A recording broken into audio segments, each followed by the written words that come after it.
Hello, hello, hello. I'm Eric Beagle. I'm joined by Ty Ohio, and you're watching the Pittsburgh Steel City 2026 CEDH tournament. We're going to be bringing you 5 full rounds today, and then tomorrow we've got an additional round plus top 16 and then top 4. But before we get ahead of ourselves, we've got a lot to talk about. There's so many things about this tournament that are already on the top of my brain. Pulling a few and looking at them, something that's new about this tournament is that some of these players are actually coming into it with some points already on the board. Talk to us about that, Ty.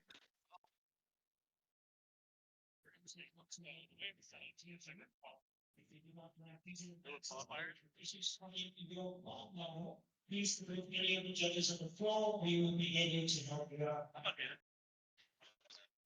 interesting. Okay. Thank you guys for sticking with us. It's this is something that I always talk with people that I work with.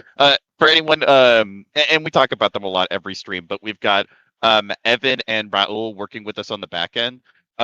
Is While I do like being on camera, there are a few things I like more than causing problems with the audio.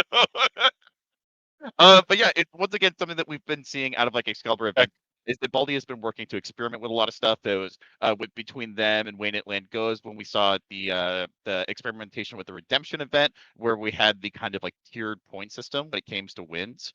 Beyond that, this is something that we have seen with other forms of professional Magic. You know, with standard and modern and other formats. When we're talking about like ESPN 7 Magic, it's not uncommon for there to be this dynamic where the events beforehand allow the players to come into the tournament with the win already on the board. But the reason they weren't able to do that for this, and I think this is something that you guys would be able to agree with, is buys are almost as overpowered as a certain 3 CMC enchantment in our format. Because instead of it being this kind of like 1v1, it's 1v1v1v1. And so there are so many more points that you're taking up to the top with you. So they chose to go with 2 points. Something additional that is maybe not quite as stand out, but still something definitely worth talking about is going to be the meta of the tournament itself. Now, this is going to be, for the most part and parcel with what we've seen for a lot of this top deck season. So go ahead and talk to us a little bit about what the meta looks like. Can you hear me now? Sweet, awesome.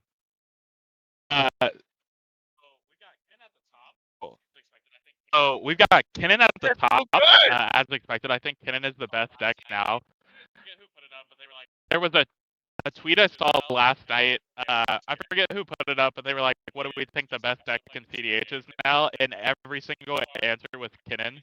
Yeah. Kinnan is just the best at playing this flop game. Yeah. They play from a different angle than Blue Farm or Ragish Shy. So I think that we will be seeing a lot of Kinnan today. I think a little bit less Ragish Shies than I thought there would be. I thought we would still be on this Ragish Shy train like we were in Nashville just a couple weeks ago when I played, but seems like less. So that's exciting. Maybe we're moving in a different direction, perhaps. And then we were looking at the bottom of the meta here just to see the one-off, seeing the unique stuff that people were bringing. We've got Zerda, we've got the Get Rog Monster, and Raph and Mikey. I'm super excited to see that. Hopefully they make it to a stream game. The deck seems super fun, so to see that. And obviously, excited to see some Ristic studies, like you were, Ristic study the day. Yeah.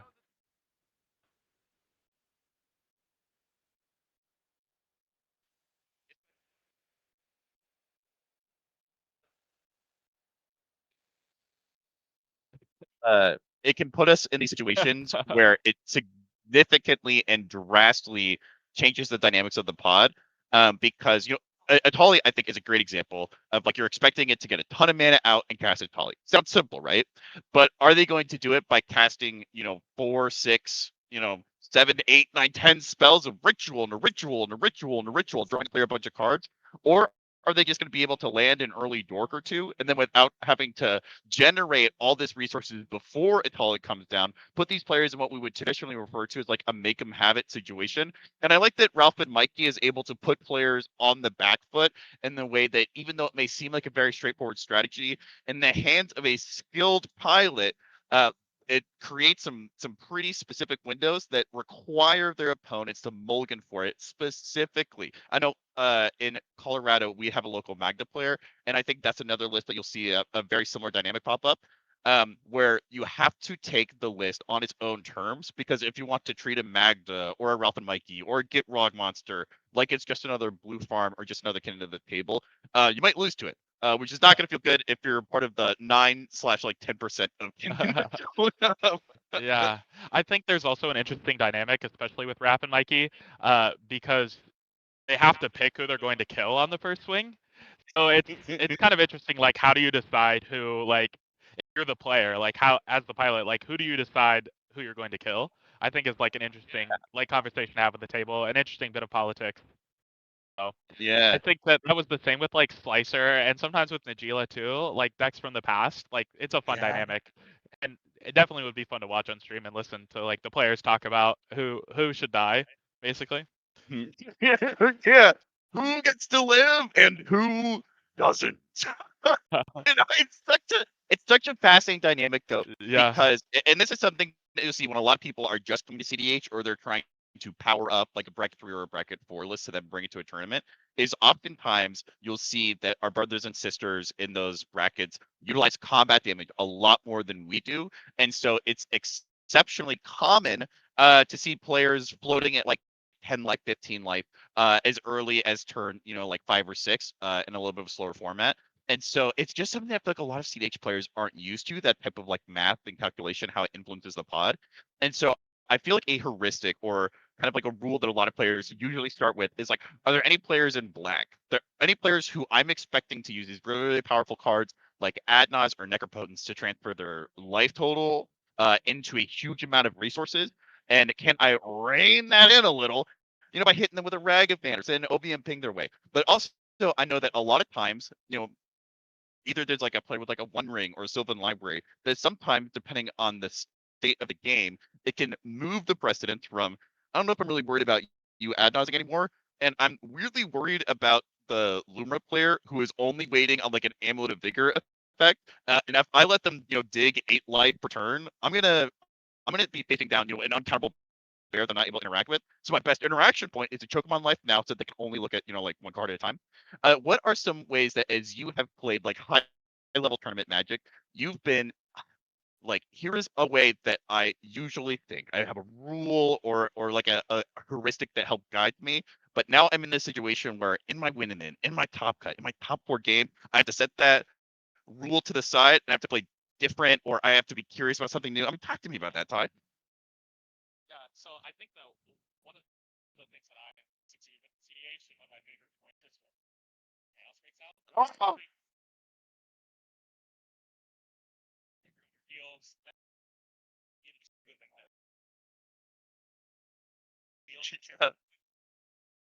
Yeah.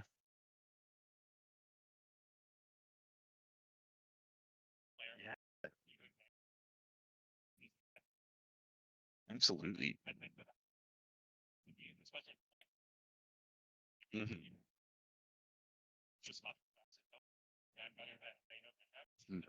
Oh, that's such a good point. That's such a good point. Yeah, that's something that me and Ian talked a lot about.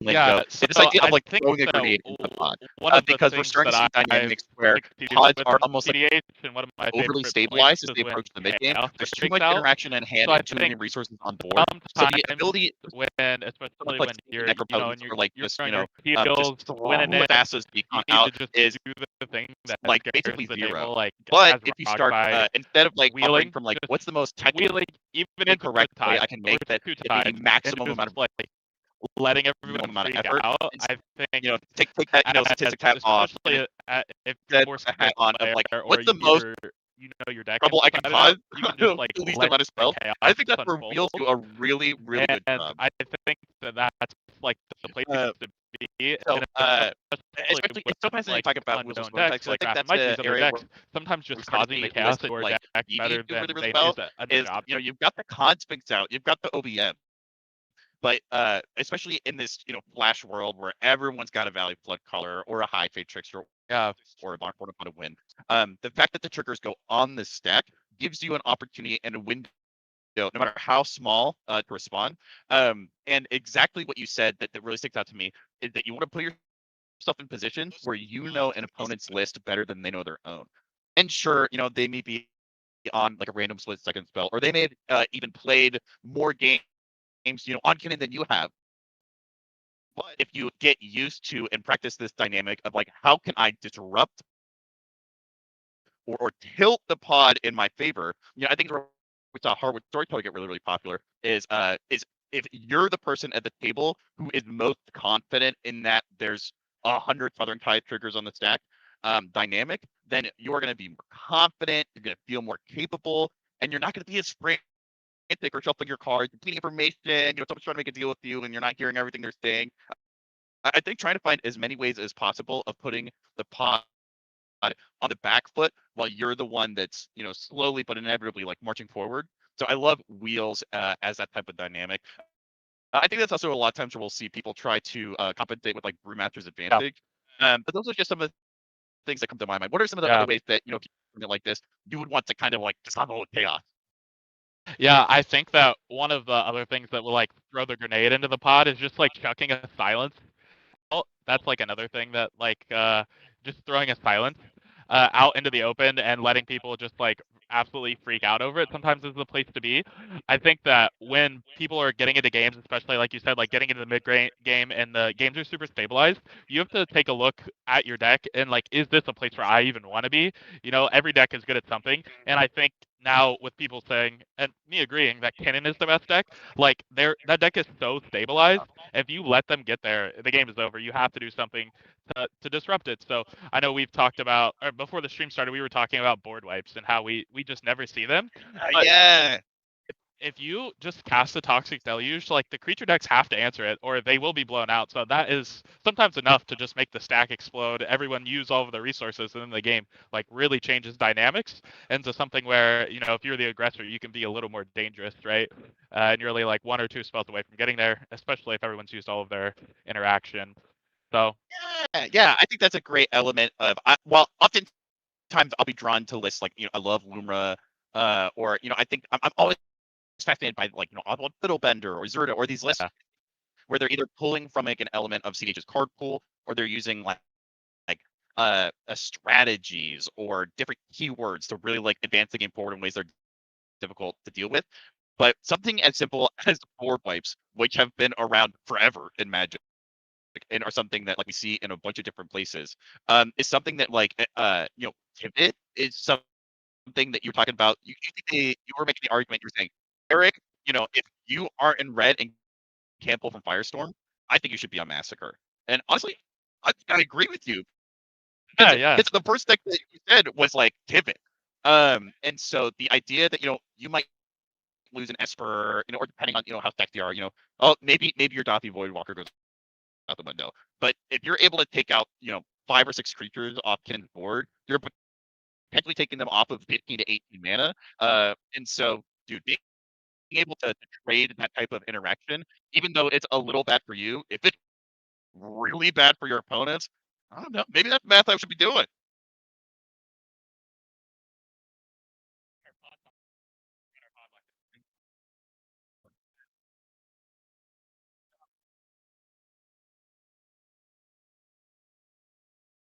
Yeah. Yeah. So I think we've got our pod composition here. We've Oh, got our pod locked in. So I guess we can take a look at what, who we got playing. yeah. And then we also have a Denver Smith and Looks like Aiden we're gonna have Stanley. pod Super number 3 excited to is see their these stream players. pod Yeah, for round one. one of my favorite things about Got some CDH familiar is that construction names. of Swiss. means that you are just as likely to bump into someone who is their first tournament as you are to bump into someone who's just down, Fishbowl or another Excalibur event or a Land Go event or like a local LGS. We've got and one so of the it truly is a wild west it's of what hard you're to going to go tell up which against. one that's And going so to be. while There there we are go. It's situations Pigeon. where you can expect that you're probably going to see a Kinnan or you're probably going to see a Blue Farm. These there are 2 Rao players at this pod. Yeah, yeah, I feel like Ral is a list that I still am trying to get a good feel for when it is at its most dangerous. I know that something I hear a lot is you've got to get rid of the commander as quickly as possible, Ralik, Snuff Out, anything, because even if they're casting spells, it doesn't matter if they're resolving. If it's getting to that point where they're gonna flip Ral, then you're in like deep waters.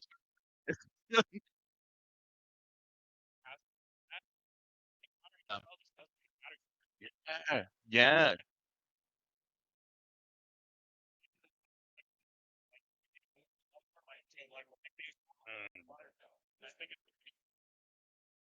That's a dangerous place to be. Yeah. Mm.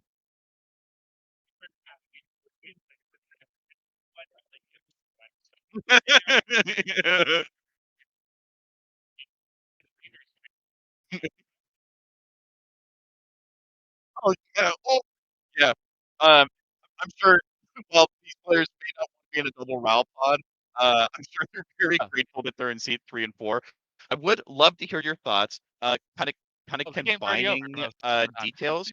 We have the So fact much that we were of just that talking about deck board has wipes. We're talking flashback. about a really fast list, Countering the somewhat spell similar just to like doesn't Ralph and even Mikey, matter where it's looking to sometimes. deploy a ton of Cast it rituals and again. then do So something that's I think basically getting rid of the impossible to brow is stop. super important. But So if also, I'm and the we see this like we were one of the discussing, like games, getting you know, a board Mystic wipe Study to is like wipe always a these threat. routes on turn 1 or It is 2, I very think rare to is see a going to sans be blue pod, and so so even if there's only important one player for who has a fish our or players a that are Mystic playing Study WoW. or a Like copy enchantment and a running mirror away maid and to a clever disrupt the board is gonna be it's so not important. uncommon for us to end in a situation where the Matt first at player least makes the 1 attempt, works gets with stopped, like the second player makes or the 1 attempt, Kinnan. gets stopped, I or doubt the that he has the player has, board wipe. like, So maybe 3 our first cards, 3 player is 5 cards in hand. not a deck that can do it, but As it's a people dangerous are place to be in looking to this bring spot, lists to especially tournaments, if you're going, they're like, "Oh, I after saw the Val rounds. on stream, it looked really, really cool." Or my friend has been playing this, the super cool, Boros, Fox artifact thing, the cost reducer. Um, uh, how am I supposed to calculate, um, needing to make sure that I don't lose on turn 1 against all these, like, storm decks, or make sure that I can never allow it to go to turn 10 'cause I'm gonna get bodied by Kinnan? Where do I find where I'm supposed to be in the middle?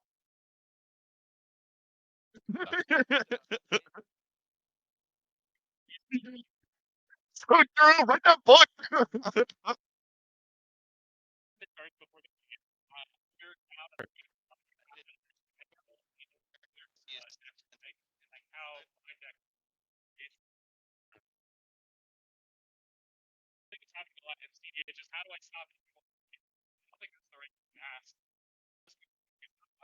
Mm, no, not at all.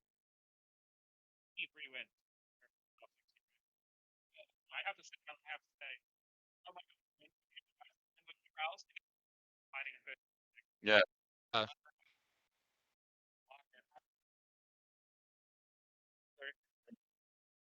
yeah.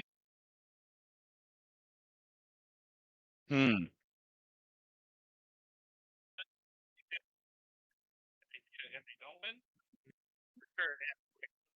Yeah,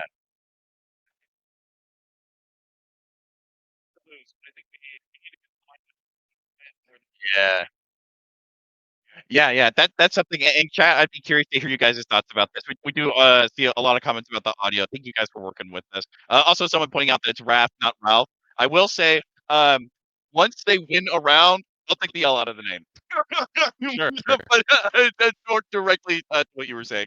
Um, uh, I mean, isn't transitioning that from playing the in tournaments big a lot to question, watching right? tournaments, If I I've started to if realize I could that answer that, kind of, like, I'd be negative at the inertia top that of the deal draws have is of they or just like push Jason, you like right? common cold or but once you start I picking up think one that or it starts two, it is when you're out of pod, impossible you to have away to from them. understand how these And other so, decks and like how my deck best fits to win. instead of viewing it I as think like, well, instead of losing, a we thing can that's all walk happened away in with CDH is points. how We're do I starting to stop realize these that people like if from you winning? win, But someone gets I don't think that's the 5 right points, question but to if you ask. draw, the table only gets The 4 best points. question to And ask is so, how do I win? in my mind, Because the that's draw is almost like not worse the than a same loss. to Because win. now I'm getting trapped, And you know, in in like a tournament like this middle size, lane of you're like a gonna need 3 wins rush to hour traffic, convert to and the top.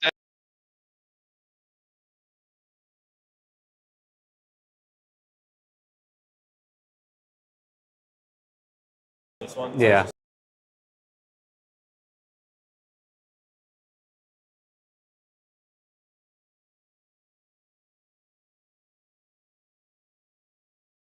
All the cards, but the way they have it set up for the card tracker for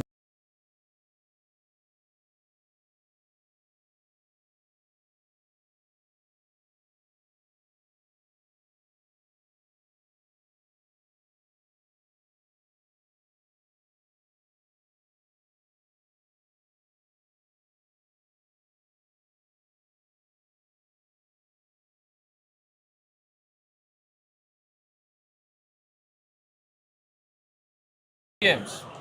No pre-games for me. Good luck. Have fun. Good luck. Command Tower is land for turn? You wish. I do. Sure.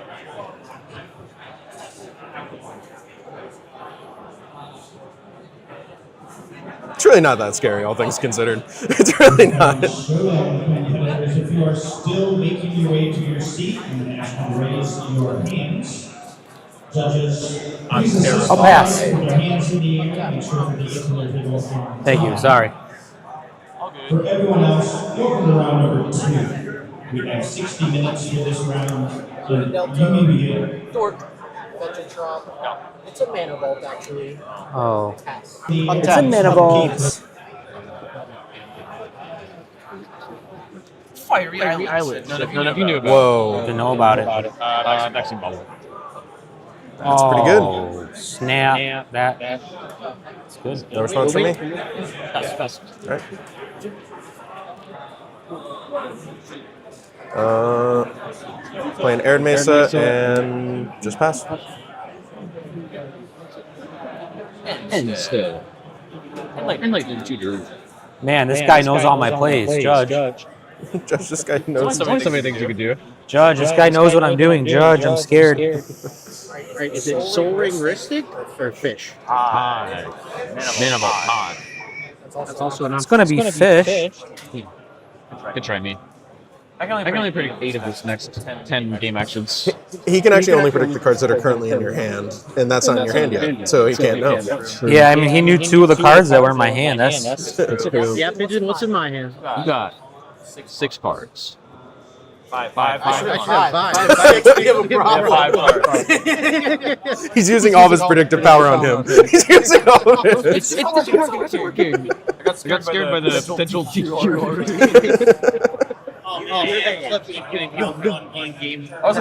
I know it's On the stream. Please. I'm sorry.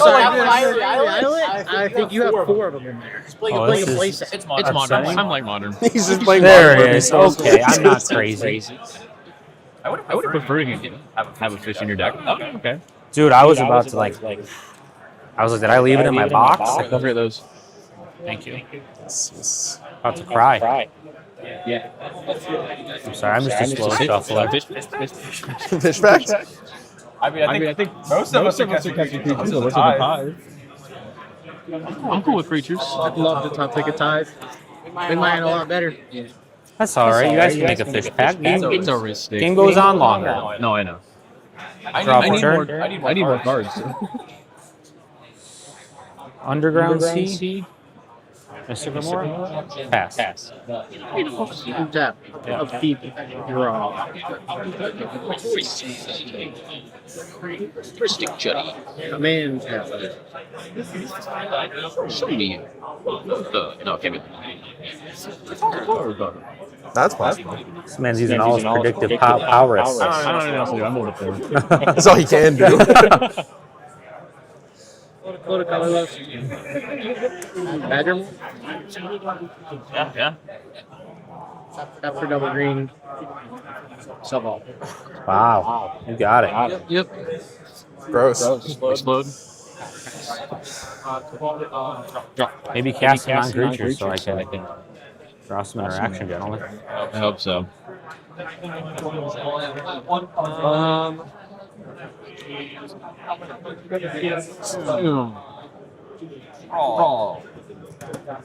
Floating colorless.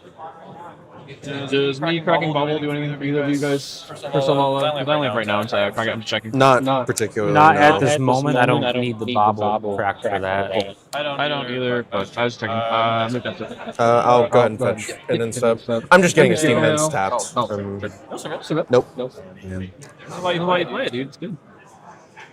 It's so bad in Your mulligans. second land you need. It's so bad in Watch that. mulligans. That's why when I go first, I just have gemstone for my Mox Diamond Dance. Oh, So true. really easy. I mean, I would have appreciated if you would have cracked it. It would have made me happy, but We're gonna lose to it. Obviously, so I'm like, if you guys have everything, I'd rather keep it. I don't want to get mind break trapped. we just lose on his turn, game over. Wow. I don't. 700 man on it. I need a draw. I don't currently have it. True. Go to my turn. Yep. Untap. Draw. Command tower. Commander. Yep. Pass. So mind if I just keep this tap for my fish? Yep. Cool. Goodbye, Let's go man. die on it. Alrighty. Badlands. Gamble? I wish it was a jamble. That'd be hot. Monkey. Monkey. Oh.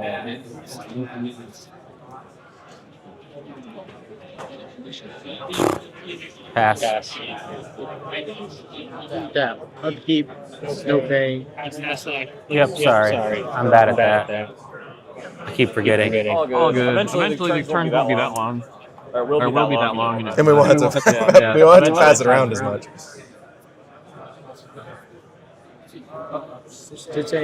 That makes I'm gonna sense. respond to cast. Sure. Readily dollar? Can't be readily dollar. I guess I can. I don't know if this is the right play, but I'm gonna see. I'm gonna attempt to chain a vapor to Savala back to your hand.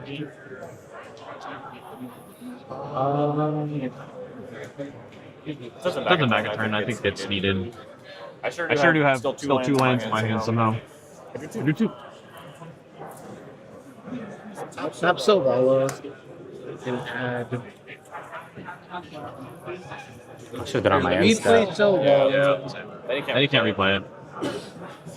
I don't even know if it's correct for me to replay it. Weirdly. I wanted to be risky and wait a little bit, but I shouldn't have. Just because it was. I mean, even if it doesn't, it's not what he does, right? Because this turn is if he has a land, Savala plus recast, or sorry, Sisse plus recast. I think it's worth it because it adds extra mana, so it's like not good. Just to clarify, the chain was cast in response to the Sisse? Yeah, Yes, Sisse is still on the on the stack. So that it can't be I'm more. just deciding what mana I want. You're good.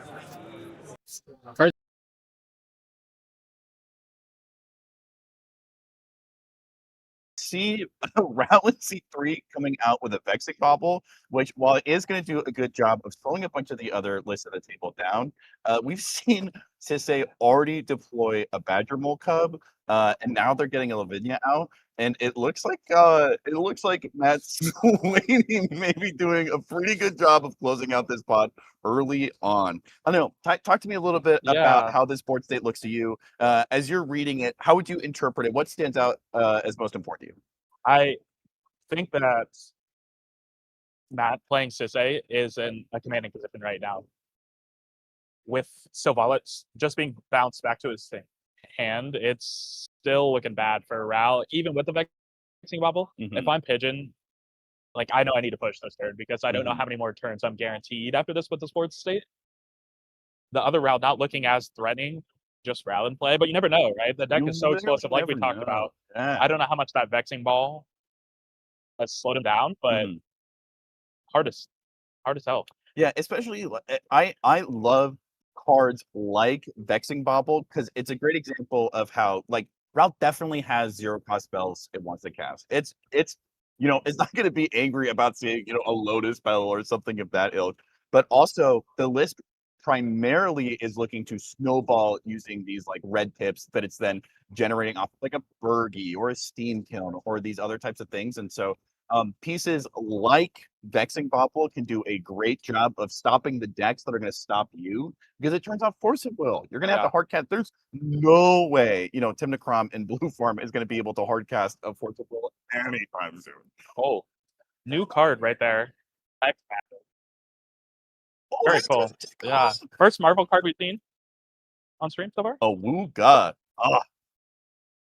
Let's see if we can go ahead and pull this card seems very good. For you guys. Hex Magic. Oh, we've got it right there. Perfect. So Hex Magic is a sorcery arcane. So, you know, if you liked that TV show, then you're going to love seeing those words on this. And it says, exile all cards from your hand, then draw that many cards until the end of your next turn. You may play cards exiled this way. Something I love about this is we have seen, you know, second win effects in CDH before. You know, decks like Xyrus or an especially card-hungry Roxai might lean on some of the lesser seen wheels. But I love effects like this. I think the only other wheel of this ilk that I can think of is an Invasion that came out with Aftermath that we'll see some Rowans play. But I love the idea that it's essentially a double wheel that still gives you access to all the cards that you're pitching. It seems very well designed to help players push and also is exactly the type of card you would expect to see in a situation like you were talking about where Sisei's coming out in a commanding position. They've got their commander, they've got mana, and they've got ways of controlling how people are able to interact with them. A card like Hex Magic is gotta feel good in Pigeon's hands. Yeah, this is exactly where you want to be. Yeah, seat 4. I would be looking at seat 3 and being like, oh, I wish that were me.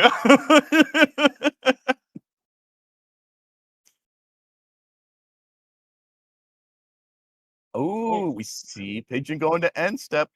Let's see if Aiden is able to pull off as explosive as a turn as Pigeon does. We're going to jump to player audio. Some things I know I'm looking for is if Aiden is able to deploy a mana engine like a Berkey out. And then also, I'm going to be very curious as a Colorado guy to see if Denver pays for his fish.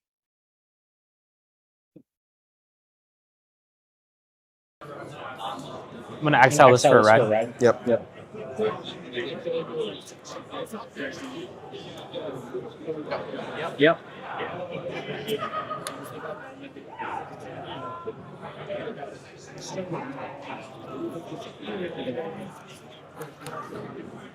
May I hit one of you gentlemen with this fine monkey? I'm not inclined to give it to you at this point. I mean, I'd like to see your hand if you were to offer it to me. I don't really That's want to fair. see it in. I'm not saying I will let you in if I see your hand. I'm saying like You want to see it? yeah. Like, I'm trying to set up a win. I get it. It's pretty impossible through this, even with spells. I can't pass the big spells. I get it. Even if I hit like mines there, I just can't. I get it. I understand. I'm just going to pass the turn then. Yeah. I understand. Chap. We're the What do we pay? With the Spirit Guide. You're welcome. Take one to the ball and draw.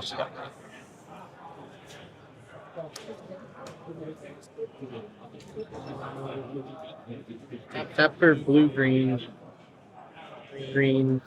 white, blue floating. Replay this on Sure. Yep. Use the blue floating. Play a fish. All right. In response to my fish draw, Sure. I'm going to Vampire here. Makes sense. Fine, maybe. Excuse me. What about me? I'm not going to talk about what you get because I don't want to get randomly screwed and lose to Selvala. Also, the sculpture works for me, but I don't have any card advantage right now. But like, I'm just saying, like, if you get silenced and I get screwed, I know we just lose the system. Under current circumstances, with the Lavinia play, you have a Squelcher, a land drop, and one card in your hand that you have access to. Okay. And also, again, I can't cast these because I just No, that's why I didn't. Yeah, exactly. That's the. I mean, I don't really know. It's obviously very good, but A, I don't have any way to deal with it, and B, we will just lose this SA if we get them. Yeah, especially with Silval. I'm happy if you get interaction. I just don't want to get blown up by upkeep silence and we just die. Is what I'm saying. Yeah. That's good. I'm right there. I think you should still get interaction, even if it's for me. I'm just saying in general, right? Like, we will eventually very quickly die to it when I get stopped venture. And now he's a fish, so I'm beating him too. So I'm beating both of them. Unless you wheel, you can wheel. I cannot. I don't have 3 lands. Oh, yeah. I cannot wheel. Yeah. That's why me drawing a billion lands like wasn't the worst thing ever in specifically this one scenario, but I was like, I still don't want it. Yeah, that was my whole keep. And then I drew the second green source so I could play the turn 2 Silvalo. Yeah. It's something you're supposed to run this out though. Yeah, it's like too risky not on turn 2. Oh yeah, no. I think on that exact board state I wasn't scared because I didn't think you were gonna crack Bobble. I guess with Bobble out, but and like you were on a 4, you were on a 5. I think I could play the risky hand there because there were a lot of draws that if I draw on turn 3 and have Silvala assist is just killed. Yeah. Like I needed an untapper, like Jarevi or OQR. Yeah, exactly. But that's good enough. All right. I was willing to take the results of all of it. Yep. Well, fish. Fish. Yeah, sorry. Sorry. Do we punch? You are an Oz Necro deck. I am indeed. And you got infinite blockers for Ragavan. Commander? Yeah, I doubt it's relevant. Just saying. It's this one right here? Yeah, map tiny. Yep. Go. Go ahead. Upkeep. Drop. Sorry. I hear you. Play this. Let's Steinmeier. Bet. That's good. Yep. I assume I'm not getting darker oppos, but you never know. I just neutered it.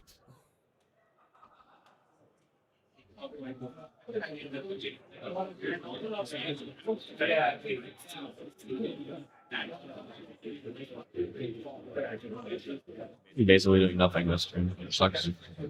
I'm just ready to die to the Natty Faucet Decon over here. Probably. Natty, dude, I wish. Hey, you drew one, you could have tutored the other. I could have. You're right. I'm not a liar. I'm going to be honest with you. I don't have that Natty Thassus G-Con combo right now. I wish I did.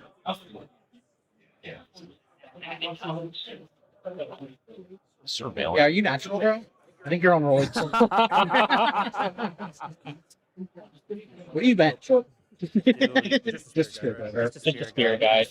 For the children at home. Still public. Yeah, I think I'm gonna surveil and I think I have to swap Chat at home, you know I don't have that Natty. I just keep passing these things. And I'm definitely playing chat. Please forgive me. Don't roast me too hard. Just jumping in real quick to provide some context. They're talking about counter is natty the muscles. three It is plus. important to clarify. While in CDH, we are a big fan of proxy cards. We are not a big fan of proxy muscles. Back to the pod. Pretty good. Blue Farms at the lowest life. So, oh no, I'm not. Yeah, I had Ancient Tomb, Fiery Islet, Fetch. That is true. Yeah. Let's go, dude. My roll hurts me too. Everything hurts. But the pain feels so good. I'll just surveil trigger. Also, why this card's good. Yeah, I understand the thought process. Oh man. I guess I'll keep that on top.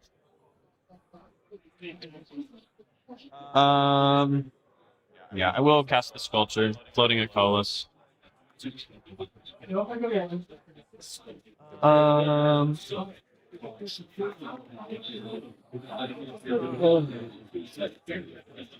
Ready for my sub-auto to get fenced again and Yeah, I think I'm just moving to Unstep. I don't have anything to do. So these will go away forever. Anything in Unstep? Nope. Well, pass. Oh, I should definitely got a different card. I thought you were gonna storm off with it. That's why I was like, I don't think I'm doing anything. That's why I was trying to tell you. I better draw something good or let's hope to hit. I know. I'm just being completely No, you're fair. That's why I was like, I don't think. I'll play a smooth. triggers. I draw. Draw first. Yep. That's kind of the other problem. I mean, his deck is a lot worse to feed than this. Hey, I do know. What, you think I just drew some stupid 4-mana planeswalker? I don't know if I can get us out of this, gentlemen. I'll be completely honest. We'll see. That's what I was trying to say. Like, I think you should interact. Yeah. Okay. But anything on his end step? No. Okay. That's what I was trying to tell you. I think you should get interaction, but not. In your upkeep after fishes die. I'll silence. Oh, wow. Yes. That really? Yeah. I don't know what's supposed to. Neither do I. You're good. Draw. Fargo. I mean, you can get into me for a Ragavan at this point because I need you to have mana. Or do you need mana? I assume it's not bad to give you mana. I'm not gonna die. It's not bad, but I. Do you mind if we? I can show you my filthy hand. I can show you. I'm gonna show you what I got. Yeah, sure. I got greedy. I wanted to win the game. Fair. I was pretty sure. I didn't know which way you were doing it, but I was like, I need this for your turn. I wanted. I see what you mean. Do you mind if we also? I don't mind if you see this. Just make sure he doesn't see. Yeah. Like there is something I can do, so I'm just showing you that. Okay. I mean, I'm okay to hit you with Ragavan. I'm not. It doesn't hurt, right? Yeah, it doesn't. Or actually, no. I know my top card. Do you want to hit you or not? It is relevant. If I get a turn, then I can do. Okay. I did forget about that. I'm sorry. It's also good for you if I. Yes. While we're chatting, I'm just gonna land it. Play taps. Yeah. Doesn't matter if he hits you. Not really. Okay. Because I know what this is, I would have let him in. Yeah. You guys the land I needed? Oh God! You know, sometimes you just know. Yeah. Sometimes true. you just. Yeah, I can't take any game action, so I'll have to pass. Untap. Upkeep.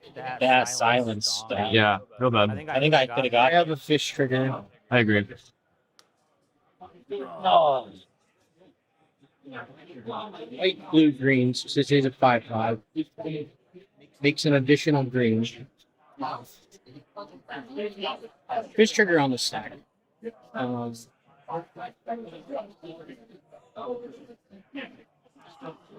Just need to make sure my colors don't screw me. I don't think they do. It's okay if you make a mistake. We all misplay. And I revealed my awesome hand for no reason. I mean, you know, it doesn't change anything. Tap for green. Activate Selvala, adding 5 plus a green. Oh yeah, fish trigger. Also mana vault trigger would technically happen. But I just want to get the mana. Yeah, I gotta pass that. Chat, I punted chat. The 5 minutes break time. So There's one here too. Yeah, you're good. I get.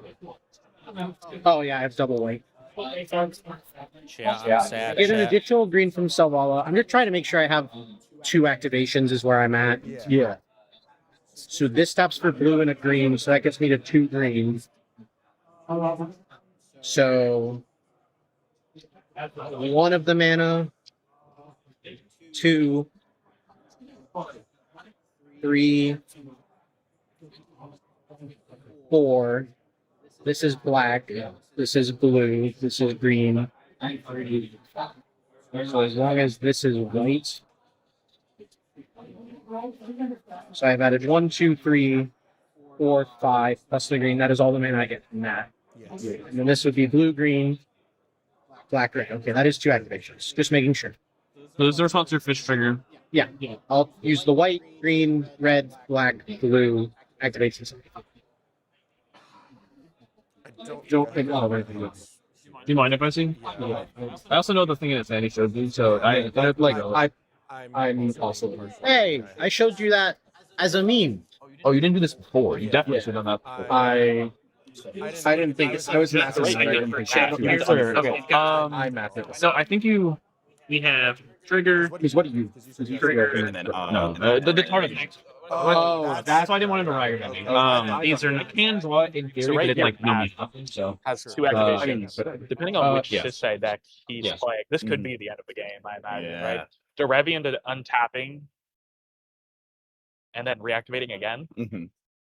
doesn't seem very good. And he's doing it as upkeep with his fish on the stack. This feels like a win attempt. Yeah. Some things that really stand out to me is one, the preemptive silence in Blue Farms. Yeah, he's just guaranteeing that he gets this turn. Yeah, that it's something that we see. It's a playstyle I'm actually like a big fan of. Is you start really aggressively interacting with the opponent right before you, because like we heard Denver talking with Raul about how they kept a pretty like aggressive like win attempt in hand. We know that they also have a Hexing Squelcher and a Breach in hand alongside a Smothering Tithe, and we just saw them resolve a Vamp Tutor. So if that silence had not come out, they would have been able to deploy a lot of resources, indicating that if they had a counterspell, we probably would have seen it used there. So now Matt gets the opportunity to untap, knowing that at least Blue Farm probably doesn't have any interaction.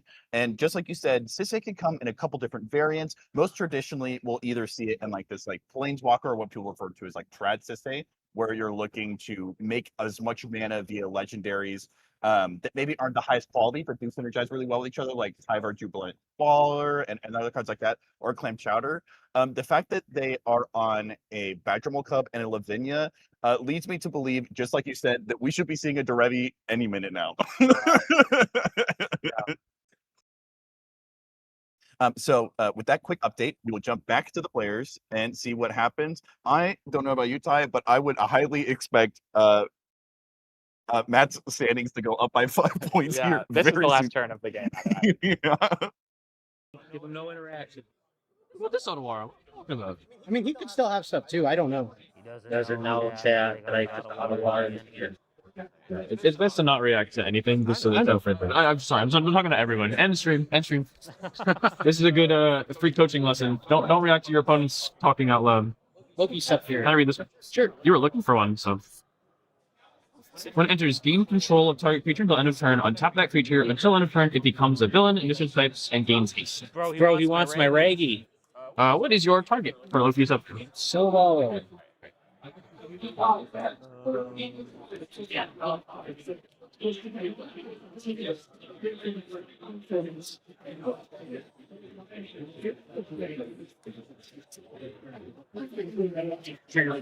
Sorry. This is simple, yeah. Maybe I overthought myself. I could have just got 3 fairy there. Yeah, that's why I was like, he could just get that. Loki Scepter hitting the stack.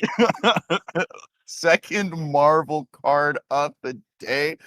This is one of the things that I love about Sisay is that if it says legendary on it, they are allowed to take a much longer look at it than many other decks are. The big thing that you'll see is that it allows you to untap a target creature. I believe it is also a haste enabler, and it taps for mana. So you are essentially triple dipping on all the functionality that you want. It's a little bit cheeky from Matt here, but also I do like it. Yeah. And then we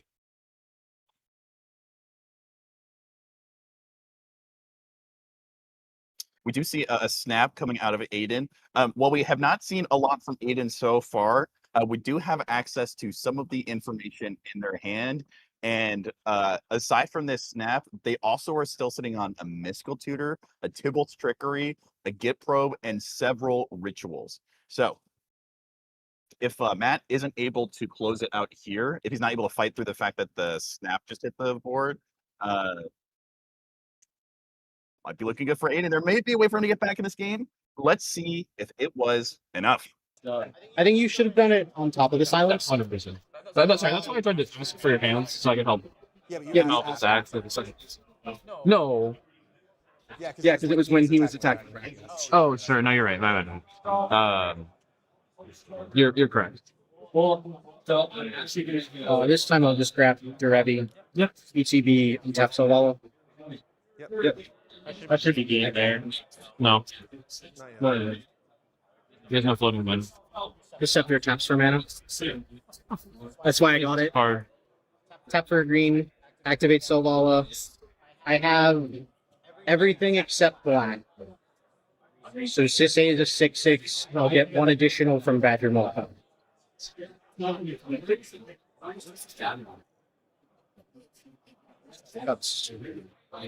So I'll add Bluebird plus 2 green if we're good to shortcut. I will have 2 green floating and activate Sisei. Yeah, because additional green from this, and then the fifth color, yeah, or fourth color.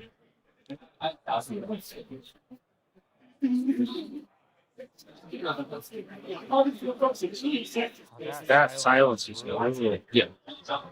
I mean, you had 2 cards in green. I'll get Deadpool, swap text with Derevi, again untap Sawala. Yep. Tap now for 7 plus 1, so 8. So I'll have 4. And yeah. So go down 1, 3 4. Yes, Deadpool works like that. You still get the ETB. Yeah. It's a enters as. Yeah. It's pretty good. Yeah. It's a dumb card. I don't know why they printed it. It also breaks a lot of rules. It doesn't break rules. It just makes very complicated issues a lot of the time. It's stupid weird card. In a good way. It's crazy. Yeah, it should talk before sound. Yeah.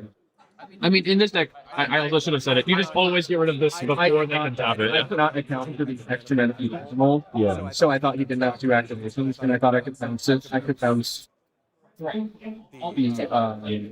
make his search over one. Yeah. Which is what playing because it doesn't have resources on it. Basically. I mean, this is still one of the peak, which is good for us, but I don't think it matters. I don't think it matters at all.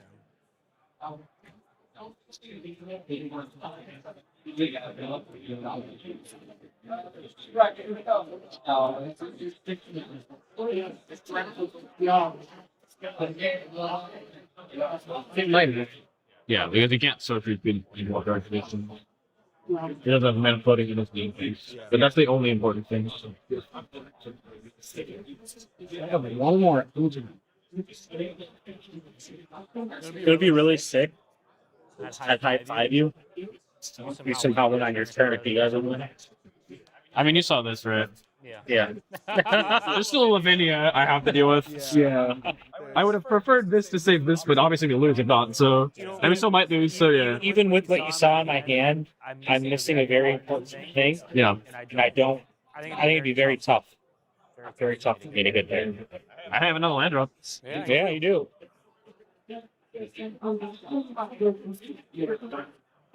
My only hope is that he needed surgery speed to win, and maybe that's the case. We'll see. I don't know. Looking like you need to make it. I know.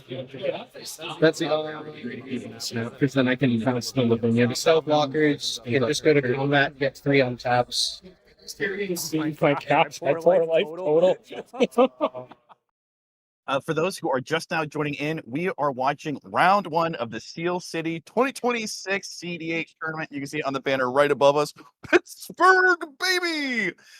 We are in round 1. This is all these players' first games, and it looks like Denver up in seat 1, Pigeon in seat 3, and Aiden in seat 4 are also not just physically, but kind of spiritually, metaphorically in the pits right now as well. This Sisei pilot is doing a very good job of piloting through things. The use of Deadpool here to kind of move card text around is very impressive, especially in combination with the Tyvar as well. It seems like they pretty much have it locked down. We're seeing some fist bumps. But yeah, just wanted to update you guys. Thank you for watching. I'm Eric. I'm here with Ty Ohio, and let's see if Matt's able to close it out here. Drop a turn. Yeah. Did you pay for your thing? Yeah, he did. A green floating, so Yeah. 3 green. you gotta move to combat. Or attempting to move to combat, I believe.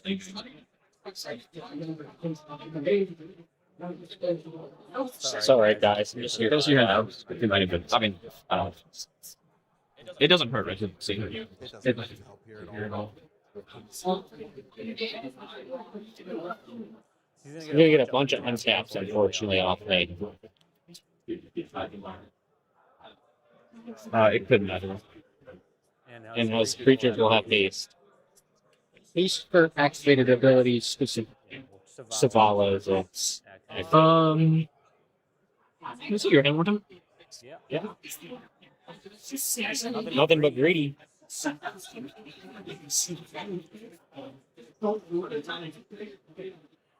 I was checking for this card to see. No, I think you should do that. On your own thing. I can't. It doesn't work. For 2 reasons. Oh, you're right. No, you play that one card that it could work for. Oh, yeah, you play that one card it could work for. No, I mean, we're playing face up. Just break. Oh. What's one? Like, is it 0? It's 1, but it'll be 1 before. If you originally countered, then it kills this. I mean, that's an outright. You see my whole hand? Yeah. I'm going to tell you, if I get a turn, I'm wheeling. Or it's an optional. Yeah. He's casted one spell. Where? No, you just activated it. It's the System. I think that is an out, so I think we could do that. It's so staged. Also, I need this wheel on top so I can't cast my one spell to do it. We need this at the beginning. just to be clear where we are at. Are we in combat or are we No, still beginning of no. Main phase, I hold priority. Okay, Yeah, I just want to know where we were talking. Sorry, yeah. That's why I waited a second. Yeah. So we were still in main out, so I think we need to go. As much as it's nothing, we're just deterministically fed, right? So Yeah. I mean, it's like a slim to none chance, right? But It's very low chance. Okay, I might as at least he doesn't have mana to counter any of his I stuff. also might as well just pass them so he can. Well, he doesn't have first. I don't have Like also doing it draws me cards, which is possibly more outs, but you are deterministically dead. Yeah, exactly. That's why I was like, we have it out, so we can do it. And then you just hold priority on the first turn also. Yeah. I'll tap red and pass to hold priority on all. This is fish trigger. Yeah. Turn is 2. Tap for red and tap Fisher. Yeah. So let's target priority control. Yeah. Cool. It'll be 1, 2, 3, 4. also need.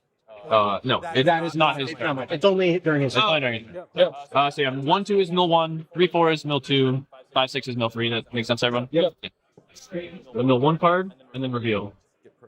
Great job. Return fetch. It doesn't help. What is it? Just a cost. I can't pay the difference. Yeah, because its spree is different. Does that mean I've been paid mana? If this spell is still in the stack, you may copy this. I understand how Tibalt's trigger works, and it's really annoying. Still on the stack? Yes. Yeah, he's holding power. It's the same as misdirection or Yeah. it is the exact same as misdirection or swat, where the spell is still on the stack as it's resolving. Just to. Okay, yeah, no, that makes sense. Yeah. I can't copy. No, I get that. As it's resolving. But isn't it a free cast? Oh wait, no. Okay. So it Well, it gets doesn't countered matter. either Yeah, way. it doesn't matter. No, I can pay mana. If I pay mana, I have spent mana to cast this out. But you don't have any. I have HP. Yeah, he does. Okay, I'm live. I let you. Oh wait, this is also countered. There's no other spell on the stack. No, you were holding priority. Well, it doesn't matter. It actually doesn't matter for 2 reasons. You'll be able to. You can copy it, but then nothing happens. Yeah, because there's nothing else for you to counter. It's not on. Yeah, so there's nothing to counter. So it is cool and could have worked, but it doesn't. Is Tibalt's trickery a universal counter? Counter any spell. Why didn't you just counter the Selvala when it came back through? I did not have mana. No, he doesn't. I still have to cast it again. Oh, That would have been the out. that was not on. No, that's not me. I have a fish trigger for the pyretic. But we're dead. Or do I have it for both? He's not. I don't think he casts. I don't have to do anything. Is it a mag? Can I draw a card off of this? Did I copy the trigger? Oh. Tibalt is make. It's all a but fish for. Yeah, you make. I believe that words. Can triggered ability if I copy the triggered ability? Yes. Okay. Okay. Yeah, so I'll just do that. All right. Storm. So you pay the 1 for spree. Yeah. Target the fish trigger. Then there's another fish trigger. Yeah. Yeah. Can I draw for the spree? This is now off the stack. Yes.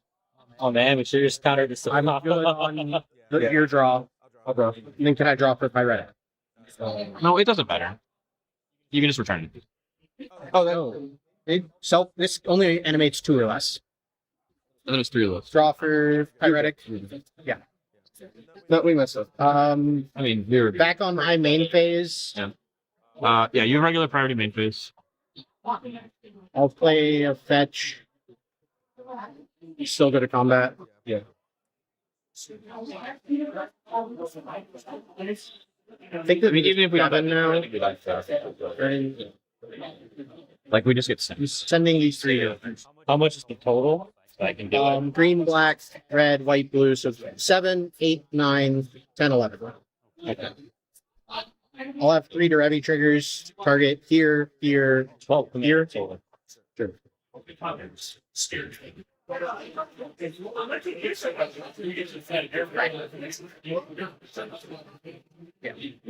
also thought this could return it, so it didn't matter, but it doesn't work because it's 2 are left apparently.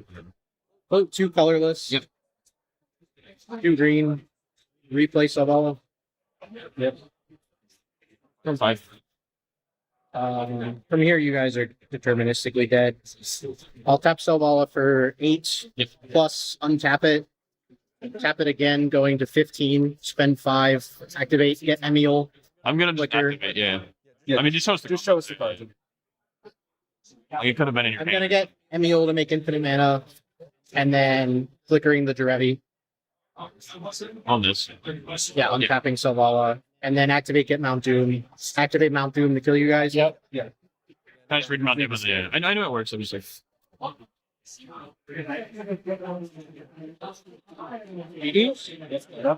GG's.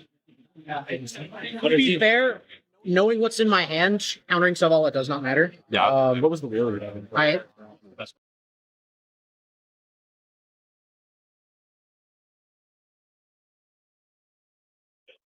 All righty. There we go. In addition to resolving a Surge, resolving a Deadpool, they also resolved 5 points in their pocket. What a great way to start off the day. It's a little bit of a little bit of a funny sequence of plays. Talk to me about what we saw there, Dodge. Yeah. I'm still giggling over So it. the Raoul play there was very cool. It's a very cool out. Very cool, yeah. We pointed it out before the players saw it, but Pigeon needed to pop his bubble for that to work because Tumult's Trickery does cast it for free. But the idea there was that they could ritual into Grape Shot off Tumult's Trickery and kill the Badger Cub or the Sisse and stop the line. However, Tumult's Trickering the Savala would have probably been the out. What they did was far cooler. Yeah. What they did, style points, gotta give it to It them. would have been a hero play. Would have been incredibly It would have cool. been clipped. It would have been in YouTube Shorts tonight. Oh, absolutely, dude. Yeah. Yeah. It was very cool. I would put it in my, my Fave 5 from TNT. But as they was pointed out later, the question was asked, doesn't Dimmel's Trickery counter Zavala? And a couple questions about, well, why don't you just Tyvar it back? Tyvar specifically says 2 CMC or less. So if it countered, it would not be able to bring it back. But also, what a great example of, oftentimes we'll see these types of misplays happen like later on, and we'll say, oh, they've had 4 games of Magic beneath them, traveled. I think this is a great example of there is no point in a CDH tournament that you can afford to not double check to make sure that a card works the way you think it does, or that you're approaching the correct line. It can also be information overload. By the end of the game, they had all seen each other's hands. Yeah. There's 50 permanents in play. Yeah. It's hard to keep track of all that in your head. So Yeah. it's understandable to make a mistake. I think that game went exactly how we said it had to go for Matt. Before the game started, we had talked about, double route. Do I just land my wrist stick, hope I don't win, and then get there? And he did exactly that. He played the game, developed his board state, risked both routes winning, and he just simply didn't produce a win attempt, and he got to do his thing. Yeah. With overwhelming advantage. So it was very cool to see. It's exactly how he could have won that game, and then he did it. Something I'm walking away from this game with, kind of like a learning moment for me, is an appreciation for, I would not say that like Matt Sweeney devolved into like slow play or stalling in any capacity, but he definitely had a very like meticulous and intentional tempo to the way that he was playing, both in terms of when he casts the spells, but also, you can see when he's resolving the Derevi triggers, he was double check which lands do I want? Like, am I getting the most out of everything going on the stack that I can? And there are always ways that I know I at least can optimize my gameplay. And so that's definitely something that I want to remember is, you can make sure that you're taking enough time without taking too much time. Yeah. I definitely want to be careful. Like we said, there's so much information, so many branching pathways, especially in a deck like Sisse.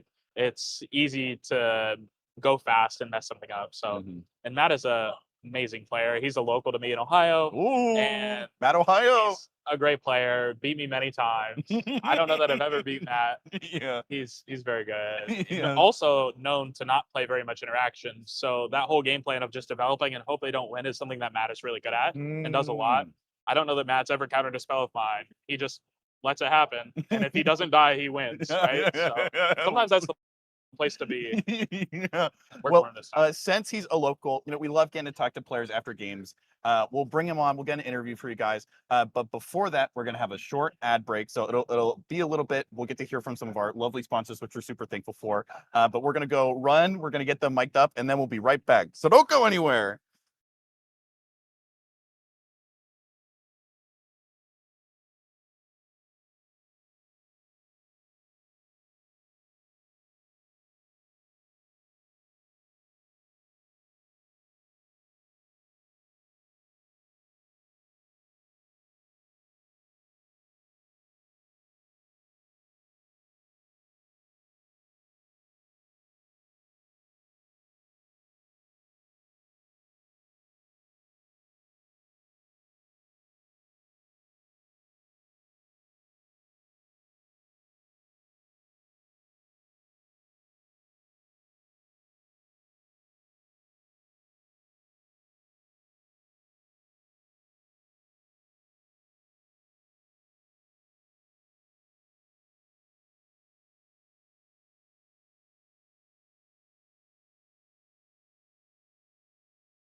watching a different person from Ohio. Matt, you just won the game that we saw on stream. Sorry to spoil for you guys, but it was a match.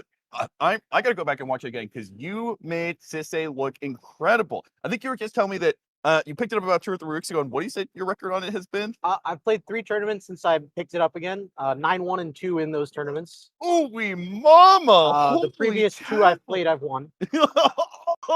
That's the.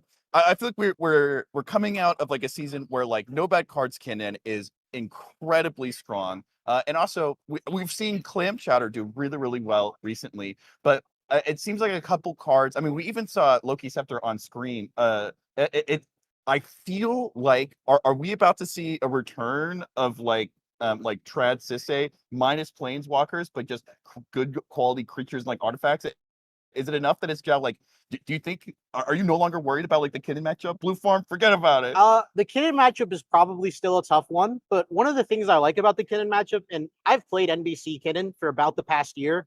I only swapped back to Sisse 3-ish weeks ago. The NBC Kinnan does not run a lot of removal. They play about 5 spells: Chain of Vapor, Amphibian Downpour, Hullbreaker Horror. They don't have enough creature removal to effectively deal with you.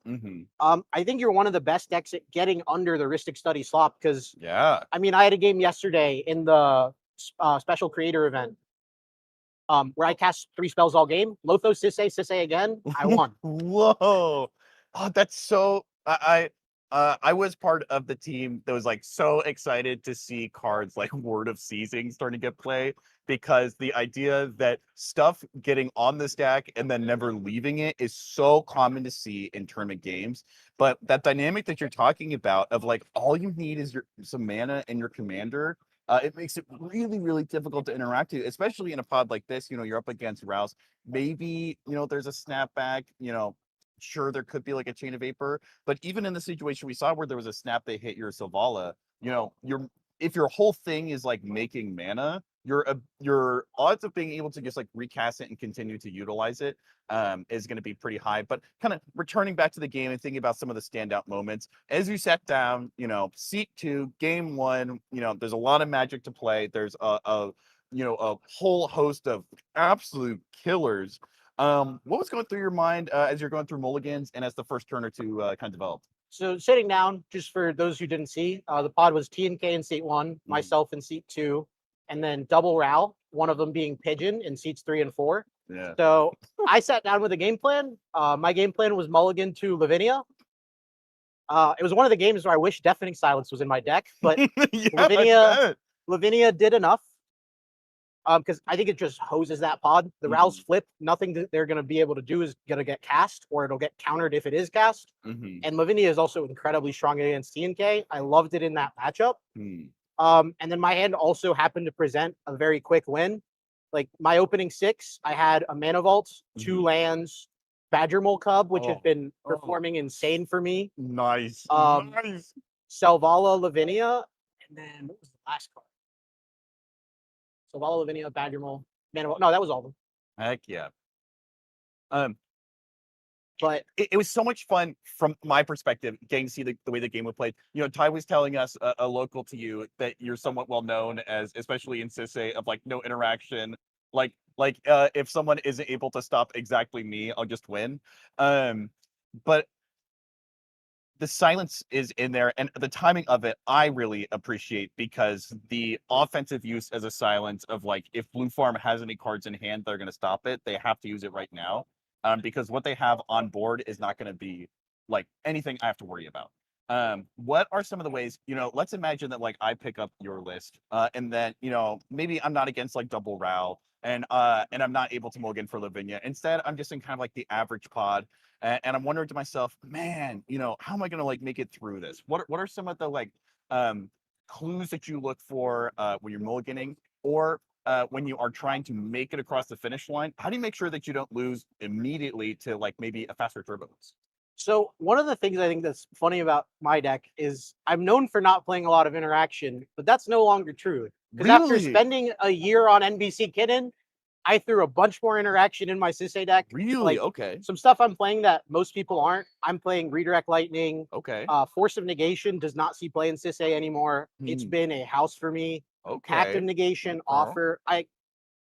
I think stack interaction is so valuable in this current meta. Like you need to be able to fight on the stack. If you can't stop a Rogsire or Rouse turn 2 push, you will just not live to see it. Yeah. And so many of the times my deck is currently establishing a mana engine, and it's just if I get one more untap, it's over. And that's where cards are like Silence or Ranger Captain is something I put in just before this tournament. Like I want those cards that say I'm giving myself that untap. That means I win the game. That's awesome. I love that. Yeah, it's not just that I'm making sure that if I untap it, I win. It's that I'm making sure I untap. Yeah. When the whole table knows if you untap, you win, you have to be able to stop the whole table that turn rotation. And that's where cards like Lavinia are just insane, because the Lavinia alone stopped both the Rouse, so I was able to save my Silence for the TNK's push. Like, I had a very good start that game. Selvala on turn 2. I was very close to a turn 3 win, but one thing I really love about my current build is how resilient it is. I ate a Chain of Vapor on turn 3. I ate a Snap on turn 4. If they had used the Tibble trickery correctly on turn 4, I still would have won through it anyway, because I just had that much mana in my hand. Whoa, that's awesome. That's so good. It seemed like things were really going your way in this game. And I feel very confident that you could end the day with 25 points, all wins. Well, but 27 because of the 2-point you kickstart. did come in with 2 points.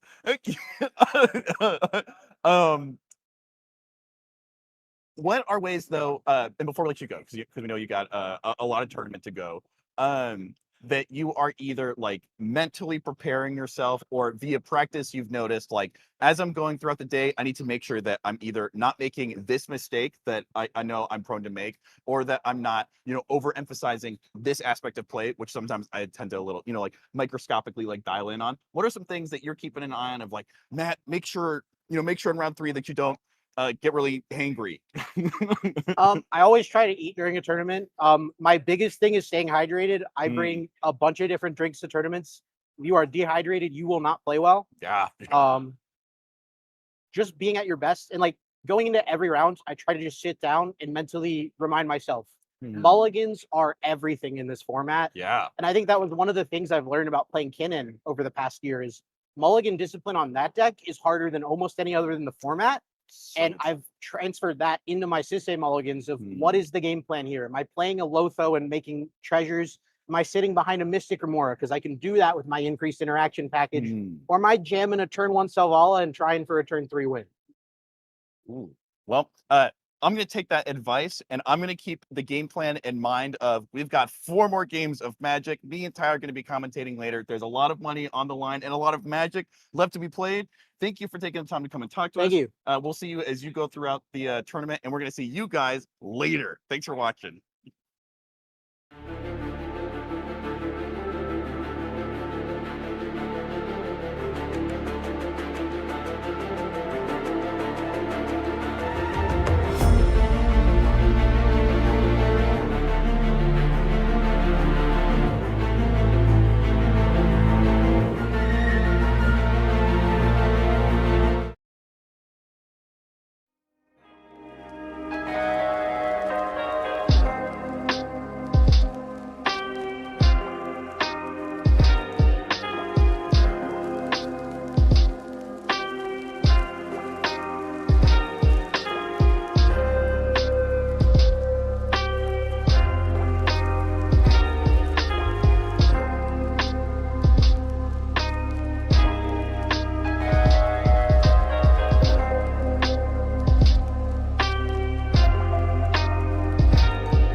competitive EDH every weekday on all platforms. Run by former MTG Pro Craig Mack and featuring off-meta deck techs by 2D, live games on Fridays, and the pregame podcast every Monday.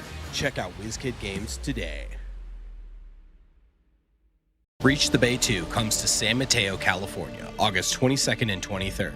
A $25,000 guaranteed prize pool, with payouts upgrading at 475 and 550 players. Day 1 is 6 rounds of Swiss in the Japanese point system, cutting to top 64 on Day 2. The 2026 Top Deck Invitational runs alongside, plus pre-modern, legacy, and redemption events. Not to mention a loaded lineup of artists and vendors. Register today at breachthebay.com. Hey, this is Freedom Waffle, and I want to show you a tool I personally use for practicing and coaching CEDH. Eldrazi.dev is a CEDH gold fishing tool where you can randomize your opponents, practice tournament mulligans, and play out your hands. It's got built-in actions for cards like fetch lands, tutors, necropotents, and ad nauseam. You can easily track floating mana by adjusting with hotkeys to make playing out complex lines much easier. There's even community-made puzzles to sharpen your game knowledge. Check it out at mulligan.eldrazi.dev.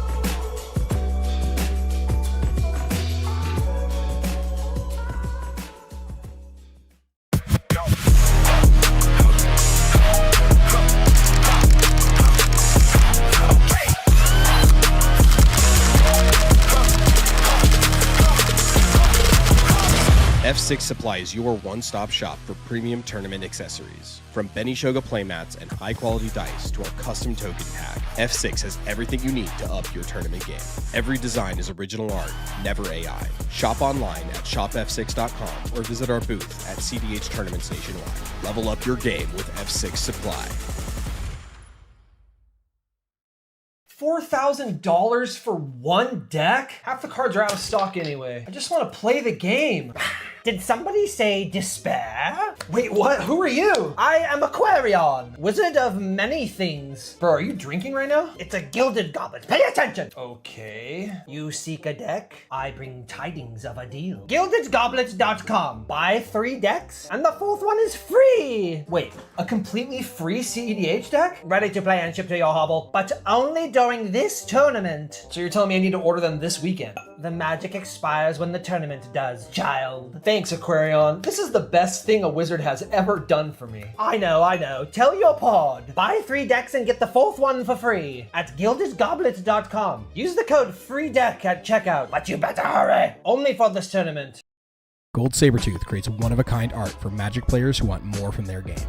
From stunning playmats to beautifully illustrated tokens, every piece is crafted to inspire and stand out. Let your table tell a story.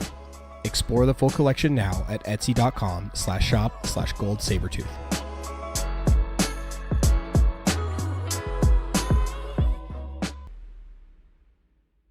Breach the Bay 2 comes to San Mateo, California, August 22nd and 23rd. A $25,000 guaranteed prize pool, with payouts upgrading at 475 and 550 players. Day 1 is 6 rounds of Swiss in the Japanese point system, cutting to top 64 on Day 2. The 2026 Top Deck Invitational runs alongside, plus pre-modern, legacy, and redemption events. Not to mention a loaded lineup of artists and vendors. Register today at breachthebay.com.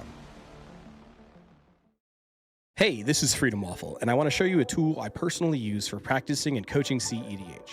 Eldrazi.dev is a CEDH gold fishing tool where you can randomize your opponents, practice tournament mulligans, and play out your hands.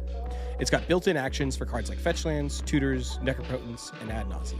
You can easily track floating mana by adjusting with hotkeys to make playing out complex lines much easier. There's even community-made puzzles to sharpen your game knowledge. Check it out at mulligan.eldrazi.dev.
Hello, hello, hello. I'm Eric. I'm joined by Ty Ohio in the casting booth, and you are watching us at the Pittsburgh Steel City 2026. We have seen an incredible game already, and I've got a feeling it. Oh, it's in my bones, Ty. I feel like this next game is going to be.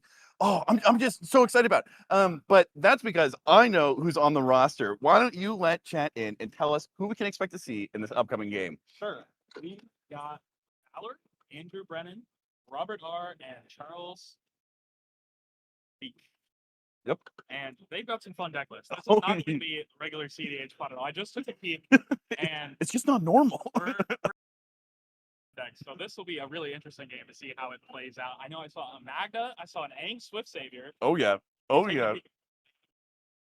Yeah, we've got. I believe this is a Kidden. I'm seeing a Bark Channel Pathway. And it looks like there was going to be a couple of them. We knew there was going to be a couple.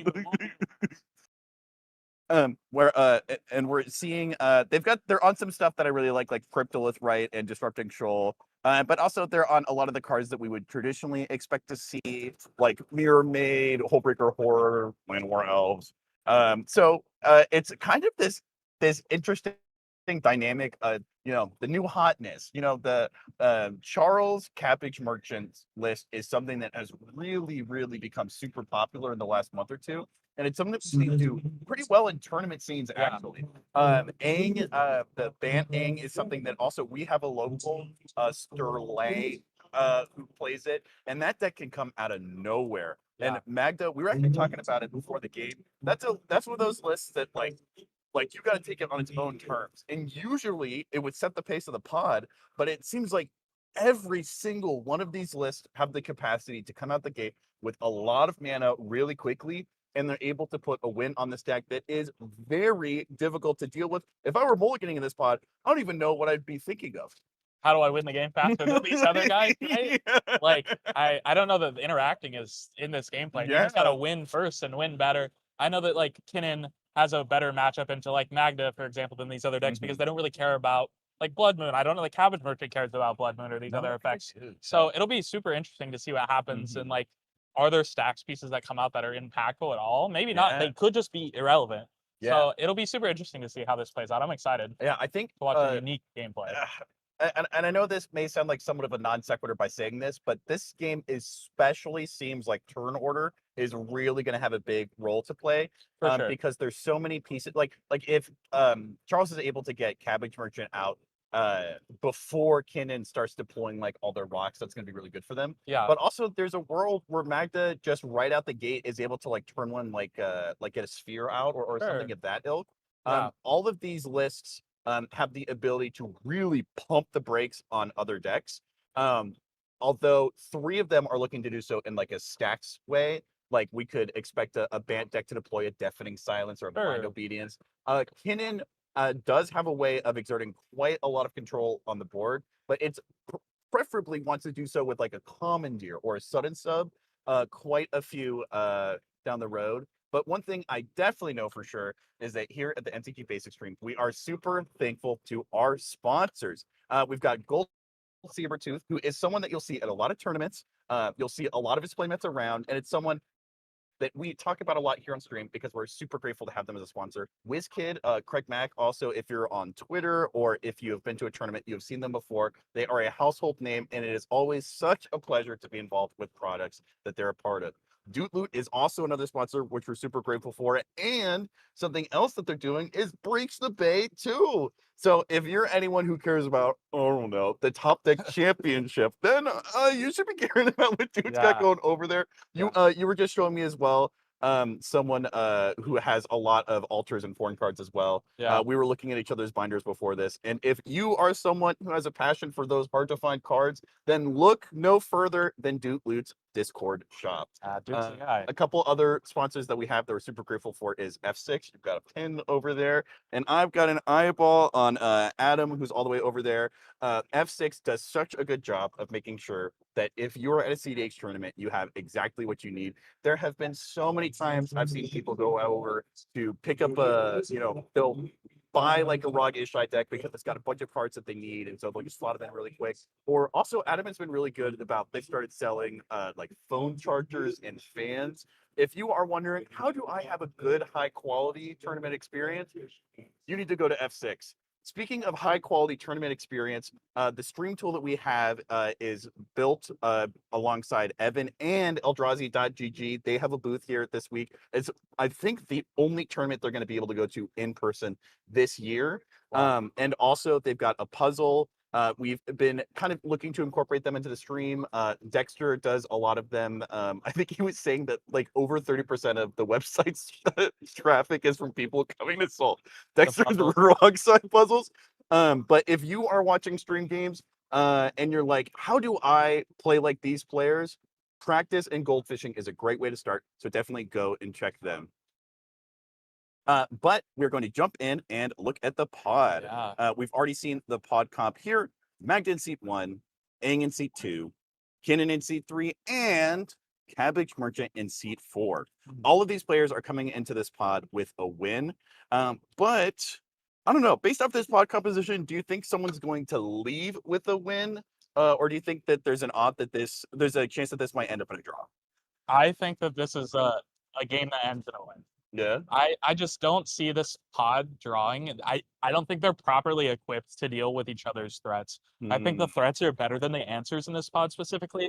I don't know how Magda's going to deal with an egg. Right? I don't know how the Cabbage Merchant is going to deal with a Magda. Like, they're playing on different axes. You know, usually when you're building these like more off meta decks, right? You're tuning them to deal with the meta answers, right? When I'm building Magda, I'm thinking about how this is going to be Blue Farm, how is this going to be Kinnan, how is this going to be, Rog Ishai. I'm not thinking about how is this going to be the one Aang that's going to play this weekend. So I think this will be a fun game. I think there will be win attempts put on the stack, which is exciting. Yeah. And I'm very excited.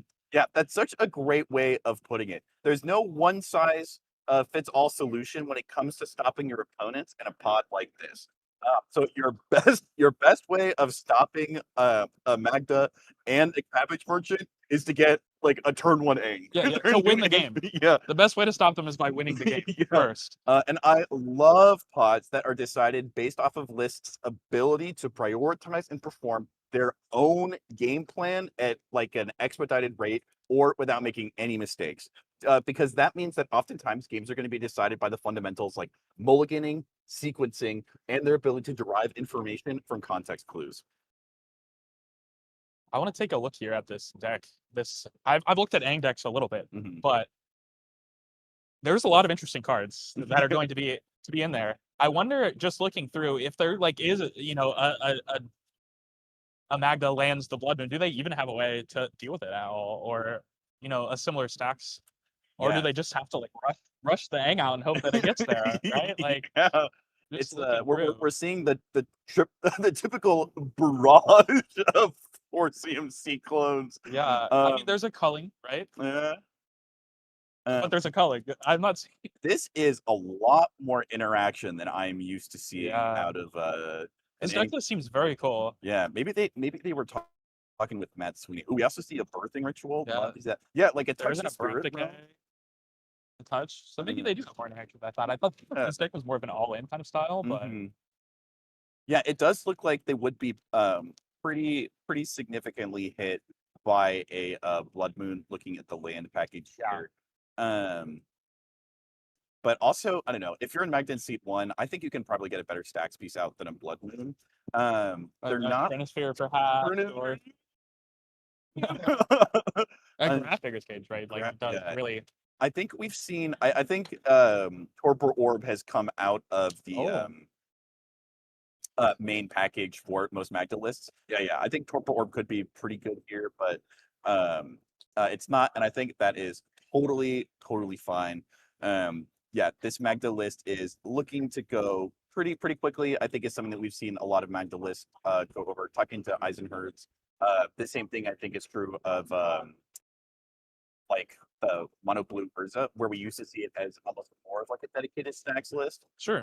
But now it's become so difficult to find those pieces that stops everyone that instead you want to prioritize your own game plan a little bit. I do love the inclusion of Treasonous Ogre. Yeah. I think this used to be a little bit more of a controversial inclusion, but nowadays, if I'm talking to a Magda player at a tournament, they're almost always talking to me about how this card is overperforming for them. Sure. We are actually just starting to get some opening hands for you guys.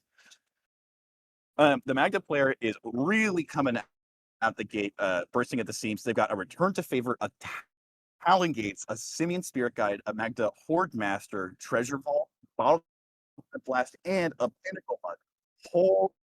Holy cow, this is a moving and grooving hand out of seat 1. Yeah, and then in the chat, I do see a question about the 7 points. So the structure for this tournament was so that if you played last game in qualifying events, you could earn points into today's events. So this is similar to like previous GP style Magic events where, you know, if you were playing standard, you could win buys into the main event. This incentivizes you to play the events leading up to this tournament. So you do a little bit of a head start with 2 points instead of starting from 0. So that is why some people have 7 points. How impactful that'll be in the course of this tournament is yet to be decided. I think for a tournament this size, you generally have to get to 17 points anyways, 16 to 17. So these players are still going to need to win 3 games. It's not just, you know, I played last night, I did well, I get a free top 16. I don't think it's going to be like that quite at all. And then up on the screen, we do have some hands. We've got Robert's kin in hand as well. Looks like there's going to be more than one Cabbage Merchant at the table today. They've also got the Ristic Study, which we are very accustomed to. Notice how this hand, up until turn 3, it might be a little loosey-goosey. So if our Aang or our Magda can just snap it off. Yeah, they do have a Force of Negation, but that is, well, usually you could hit an early Necro or like a turn 1 Smothering Tide with that. You're not going to be able to stop a turn 1 Magda or a turn 1 Fish. Or anyone at this pod except you.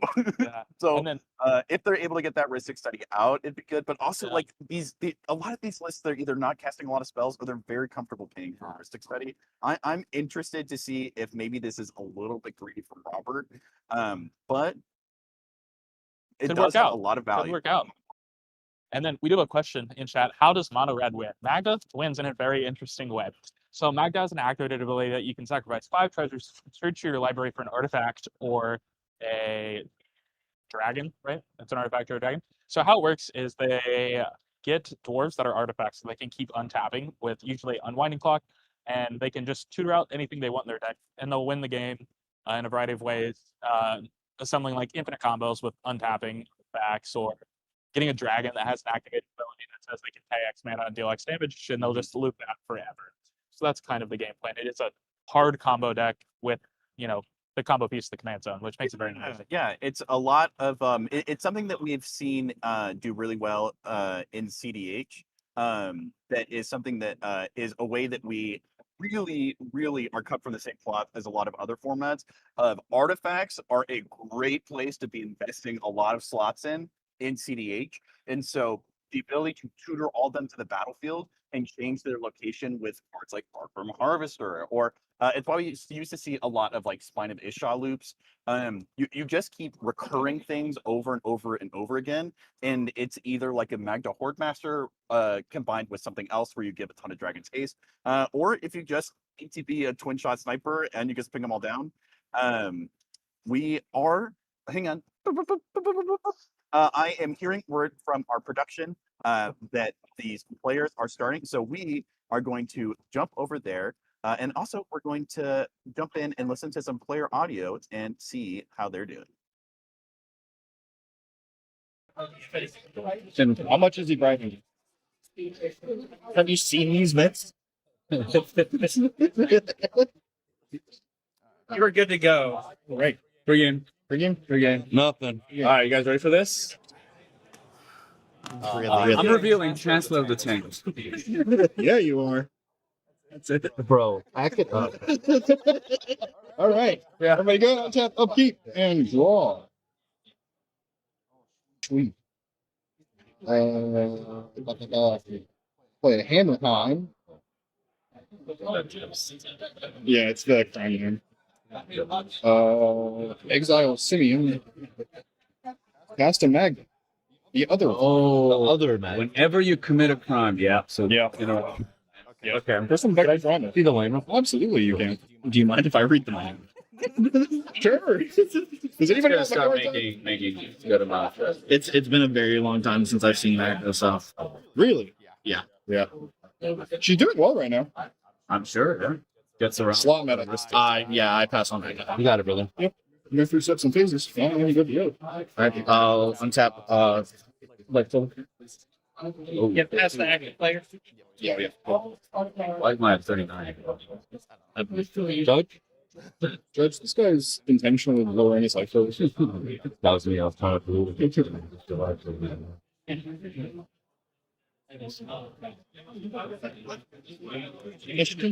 Nice.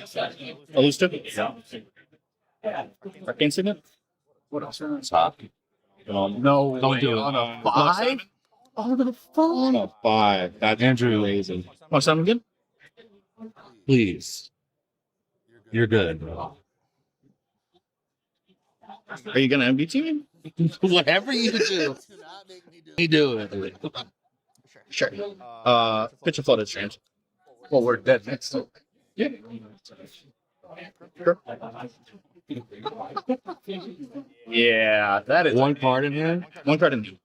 Wait, that. Right, it's- I'm not even gonna lie. And cost 5, right? So you would have to have a land or have a land up top. I'm not even joking. I'll show you counterspell and offer the draw. I'm not even joking. Because he cast anything once, it was over. Yeah, it is. Not guaranteed. I don't have a doubler in bed, so it's not guaranteed. I've seen them whiff quite a lot. It's up to you, man. You look like nobody really. I would do it. I would. That whole focus. Yeah, you're priority. I hate you. President, if it makes you feel better, I don't think there's going to be a lot of MBT going around this game. No, you're not going to get anytime soon. I'm casting one spell. I'm casting one spell in my turn. It's going to be offline, mostly. Yeah. Why are you like this? You got it, bro. What? Alpha. That's right. That's right.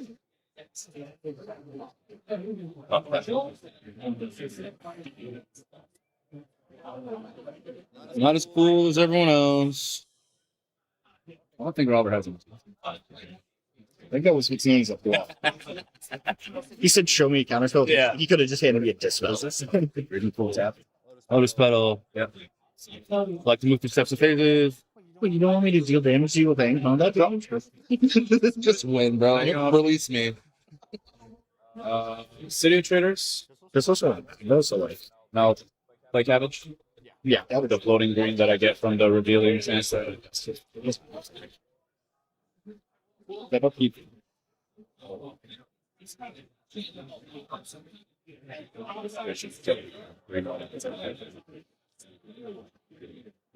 Yeah, but in seat 4, you got it.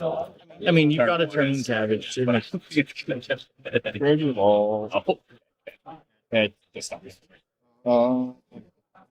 Then to imagine. That's so bad. That's what I'm gonna.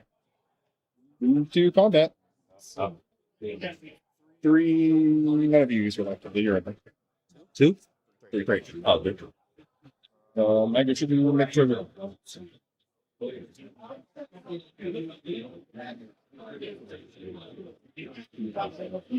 Steps and phases. On top. Here we go. Upkeep. Draw.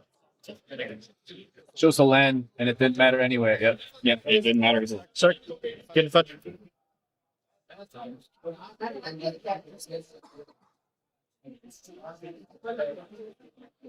Yeah, the opening was one land, the ancient tomb, and the Mox Diamond with these. and I drew the second one. Real quick, there's like a white card that's like really sticking out. Just shove it. Yeah. It's like poking out over there. Sometimes cards. Is it this one? No, you're good now. You're good. Yeah, sure.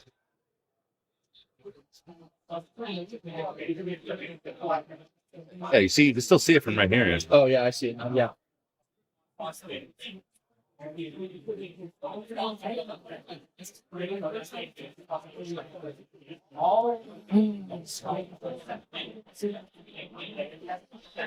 It doesn't have a die on it. Yeah, 2 food time? That's 0. Oh, sure. If it doesn't have this, I can't imagine you're gonna get a ton of food. I don't think so. Not this. Not Kin and Ang Magna. Not a great pot. It happens sometimes. Though.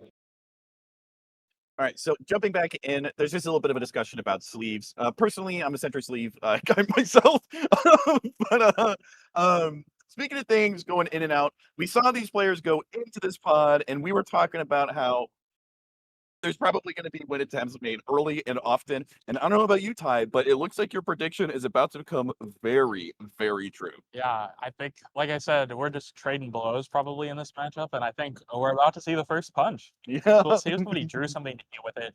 We do have access to some cards that have been drawn, and we can confirm that Kinnon's only piece of interaction is still the Force of Negation. I think there was some debate when that Grim Monolith was cast. He threatened to counter it.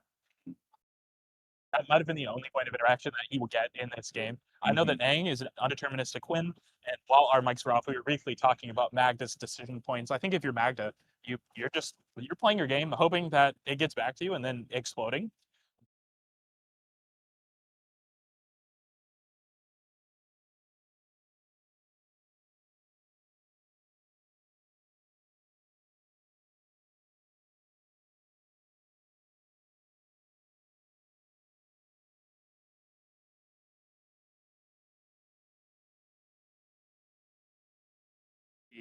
Of see kind of what happens here. We're going to see a push though. I think the only option is to cast. Correct? Yeah, 100%. Yeah, I'm doing some math. It looks like because of the ancient tomb, they would have had a with or without the Grim Monolith. So I think that is an area I potentially overjudged Robert a little bit. Oh, it didn't need to be countered. I don't think it strictly needed to be countered. But yeah, that's it's a tough spot. Like usually the best interaction you're going to see out of Magda, and Magda can pretty sufficiently interact with pods often, is either going to be the type of redirect or copy effects that we see a lot of. Like we know that they have a return favor in hand, but I don't believe they have the ability to cast it right now. But the most critical part of the Aang combo, which is the cast and then all the ETBs, aren't going to be too susceptible to like a deflecting swat or a redirect lightning. Yeah. As far as we know, the only interaction in Robert's hand is the Force of Negation, and then there's not like a LQR or something like that in the wings for Charles.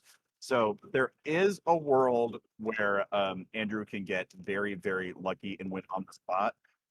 I more than likely would expect them to chew through maybe like a third to potentially half the list.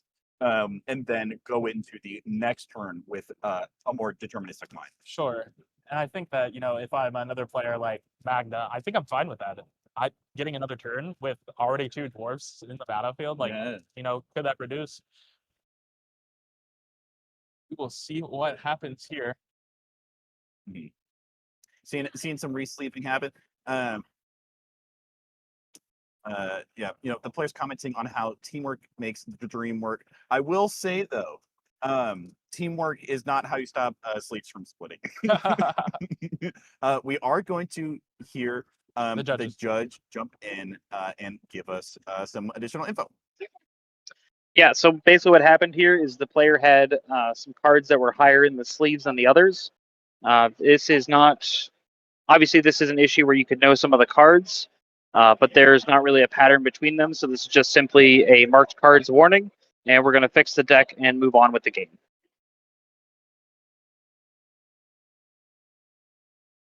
Awesome.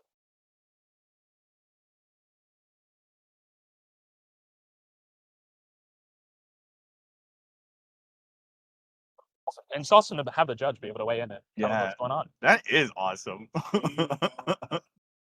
So just a warning here, no nefarious actions. Just helping the other players out, re-sleeve, we'll be good to go. Yeah, stuff like that. It's I love how stuff like this reminds me of the very like physical nature of MTG play, and how that also is influenced by the rules as well. Like when we're looking at interactions between layers when it comes to like copy effects and stuff like that, that oftentimes they're only able to copy the characteristics on the physical card itself. Because you're not able to like Sharpie in that it's like also like a bird or artifact, or it's just the ways that like it really is at the end of the day all about the cardboard. And is Andrew going to be able to cross the finish line with the 99 pieces of cardboard that he has sitting in his freshly sleeved library? I don't know. But we do see them returning to play, and we will return to player audio. So we can keep an ear on the conversation and our eyes on what's going down. Good. That is the card. Man, my momentum's gone. I'm gonna be swinging at someone for 5 next turn. All right. All right. You know what you're gonna get is a lightning. Issue is resolved. You're good to continue, and this match will receive in 8 minutes. Thank you very much. Can a turn skip on his part? No, it's just a warning. No, I'm begging. Brother. You already fished, right? 8 minutes, 30 minutes. Is that the trop? It is the trop. You are correct. I'm so sorry. That's strike number 2, baby. That's strike number 2. No, it happened when it was. That's my fault. I'm messing with you, brother. I know. Let me be flustered, man. Let me be flustered. Help me out here, bro. It's the one. What's the bad guy?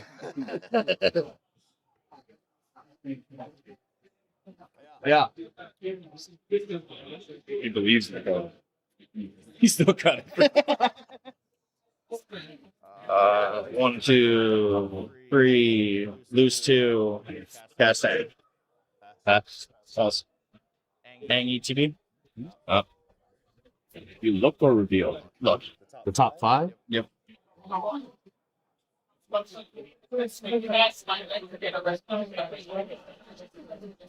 And we're on. Vizier many pieces. To shortcut, is everyone okay with me just putting the cards resolving and then just keep touching them? So Andrew's having the conversation with the pod that anglers often have to have is like, are you guys okay with me shortcutting certain aspects of this to move it along? You were talking a little bit earlier, Ty, about how this list is very similar to one that we've heard. Like Gyruda is another one that we see. It's got that same kind of like, you're just running like a lot of clones, a lot of them similar in cost as well. It's pretty apt that the chameleon from Spider-Man is the first one to flip, because it's a good kind of like locus to operate around when it comes to like, how does this deck work? So Aang as a legendary creature is going to kill a lot of the copies of it that enters. So ideally, they're going to be able to send a ton to the graveyard. And the possible situation for Andrew is then if there's some type of like Jack Pops effect where you're able to, at the end of your turn, bring a lot of clones back. Because at some point they are going to try and transition. It looks like they're having a pass, but they got a whip. They are going to want to transition into like Felidar Guardian. So instead of just making copies, you're also flickering stuff back. Which is then going to allow you to either get like a doubler like Star list or get additional pieces into play. It looks like the odds were not in Andrew's favor, and neither were the evens. If I'm another player in this pot, I'm feeling very, very lucky right now. It's just like a Tali, you know, Jesus, take the wheel. Yeah. So thank you, Carrie Underwood, for winning American Idol Season 1. And also, thank you to Robert R. For not negating that Grimano, because it looks like these players will now need to figure out how to survive a Magda turn. Yeah. Oof. I don't know how they're going to do it, but let's see how they do.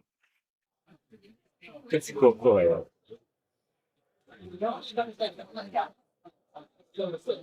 Okay, it does not exile. That's what I want. Yeah.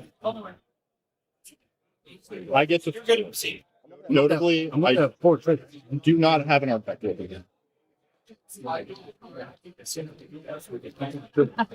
Well, talk to Mando. Are you saying like you're not gonna win this turn, or no? I'm not gonna win my turn. Well, if you top deck artifact wolf, obviously. Yeah. If I 100% do not have an artifact wolf. You will show us the artifact. I will scry one and show everyone. It's a miracle. It's a miracle. Whatever.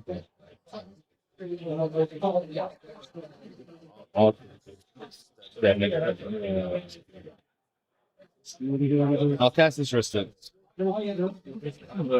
Sympathy. Yes, sir. That's what it is. First, it's good. I'm going to pass the turn. Wow, I have 2 colorless and a half green lane. Still alive, man. I really like that.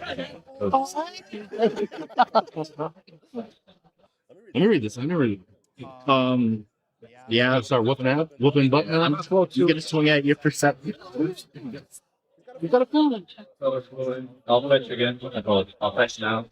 Get a forest. Yeah. You're fine. Dude, I can't even check the birthing ritual to keep going. That was in my way.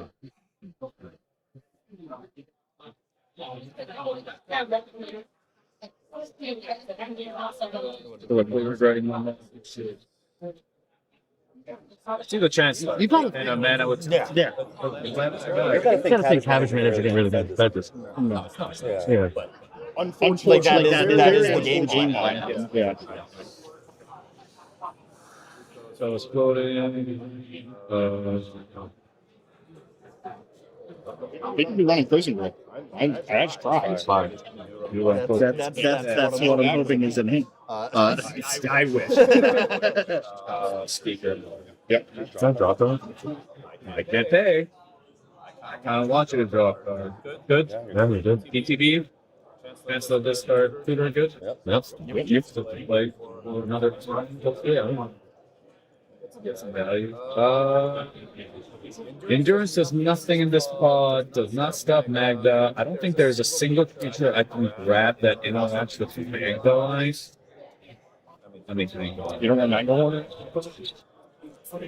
I don't think that matters at instance. Yeah.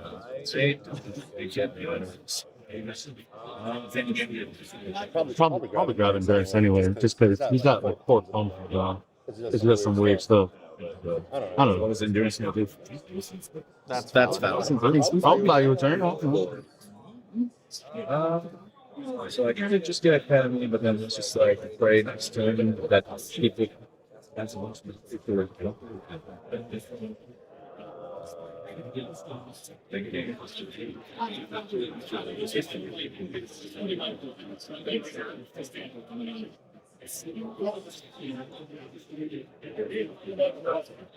How big is Savage? Yeah, I mean, what else am I gonna do? Alrighty. Surprising almost no one. The formidable speaker is going to get an Academy Rector. That is just so gross. So gross. It's so good. It's so good. So, Ty, we have seen the game develop according to some of our early predictions. There was an early, essentially, win attempt made by Ing. It's a commander-centric list that's looking to just get a bunch of ETPs off. Looks like they got like a little bit unlucky. We see Kinnan deploying the Ristic Study. All these players are doing exactly what you would expect their list to do. They're all, for the most part, where they want to be. I know that if I'm Charles, I probably want a few more cabbages that I have on board.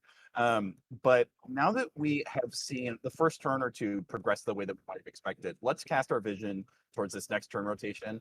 What should I expect to see here? Yeah, well, just want to start. We are playing Talon Gates as land for turn, notably from Magda, which is one of his probably only interaction pieces to stop Ing. So, as we talked about before the game started, we don't care about losing. We only care about winning, right? Yeah. So just giving it up here and being able to push with the extra mana, perhaps, is probably a make or break moment right here. That is a critical play. Playing that as the land and not holding it in his hand for interaction, he will have enough treasures to do it. Yeah. So hopefully this works out for him. I would love to see a Magda push here because, again, I don't know that there's anyone that can stop it As far as predictions on what we see happen this turn, who knows? I like the Cabbage Merchant just tutoring for Academy Rector. Again, you're in the position where if it makes it back to you, you're in great shape. And if not, you couldn't have interacted anyway, probably, right? So who cares? Yeah. It's a very heads up of like, because it's going to signal to the other players of like, you can't allow the game to go too long. So if you're going to do anything, you have to do it now. Yeah. So especially with the Ristic study, like if I'm Charles, I want my opponents to be doing stuff. I don't want them winning, but I want them like casting spells and taking game action so that other players are having to interact. And you're hoping that Robert draws the interaction and you get to make more cabbages off of that, right? So but also like with the Magda Hordemaster out, Valor is very comfortable blatantly committing crimes on screen. And so I don't know what else they're going to be able to get away with. We do see them. It looks like they hit the original cannon off the flip. And I just get where that there is another clone in Anchor's hands. We will see more shenanigans if he gets a turn here. A very, very scary piece coming out of Magda. Let me see if I can pull it up for you guys. I know that we had some questions in chat about Magda and winning. This can be one of the ways here. Making an artifact dwarf that you can tap and untap is part of the win con, and we just had one hit the battlefield. So this could be a very dangerous turn.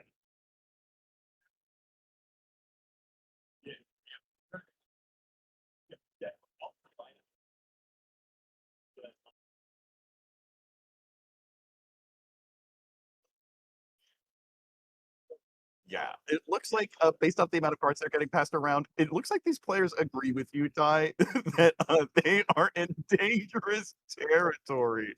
Yeah. Let's jump to player audio.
Here, so we have Spark Double being remember again. And then we have Ristic on that.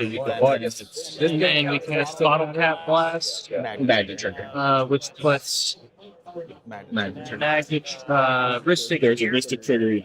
Yep, Ristic goes here. Yep. And then Magnet goes to falls. Yep. I have a magnet trigger if we want to use that to differentiate it. That'll work. Yep. So there is Ristic then Magnet. Yeah. This is your trigger. Yeah. So how does that work with the improvise? Does the improvise go? I see some questions in chat about. I see some questions in chat about what's being cast. A Spark Double was played, and then in response, we're seeing Magda cast Bottle Cap Blast in response to the Ristic triggers. This is a spot, depending on what's in hands, where Magda and Aang could both potentially present wins on the stack virtually. Aang needs to resolve these spells, so Magda has to interact before this first clone happens, especially if we could get into something like a roaming throne or any ETB doubler. It would be very, very bad. We do know that there is a return to favor in Magda's hand as well.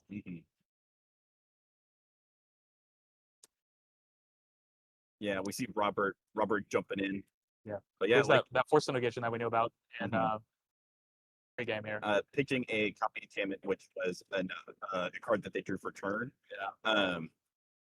Yeah. And then if you are Mr. Charles, you're finally excited here to get some cabbages. While the stack might be scary, you're finally getting some cabbages here.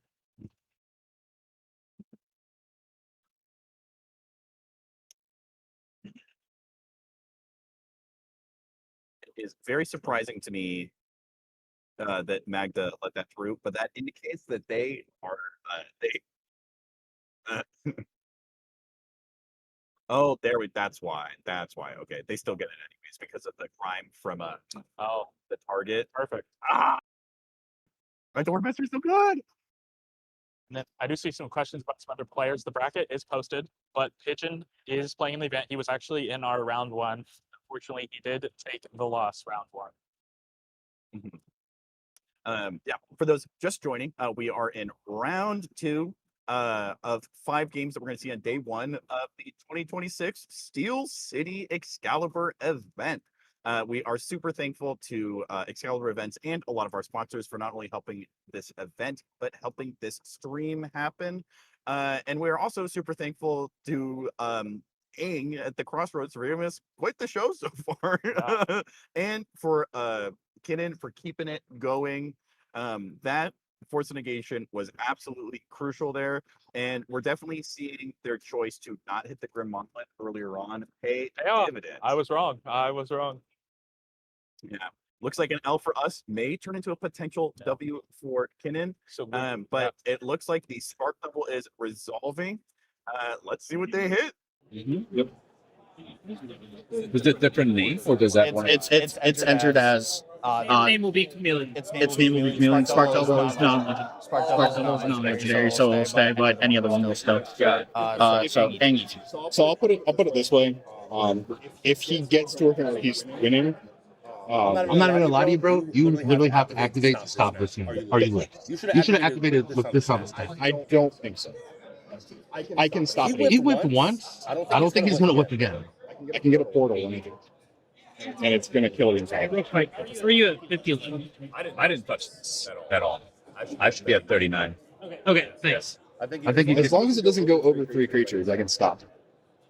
Well, right now this is a trigger, so you're gonna. If this trigger resolves, the Aang trigger is gonna happen. He's gonna have 4 triggers. He's gonna have 4 creatures in it.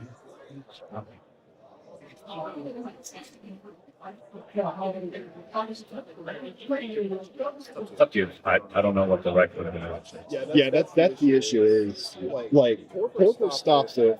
I think he might just whiff here. He might just whiff. That's the other. Yeah, I'm holding. I'm thinking. I think we got super luck on the list. There's no W. No, there's no W. I think I am going to activate it. Sure. No offense. You're good. Remember though, so before you finalize your target, if you do get 40, you do know what. You know the card still in my hand. I know the card still in my hand. Still over there. We're feeding a bunch of cards to risk. That's why I'm probably going to offer a draw. Because I don't think I can fight through artifact removal on 20 cards can. I'm okay with the draw. I don't know what these guys are thinking. Yes.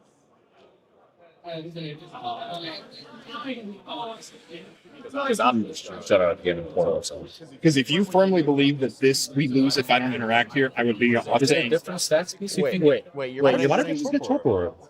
Because he said earlier the portal doesn't stop. Yes, That's what I'm 100%. So you're grabbing a portal, you're putting it around the set? No, he's thinking. I'm thinking. Realistically, I'm thinking. Torpor 100% sure. Torpor would probably stop.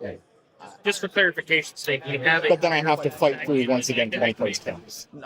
Because he's holding priority on the turn. Oh, you seen? You have a Magda. I see this many. Yes, I have a Magda. 4, 5. I've 7. Yes, I've got the token right here. And I can hold this as long as. He's seen 4 of the cards in my hand. None of them will. It does everything. Definitely. Okay. All right. Yeah, it's a good looking in. I will. For good resolve, I will grab a turn. And I think we're still passing on the.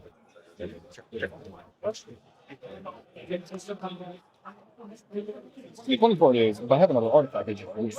Why? I mean, you can still push me soon. It doesn't matter for you. I don't think why he doesn't get portaled. Because I'm pretty sure his vibe is guaranteed. His vibe is untapped, he just wins on his turn. But I don't know. Oh, it is portal. It's correct. But it's correct. Well, It furthers my game. Get portal. He still had triggers that can keep resolving. Like we might. Possible, but this puts him in a bad position right now. Or he has. Jumping in, me and Ty were just chatting about it. I don't know about you, chat, but we both very much agree with the decision to get portal here. Yeah.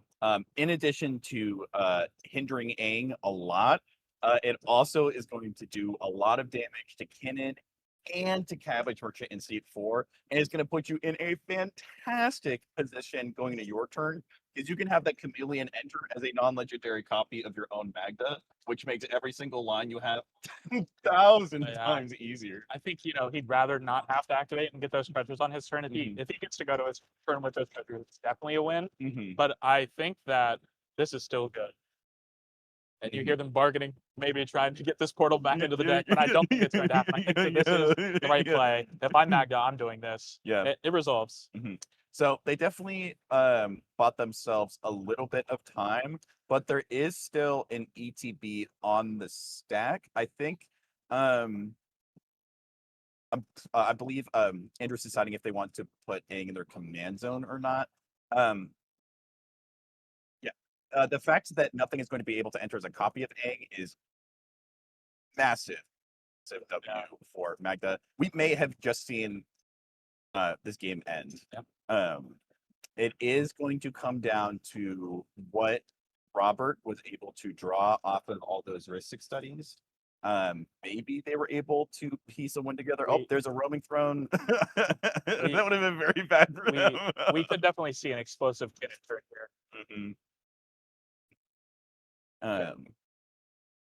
Naming human on the roaming throne.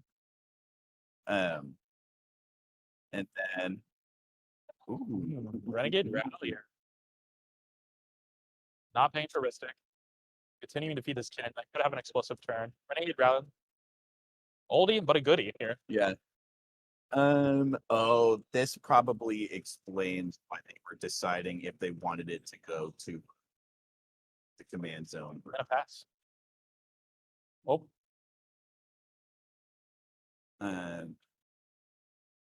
Let's jump to player audio while we see what happens next. It's like if he whips. Like, I'm in a much better position with a portal on field with you having a batting graveyard. 60 What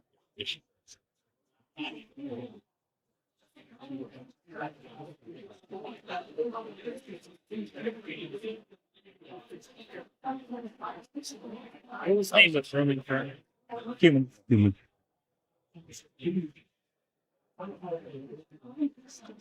Play with me.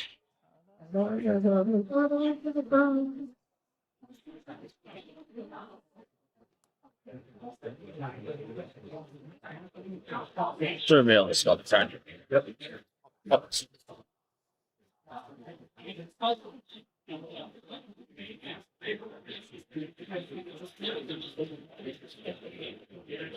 Put Aang in yard. My only way else to go in there is hit loyal recruiters, sacrifice it, bring Aang back. Or hitting like the Broodmaw with the Renegade Rally. Definitely a hard choice to make there, but I mean, I still just lose the mind on my turn anyway. I'm on.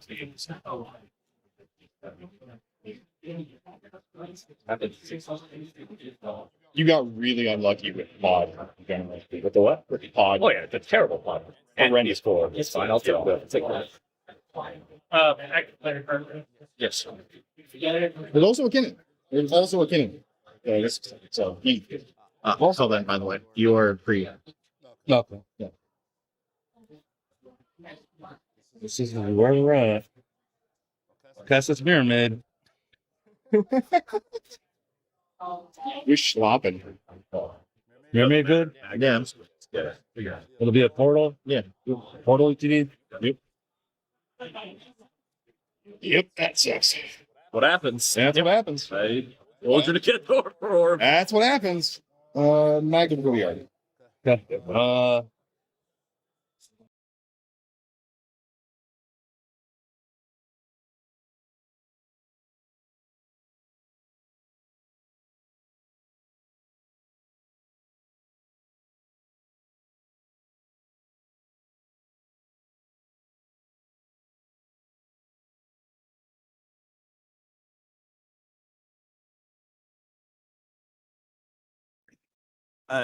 Yeah. Ty was just talking about how with that Mirror Maid coming in as a copy of Portal to Phyrexia, it solidifies its slot in Robert's list by being truly God's strongest soldier. Yeah. And also just like resetting the game here, I would definitely be probably afraid of Kinna just winning the game now, right? Yeah. Like the favor swung drastically. If you were looking at the live Kalshi odds of this game, I'm going Kinnan minus 400 right now. Guaranteed money, guaranteed payout. Oh man, that's like the coolest Mirror Maid I've seen in a while. Yeah, that was an awesome one. I am so conditioned to seeing it come down as a copy of Ristic Study that I had already in my mind been like, I guess they didn't draw anything relevant. Yeah. And we did have a question in chat. What artifact removal does Charles have known in hand? It is an Archdruid's Charm, artifact or enchantment removal. It's a very good card, very versatile, but it is known to us. It may have been in his opening hand, but it is known. They also have a card that not a lot of people know about, but it's quite a fun one. A Collective Resistance would be another one that they have. And then we may want to look back in a Trees of the Ogre just hit the stack with a Treasure Vault up. Oh my word. This is disgusting. Disgusting. That says 6 treasures for you? 6 treasures. Yep. I'll pass on Trees and Silver, buddy.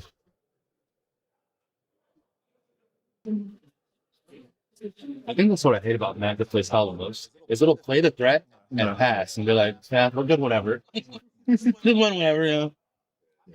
Hey, I'm ripping it on my turn. Give me 1 second. I'm sorry. Yeah, you're fine, buddy.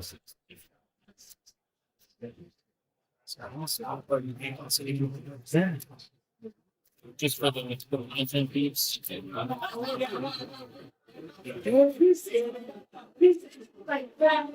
So imagine if I didn't live there and like I got the recruiters and we got to keep going. I for sure thought you had.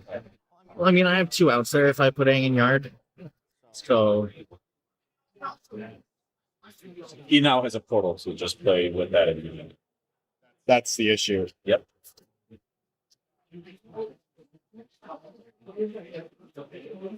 On copy artifacts, man.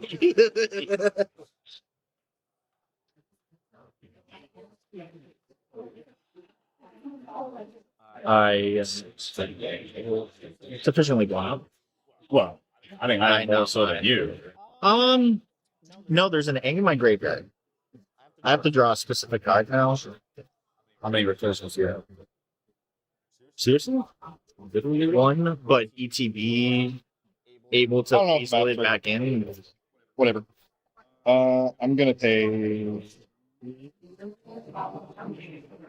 Someone has Bolt by only his own plane.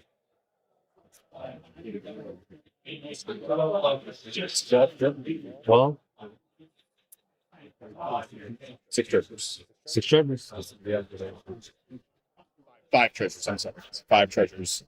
And okay. Sure. And you're activating Magnum? Yes, I'm gonna put a Mag activation. Okay. Okay. How many charges left over?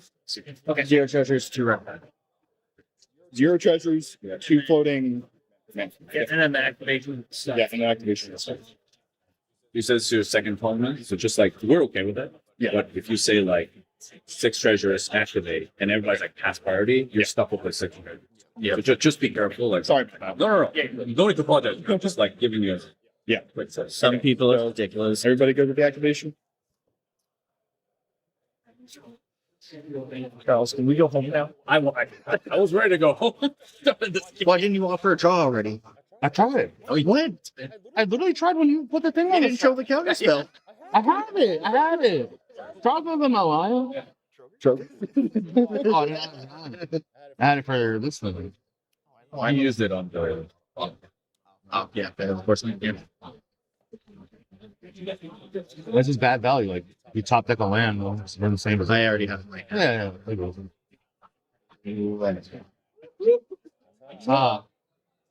So is 2 red still floating? And he has 0 treasures. Has something in hand. Why is he floating to red? Yeah. Someone Hornet's thing him, dude. I'm not the most worried about being punched in this pod. I'm not the most worried. Nobody has any creature. I know. Why'd you portal me, bro? I'll portal over this.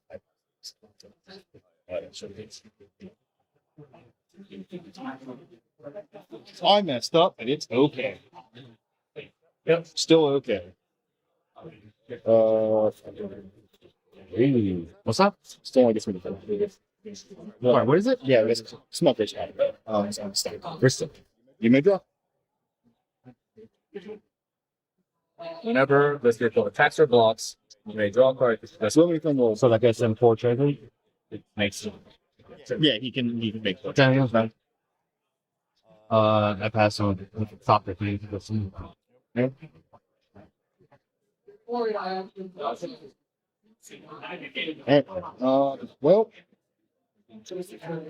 I go fast. Nothing ends up. All right.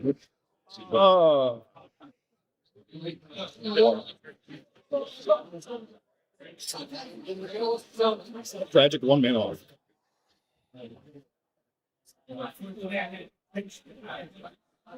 Like, I can do this, but I have to offer a draw. Fine. I mean, you could. Well, let's see what he does. Well, hold your hand step. Yeah. Robert, what are you grabbing the portal? Let me see Ben's. I got Mag the Horde Master and Metallic Man. 4 clones, egg. All these clones enter as anything on the battlefield? Anything on the battlefield. It'll probably be a clone. You have Treason Silver. Yeah.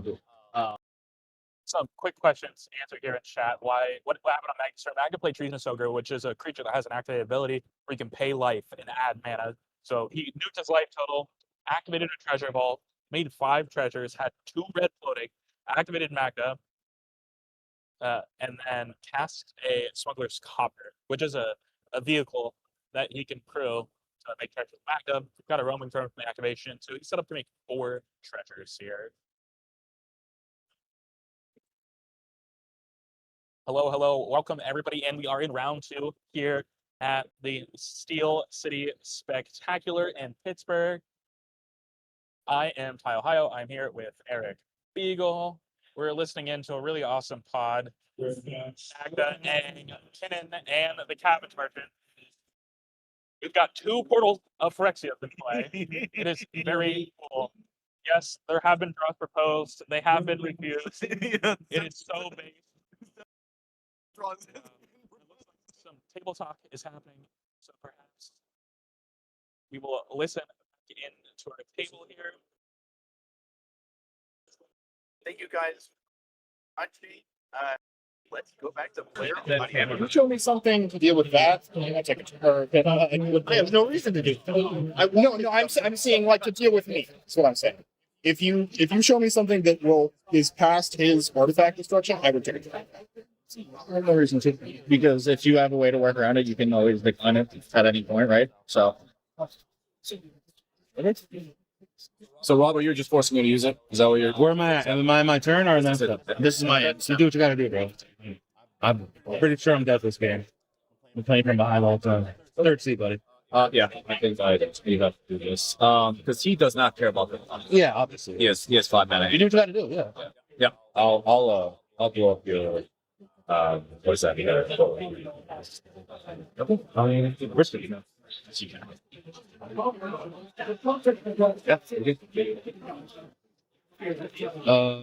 Anything else in info? I will go to pencil. My turn. Well, I'll go game actions like we said. I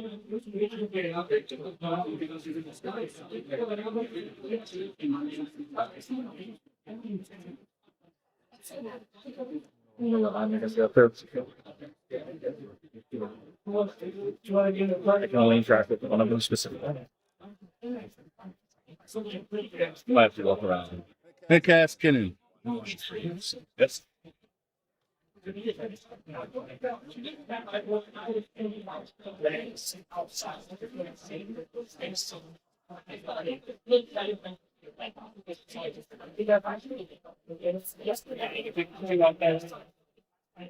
Nope. Colorless mana. Oh, sorry. What the? Yeah, you're right. Let me cheat, bro. What you trying to do? Ay.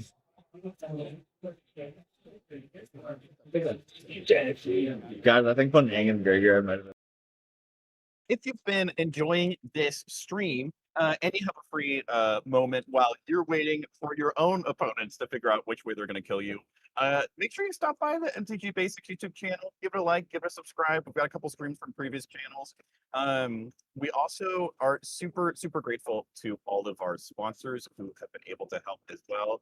In addition to Excalibur Events, who has been throwing a lot of events for CDH lately. We have Gold Sabertooth, Eldrazi.e, WizKid, Golden Goblet, and a few other people who we are once again so thankful for helping make this stream happen.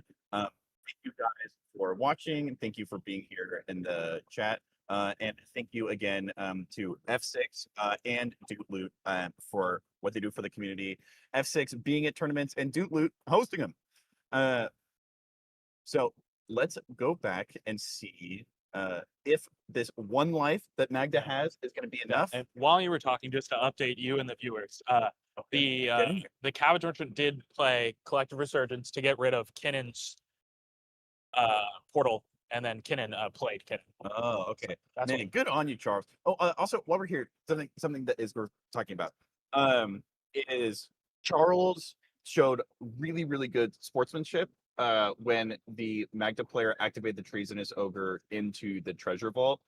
We heard them talking about how apparently it's this Magnus player's second tournament, and they had declared that they were going to make 6 treasures and then activate, but then they changed their mind and said no, actually 5 treasures and hold up double red. And I think that's a great example of how there is a world where I think Charles can choose to hold his players' feet to the fire. True. But also, I think, well, I have not gotten the chance to hang out with Charles a lot in person. Something I have heard time and time again is that they are a fantastic person, a really stand-up guy. And I think it'd be a great instance of like Charles 100% wants to win. But if you can't tell by the fact that they're playing Cabbage Merchant, you can tell that Charles wants to win their way.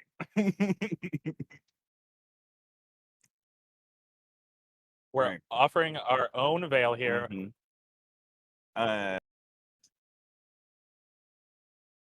We do know that they have a transmute artifact in hand, so they could transmute and go get another 0-cost artifact, or they could just be setting up for a later turn.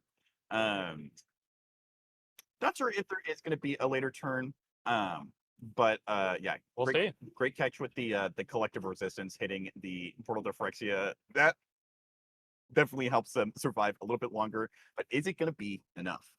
It's like a guy who needs to count in modern. What do you do that for you?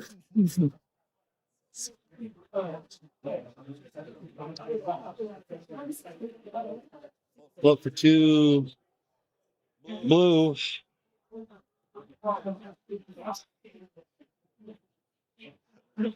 He's one of it trying to cast a Springleaf drone. Yep. 5 mana.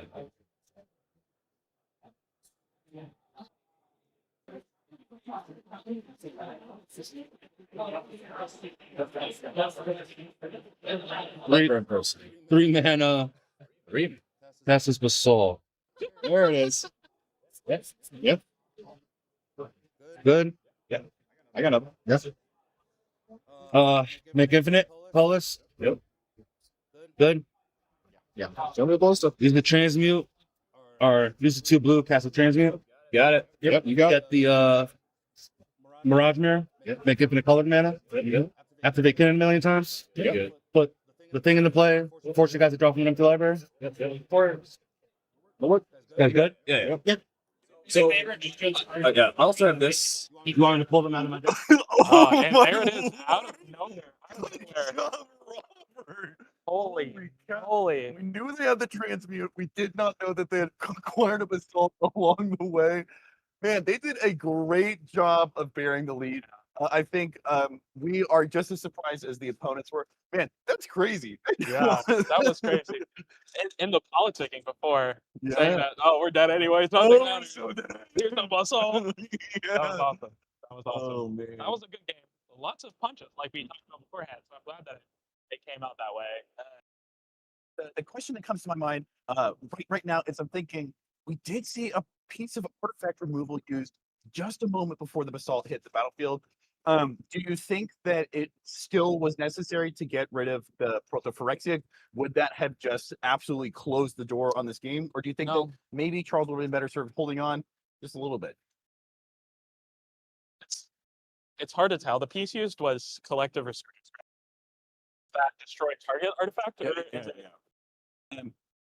Yes. And so you can escalate it then with collective resistance to also hit an enchantment.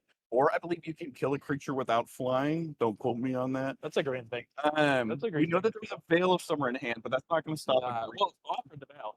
Offered the own veil to follow this up. It was honestly a sick line. Offering your own veil, a Rog Psi play, offering your own thing to do the combo. Very cool. Well, okay, yeah, that's a good point. Yeah, if Charles goes to interact there, then they're able to offer it, saving themselves a mana that they had to spend on the green pip, and then they also get to still keep the. Okay, gotcha.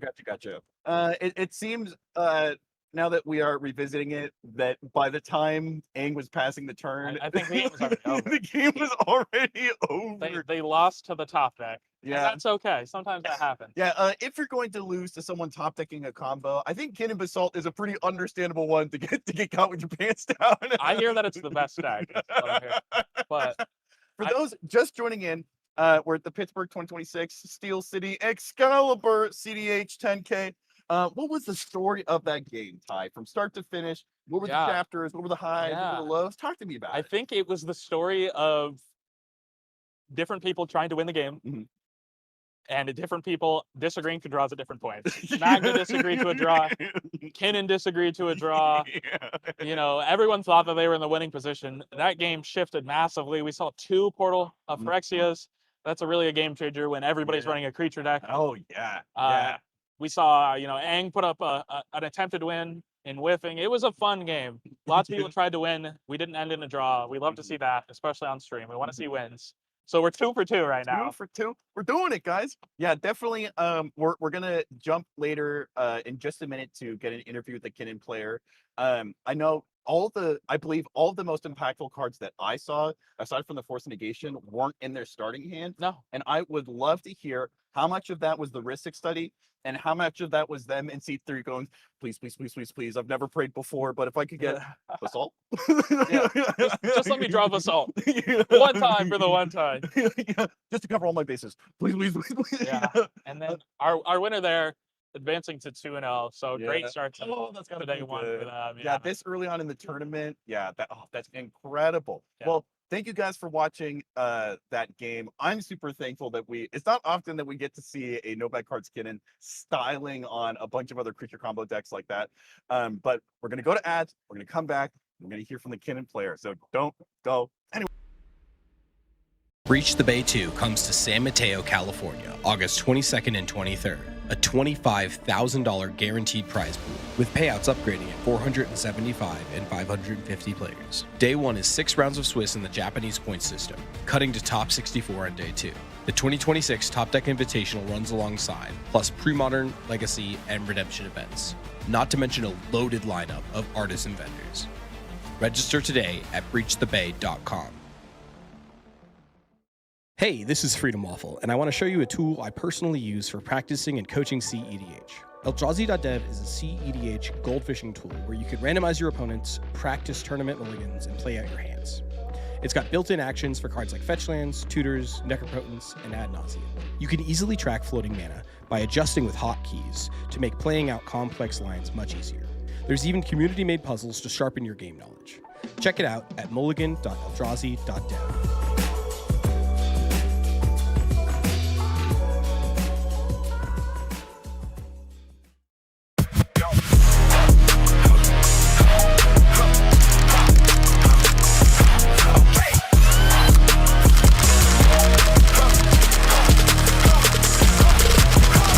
F6 Supply is your one-stop shop for premium tournament accessories. From Benishoga playmats and high-quality dice to our custom token pack, F6 has everything you need to up your tournament game.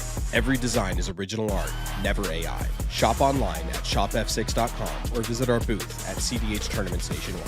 Level up your game with F6 Supply. $4,000 for one deck? Half the cards are out of stock anyway. I just want to play the game. Did somebody say despair?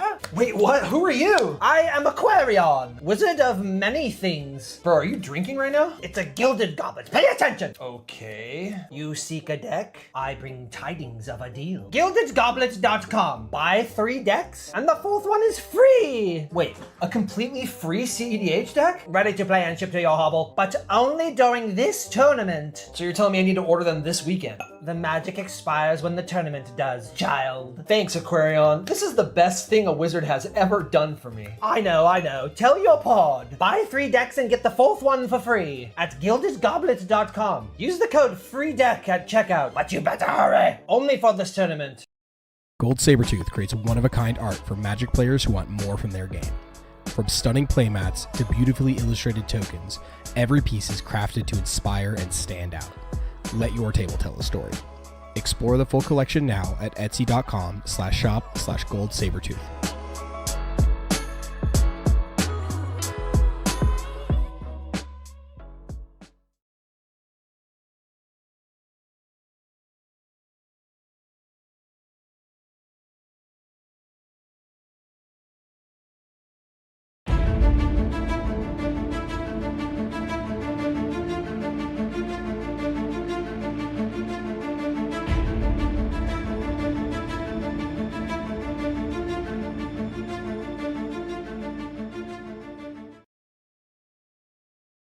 Hello, I'm Eric, and I am joined by the recent winner of our last game, Robert. What's going on? Oh, it was so cool. Yeah. Oh, it's you were up against the ropes the whole time. Aim got out super fast and got super unlucky. Yeah. Magda it seemed like everything a Magda player could want. Everything. But still, you ended up closing out the game. And now you're 2-0-0, which has got to feel incredible. Feels pretty good. Not gonna lie. Feels pretty good. Yeah. So talk to us a little bit. We got the chance to get a glimpse into what your tournament journey has been like with this last game. But kind of zooming out, you're playing Kinnan. It looks like you're playing like no bad cards, but with definitely some additions with like Cryptolith, right, and stuff like that. Talk to us about why you brought the deck that you played, why you made some of the changes to it to kind of either for your playstyle or local meta, and then what you're kind of looking to do for the rest of the tournament to make sure that we don't just see you on stream here, but also in top 16. Okay. Yeah, shout out Freedom Waffle for the no bad cards list, and really just took my own spin on it. We've jammed a lot of games back home, and we have a lot of Kinnan pilots who are also very good. Mercury, shout out Mercury. Oh, nice. Yeah. Mercury, we're showing you well. Yeah, we got you, boy. So yeah, the spicy tech I don't really know. Sudden sub maybe. Yeah. You know, a little split second action. Do you guys I'm on Emrakul. Emrakul. Oh, the promised end. You gotta do it, bro. I took it. The last Steel City, the last one I won playing Atali at this event. And I was on Emrakul then too. So I was like, I gotta be spicy. You know? Maybe it's a secret sauce. Maybe I should find a way to put. Maybe that's why Magda didn't win. Magda, you should be on Emrakul to promise. If they're on Emrakul, it might have been different, bro. You know, it might have been able to pull it out. You know? Well, it definitely was a down to the wire line there at the very end. You mentioned, we were talking about it while the ads are showing, that there were a bunch of like little things that had to go your way. For instance, Magda getting the portal to stop the Aang was really, really crucial for you there, because that's the only way you're then able to stop Magda. Yeah, so yeah, it yeah. sounds like you already had the Mirror Maid in hand at that time. Yeah. Or were you just praying for life that it was on top? Or No, it was in hand? I drew it on. I don't remember when I drew it, but I knew I. That's why when Charles was talking about, oh, just get Torpor Orb and stuff like that, I had to deflect that away. I had to get that out of the conversation. He's only saying that because he wants his cabbage. Exactly. Yeah, he was greedy cabbage, man. Yeah. What about the basalt? When did you pick up on that? I'm sorry, one more time? When did you get the basalt in hand? I drew it. There was a moment where me and Charles were working together, and I showed him my whole hand. I didn't have anything to win. Yeah. And immediately afterwards, a spell was cast, and I drew the basalt immediately afterwards. I was like, oh my God, we'll get there now. Yeah. Keep it together. Yeah, I know it was really interesting for us to watch, because I would not consider that pod to be a typical pod composition for CDH. Yeah. Because we have 9 to 10% of the meta is Kinnan, immediately followed by Blue Farm. But also, like in our first pod, there were 2 Rows. Do you feel like as a Kinnan player that you're just like always running into mirror matches? Or at a tournament like this, do you feel like in Swiss you still have to be prepared for pretty much anything? Yeah, the variance in Swiss at big events is diabolical, you know. So I feel like when you're deck building, you kind of have to, I don't want to say necessarily have silver bullets, but you have to tech for a wide range of decks, you know what I mean? Other than that, yeah, the meta's still, I think Kinnan's the best deck, but you know, people disagree. Blue Farm is still up there. There's a lot of Ral. Blue Farm's pretty good. It's all right. Atali, obviously, Atali's the best deck. Let's be real. You know, let's be real. But well, why'd you switch from Atali to Kinnan? It was a bet. This dude bet me. Really? Listen to me right now. Listen to me. I won this event on Atali, and I got like no love for it. Oh, it was all luck. It was a fluke. Blah blah blah blah. Yeah. And I'm like, okay, I guess I'll just play the best blue deck then, and see what see if the stats stay the same. And I pick up Kinnan and just been destroying with it, and I'm still the bad guy though. So That's awesome, Robert. Yeah. Well, casting our vision to the future. And let's imagine tomorrow, make it through Swiss, make it to top 16. You're sitting there at the top 4 table. As cool as it would be for the top 4 to be Magda, Aang, Kinnan, Cabbage Merchant, more than likely I would expect to see a little bit of Blue Farm. Sisse, probably Sisse there. What are ways that you are keeping in the back of your mind, like when I'm in a pod that is way more ristic, way more smothering tithe, I need to start playing differently in this way? Well, that's the thing. That's the beautiful thing about Kinnan is your pivot points are so wide range. You can mulligan to be able to stay on parity with the slop, or you can mulligan for a turn 2 win, or you can mulligan to, Gillidrake the Magda or the Ral or something like that. You know, the pivot points are very strong. That's what I think. Blue Farm, I feel like it's more linear. You have your game plan. You know what you're gonna do. You hide behind a little bit of engines, but I think you have more flexibility with Kinnan. Yeah. Yeah. Oh, guys, it's just a Lotho. Yeah, it's just a Lotho, guys. Relax. I'm losing life, see? Yeah, I don't even want it. But don't kill it. Yeah, exactly. Well, as a Kinnan enjoyer myself, I definitely feel very inspired to get in and just get more reps in. What's a piece of advice that you'd either give to me as a Kinnan pilot or just generically to Kinnan players out there if I want to go 2-0 at the next tournament I play in the first 2 rounds of Swiss? Well, my advice to any Magic player is just to go to your LGSs, get out there, grind those games. Even nowadays, you don't even have to leave your house. You can play at home on webcam.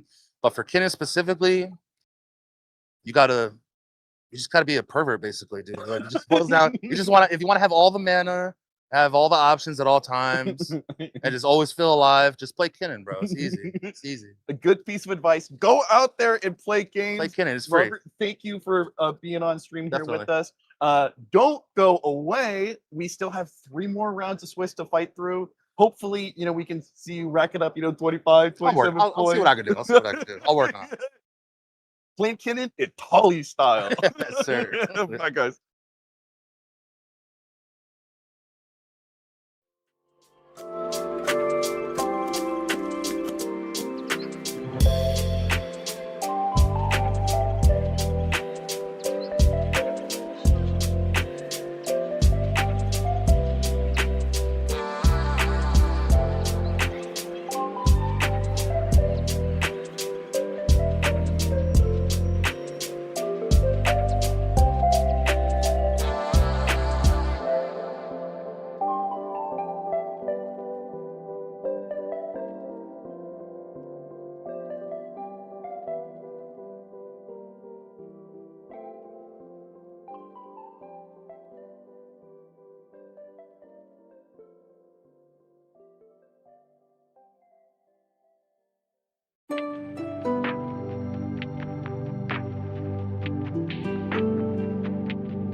Hello, hello, hello. If you're wondering who we are, I'm Eric, joined by Ty. If you're wondering where we are, we're in Pittsburgh.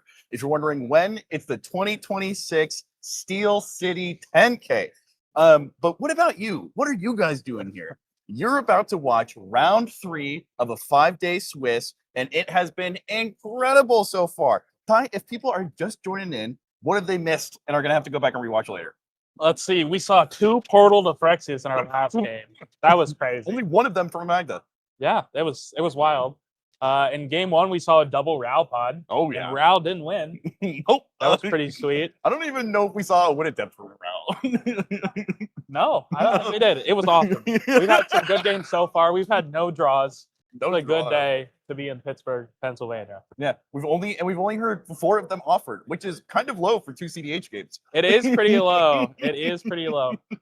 We do have our pod here going into round 3 at the Steel City Invitational. This will be round 3 of 5 today, and I think we've got some fun decks going on. Yeah. Oh, it's so awesome.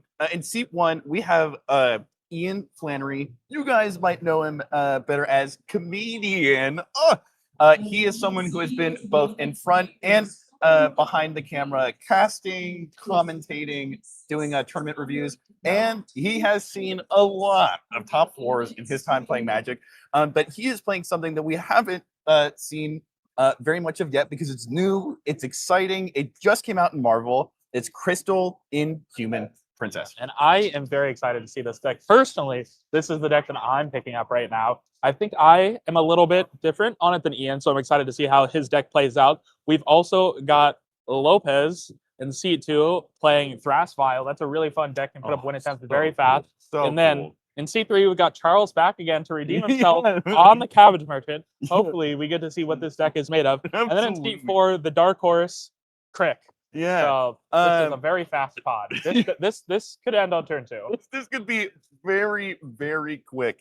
I do feel a little sorry for this seat 4 Crick though. I think of all the players in this pod, they're gonna have the hardest one politicking, landing those big powerful spells that are gonna get you right at the front of the pod in terms of resource acquisition. And then also, like in terms of knowledge gaps, these are players who have been around the block. Yeah. So they're not going to be able to sneak anything by these players. It's some impressive records going in by Ian and by Charles. We just had Charles on pod. So we have 1 win and 1 loss for both of them. And then we still see 5 points from Thrasios Vile and by Crick. So while none of them are locked, it's way too early in Swiss for that. they all have definitely gotten their foot in the door and are looking to close the window for their opponents and just catapult themselves into top 16. I know if I were these players, there is going to be one game of Swiss tomorrow, and I want to be able to show up and just be able to like ID. Yeah. So generally in tournaments about this size, you're looking for 3 wins, whether that be from day 1 or day 2. 16 is usually the lowest, so that will convert into a top 16, which is going to be 3 wins. So I wouldn't expect to see any draws or anything here. I would definitely expect to see wins and win attempts, especially with these decks. So looking at these lists specifically, we were actually having a conversation between rounds. And it was, what the heck does Crystal even do?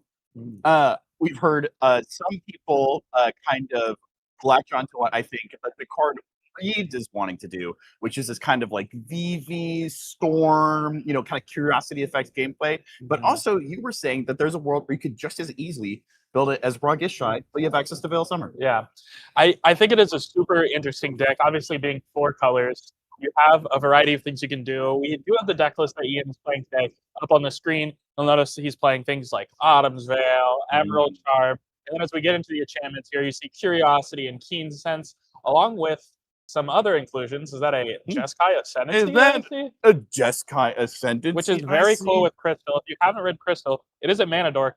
Has some extra text, which means when you cast a spell, if you have a Curiosity attached to it, you draw a card. So being able to play the long game of the slop game like a Raw Gishai, you just have more value engines basically in the command zone is the point of the deck. So it'll be interesting to see how it plays out. Ian is on the version of the deck that's a little bit heavier on those Curiosity effects. We're playing things like Ophidian Eye, and we have like Jeskai Ascendancy to untap the Crystal, which is a very cool thing to do. So I'm excited to see how it goes for Mr. Ian in seat 1 here. In seat 2, like you said, we've got a list that is well known for going much faster than the average Thrasios list might. You can see a Wild Canter here, a Hexing Sculpture, a Dosin as well. This is a list that wants to land an early effect that is going to inhibit the opponent's spells that are going to stop you, and then you want to cast the biggest, baddest spell that you can. You're beseeching for a Culling Ritual to cast an Adnaz with an extra 10 mana staple to it. You want to hit an Adnaz and you want to take 30 cards deep. This list notably come out of nowhere. No Ad Nauseam. No Ad Nauseam. No, I'm not seeing it. Ooh, Lopez with the spice. What are you? Necro and Breach. No Nas. Very interesting. This will be cool. And then we have, in fact, already started to get some hands. So let me modify what we're looking at right here. This is what Ian is working with. We see an Autumn's Veil, which is a great indication that, like, usually we'll see people pretty much always opt out of Autumn's Veil in favor of Veil of Summer. But this hand, in my opinion, is a great example of why it should be kept, because you have the Polluted Delta, the Wild Growth, the Sylvan Library, so there's the opportunity for extra mana development there. You've got a Force of Will, which is going to be able to, well, you don't want to pitch the tandem Lookout. It's going to stop you from losing to, you know, a Peer into the Abyss or something from Crick. But also, like, you have the ability to get a powerful spell out, you're able to protect it, and none of this requires overly committing to any particular game plan. I think that's something that is a huge benefit of having a commander that taps for mana in the first place, but also is something that we're able to see these high color piles do, is they're able to keep these hands that have both a game plan as well as the resources needed to execute it, and you're able to do all of it on the back of like high card quality, which is not something I would usually expect to say about a hand that has this much green in it. Even as someone who is a huge fan of the color green, it is not often that I see a Sylvan Library and an Autumn's Veil in a starting 7, and I'm this excited and this confident. But I do really like this hand. I think it's got, you know, the pretty much combo piece in Tandem Lookout, as well as the Force for backup if it has to be used that way. I will say in this deck specifically, outside of Autumn's Veil, Legolas's Quick Reflexes is a house card. Giving split second on the stack and then getting your trigger off a crystal so you can draw the card without being interacted with is very important. I love that for them. Yeah, we also are getting ooh, this is a lot of black cards. I think it might be Crick. Let's see what we're looking at. Computer, put this player's hand up. Boom. We got our starting hand here for Crick, also getting to keep a 7. That's always super dangerous. Super, super dangerous. I'm scared. I'm not even playing it. I'm scared. Oh my God. We've got the Cooperative Souls and the Shallow is going to make it really difficult to interact with. I love a good Peat Bog. That's going to give you a lot of mana. And then we see a combo piece in the Asmodeus, as well as the ability to get whatever other combo piece you want with the Entomb plus 2 recurring effects. Notably, no mana acceleration in his hand, but turn 2 or turn 3, something's going to happen. Yeah. As long as he gets there. Mm-hmm. We have seen that he's got a Force of Will, and there's a lot of very Force of Willable cards in this hand. Ooh, hang on. What's that? I believe we are receiving hands from Lopez. This is our Show me what final you player got here. Oh, Nas is there. Hopefully, they will be able to surprise their opponents with it, just like they surprised us. There's also a Cabbage Merchant. Once again, we see Charles in a pod where someone else is playing their commander. We also see a Force of Negation and a Flusterstorm here. This is... I have a lot of thoughts about this hand, Ty, and I'd like to hear what your thoughts are. The ones that stand out to me are, it looks like their plan is to try and get an early Cabbage Merchant and then sit and wait. Sure. How are we getting that early Cabbage Merchant? We've got 2 lands. One of them might come in tap. Yeah. Obviously, we're banking on the fact that this Force of Negation and Flusterstorm in tandem can get us to maybe turn 3 or turn 4 where we can make a move. Yeah. But we've got Crystal and Crick in the pod. We'll see how it pans out. Obviously, you love to see Ad Nauseam in your opening hand. You love to see the Cabbage Merchant. You love to have interaction. That is free. But I'm sure that they're also wishing that maybe this was a different hand. Yeah. I mean, honestly, based off this pod composition, I'd be comfortable keeping the Shifting Woodlands and having the Verdant Catacombs. If we're an Ancient Tomb, I could still see keeping this hand. Turn 2 Cabbage Merchant with the ability to hold up mana plus interaction. Yeah. But I don't know. Maybe Lopez will prove me wrong, but I don't know about you, Ty. I think I'd pitch this and try to find a faster 5. Perhaps it just depends on how he thinks the pod's going to play out. Like we had discussed, there is a different version of Crystal where it can be more top heavy, more of a control deck. So maybe he's banking on the fact that playing Crystal may keep him alive through these early Crick turns. We've also got the other Cabbage Merchant in the pod as well. They are a very interactive deck, and these are Magic cards right here. These are Magic cards. I think we're going to see a Cabbage Merchant. Yeah. Ooh, wee mama. That is definitely the Cabbage Merchant hand you want to see.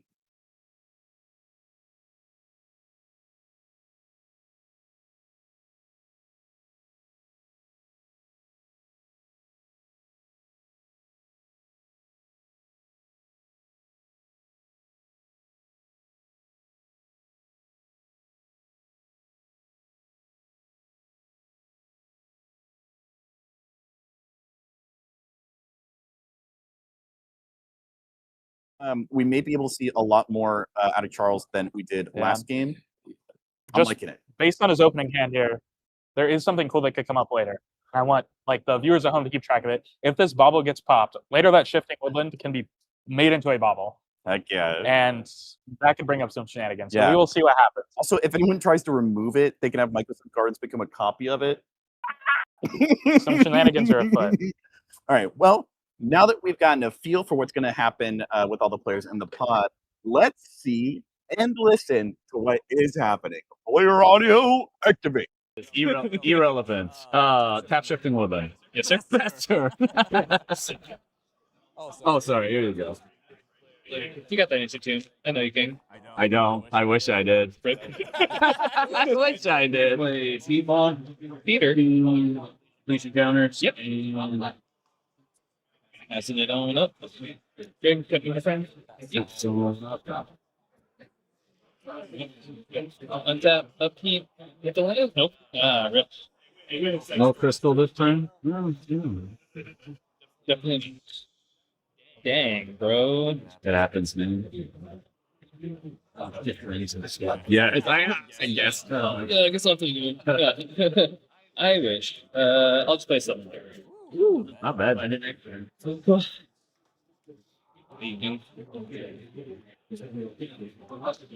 do you play? Oh, Peapog, nice. Go, Peter. Yep. Gracios, Passios?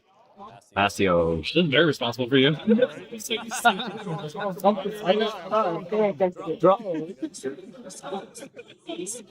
what I wanted to see. Micahson. If it is not the player that you played against, Story? There it is. Yeah. all Thank you. evidence. Pass on it. Pass turn.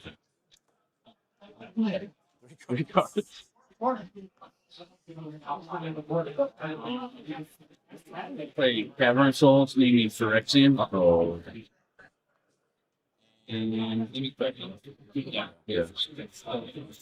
Okay. Forgot I got a Rada. It's at the Pete draw. Oh, this one just says Still the 4. vibrator. Yeah, no, I know. I'm just saying. Yeah, the old one just said 1 minute. Take You're always keeping. Yeah. Okay, take an 8. Anybody swinging at you anytime soon? Yeah. Maybe Thrasios. Maybe Cabbage. We're gonna something like practice Misty. Is that okay with everybody? Gonna get a. I think you're right. Some of you. In Curate? Yeah. I got a mid-range one now. Oh my god. I don't know why, but. So, like, I don't know for those weirdos, but. Meanwhile, plays mid-range. Yeah, that'd be a good move. Yeah, be like, oh, I know this weird people playing mid-range here. Like, Anyways, defense. Yeah. Anyway. 2 fetch, 8. Didn't get that.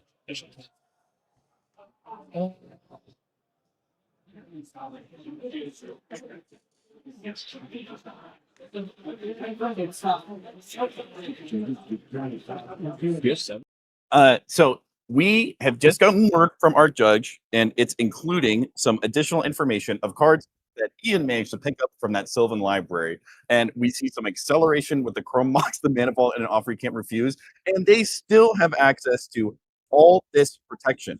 So while these players may not know it, they might be moving into quite the spicy turn. Notably here, fetching the Taiga, we don't have any access to white in this hand, even with the Chrome Box. So there's no world where we get a Crystal and a Voice of Victory this turn, just because we don't have access. But this hand is set up very good. A Voice goes under the Chrome Box. Yeah. So we're not Get under their voice.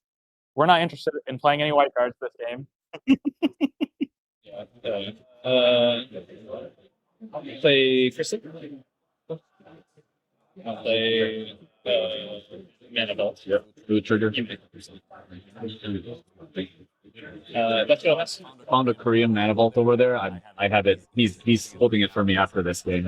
And it's signed by the artist. Oh, Missed it. Correct. Misty. Yep.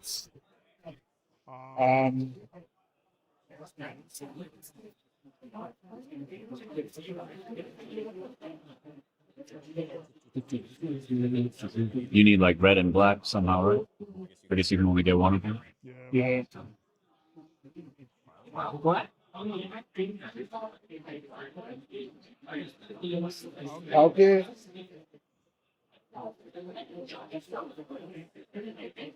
Yeah, you can only get a red or.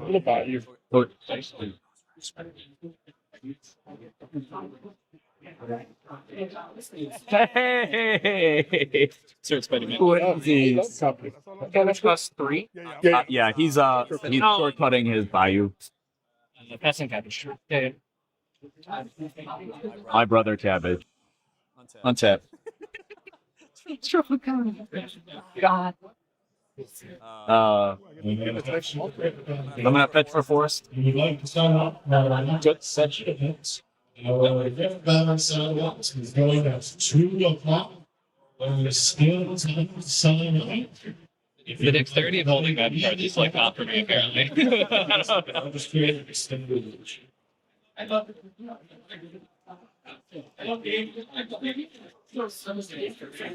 Althras playing the mid-range game. Yeah, I feel embarrassed. I mean, I promise I don't normally do this. Yeah. Yeah. It's like There's in the pod, so I understand. I go all in. And I Alrighty, so it looks like we saw a lot of what the opening hand read like what would happen. Sylvan Library, mana out of Ian. Lopez, not much. Charles opting to go for the early Cabbage Merchant. They have not deployed the Vexing Bauble yet, but I wouldn't be surprised if that comes down soon.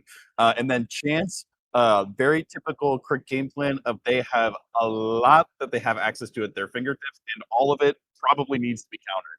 So, Ty, it seems like at this point it could be anyone's game. They were just commenting on how Vile Thrust is playing a little bit slower than it would like, but I mean, they've got a Cabbage Merchant, they've got interaction, and they have that add-on. So if there's a huge counterspell war, it could really go in their favor.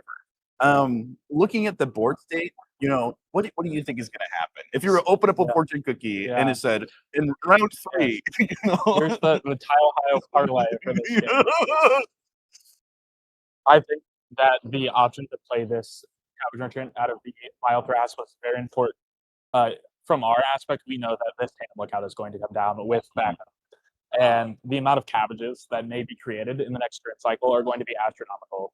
So knowing that ad nauseum is in hand, knowing that there's a Cabbage Merchant, it may get pretty dangerous here. Although if I'm Ian, I'm also still feeling pretty good. Obviously, Crick, I'd like to be going a little bit faster. The Cabbage Merchant, I think, is in the place it wants to be, especially with this Vexing Bauble coming out. That's pretty cool. That may put a damper on what Ian's about to do, but if I were a betting man, I still think that Ian is in the Ian best place is in to be. such a good spot. Something I also like about his position is his proximity to Crick allows him to, honestly, as soon as something needs to be countered, he can just pass priority. Yeah. Because he is, one of the things I really respect about him as a player is he is really, really good at sniffing out the cards that people have in hand. And so he knows Vile Thras enough to know that it's only going to keep a hand that has this sort of like delayed mana production. If once it gets enough mana, it has everything it needs to do. Plus, yes, Cabbage Merchant is in mono green, and a lot of Lumra and Yeva and Sovala pilots know that there are a lot of ways, especially when it comes to creatures, that green is able to interact with lists. And so, especially with a mono black list like Crick, if I'm Ian, I can pretty confidently pass priority and trust that other opponents are going to be able to solve this problem for him. Well, we will see what happens. Yeah. Let's see what problems Ian causes. Let me know if you want to see my hands. These are my Sylvan cards. I'm going to look at mine. That one took me a second.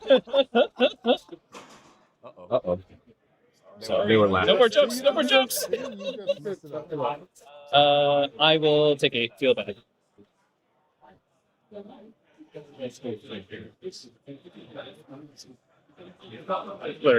Oh. Yeah. Got it. Sorry. My fault. I literally was like, my hands up. I was like, what do I do?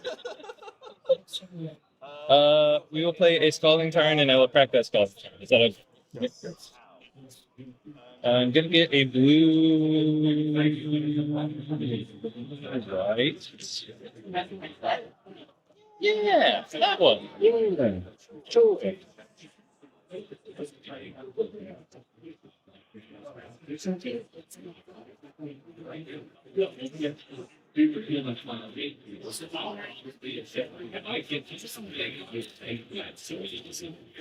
Where are you?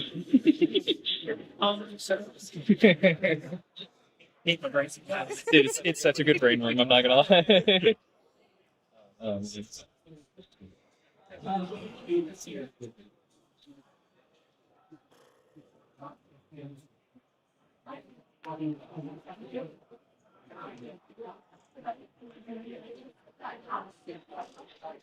Ian mentioning brain worms while tutoring in a green deck could be an indication that is he on Pan Glacial Worm? I don't know.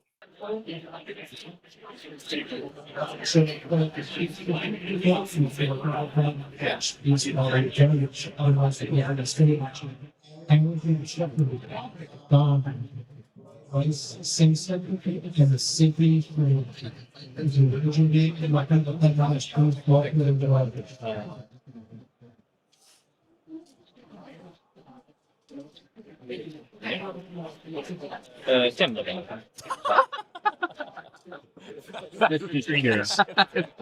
For green now. Yeah, I think we're probably fine.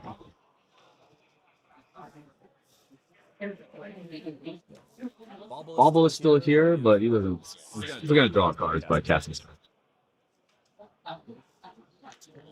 You got I can crack it. It's up to you. You know the other card of mine. Yeah. Is that the one you're letting go? Too? I have to. Yeah. We just got it, so I'm gonna crack bubble.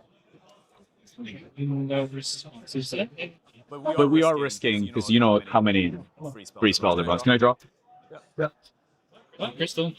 Kind of on the stack. Yep. What is that? Force of Will. That's a beautiful Force of Will. That was the new. That you force a Neg. Neg is what he showed me when I casted my spec signal. Oh. Use the green floating. Train on to. Oh man. Sure. Sorry. Wait 1 sec.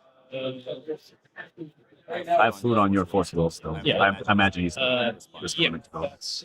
No, you guys can make. Okay. Two of them. We take a damage from Crystal? Yes.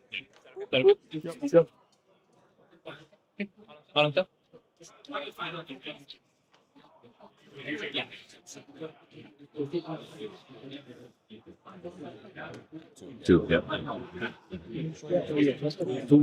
Six. Plus this. Plus this. So storm count is 1, 2, 3, 4. Okay. You can tap out to pick. No, he doesn't even need to tap out. He has Crystal, yeah.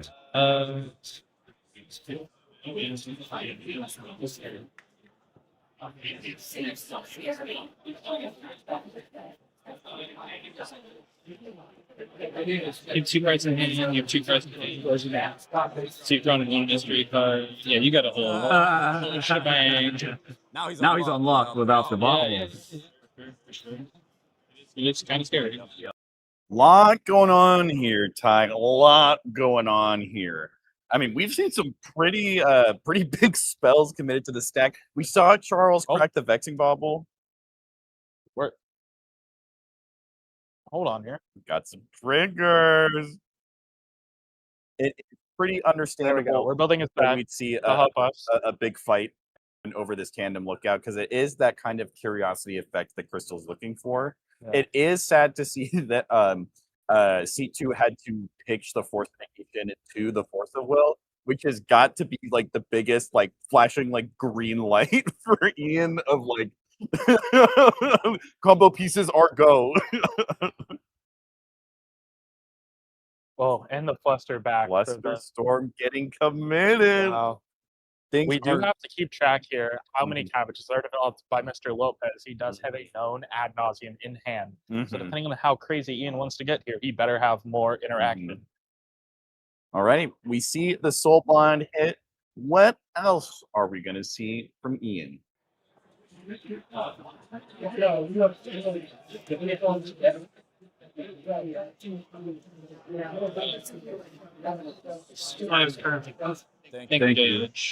And Okay. as an additional cost, or as an alternate cost, I'm gonna bounce an island back to my hand, cast Idle to trigger brain tap target creature. We make foods and then we get pings. And then crystal trigger. Good. Yep. Draw 3. 1, 2, 3. Do my move that with 6 more. Someone can target that. Still holding priority on my title board here. It's not gonna do anything but you know. This title bore out of Ian indicates that perhaps he is the favored one. What that other card is. Greg's famous for his beautiful collection. It's just absolutely gorgeous to see. I'm going to hack my own title board. Crystal trigger good? Alright, drop here. Can you get Greg to do it? Sorry? Oh yeah. 2, 3. And if you don't mind having them stacked up here just for the camera creation. Yeah, that's kind of tricky. Okay. Still holding priorities, my impact.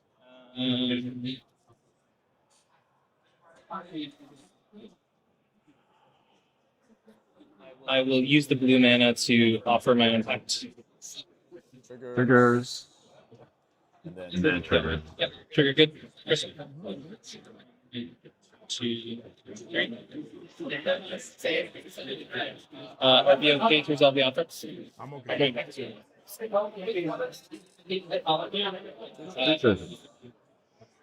Heroes and treasure. I didn't see triggers in the other one. Pitch games. You just only black. Oh, sure. That's perfect with me. Yeah, thank you. Yeah, 2 turns. 2. Dog. No, that am I allowed to resolve my title board?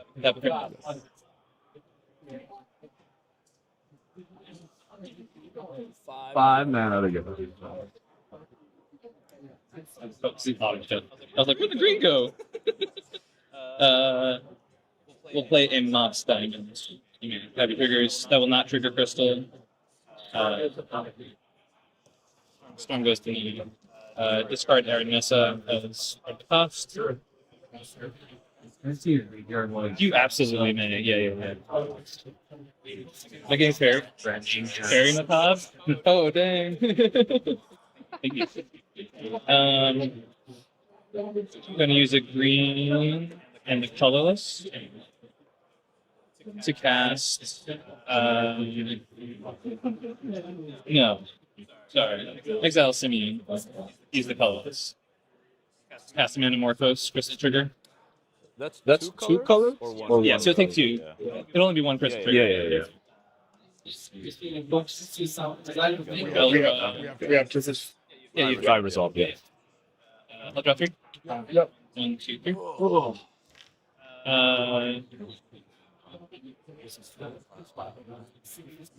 Thrust. Metamorphose, good to resolve, friends? Yep. Yeah. Yes, sir. We'll go blue, red.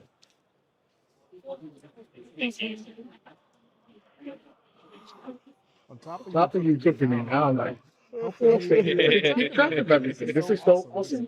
Being on stream is so great. I'll become a helper. Wait till you get the building. Fair, reasonable.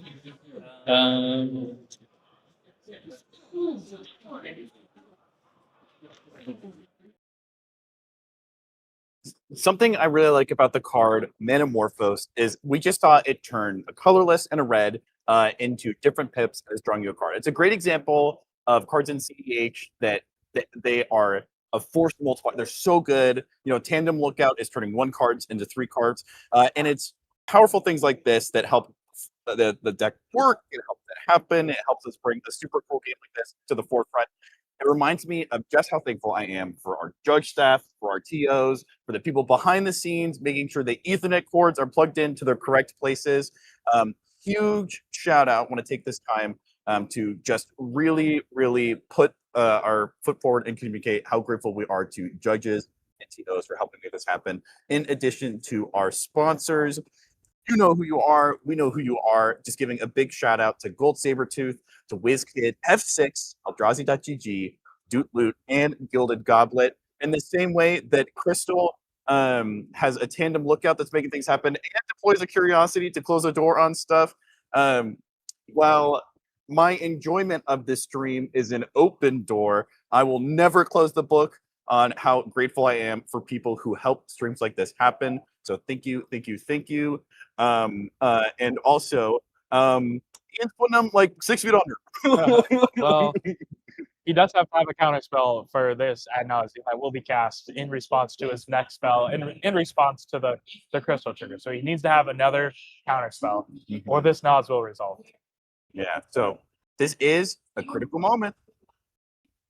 Okay, here we go. You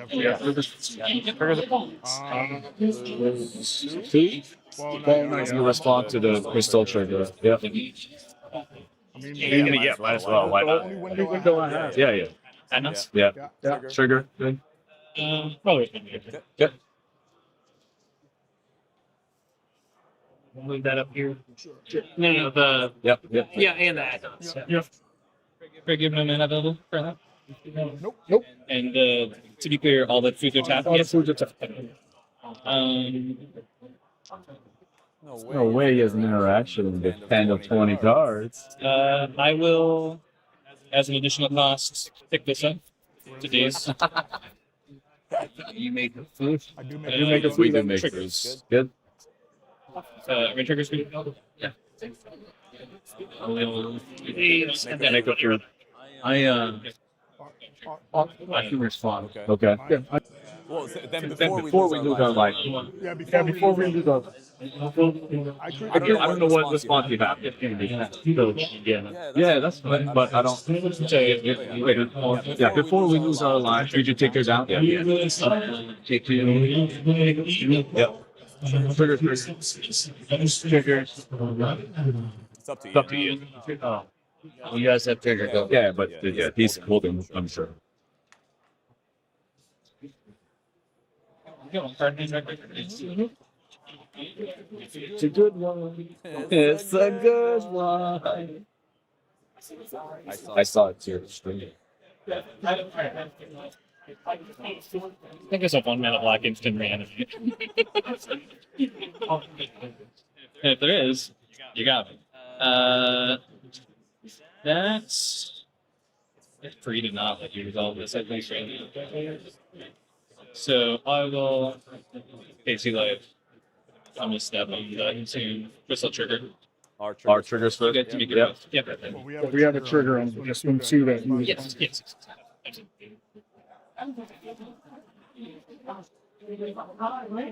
My crystal trigger, okay? Yeah. So what I'm going to do right now is I'm going to drop the Curiosity, and then I'm going to determine whether I'm going to, or sorry, I'm going to drop that Tandem, I'm going to determine whether I'm going to drop that Curiosity.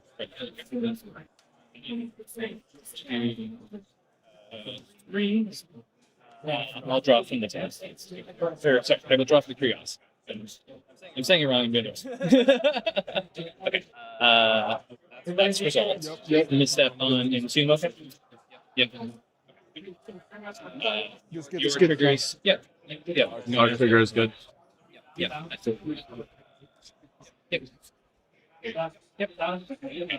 We now have my crystal trigger on top of the Dace. Same thing. I will resolve the Tandem. I'll debate on the Curiosity. We should lose life first. Yes, absolutely. Boop. Okay. I got you. 1, 2, 3. I will drop home Tandems. Or Curiosity test.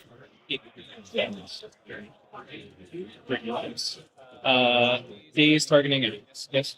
Yes. That is. What is that trigger? That is the food trigger that's used. Nope, that's my food trigger. Your food trigger on his end. Yes, okay. Are you paying for days? Yes. Yeah, you can make your food and you can make your food. Days is fine too. Oh, no, you have to pay for days before I make my food. No.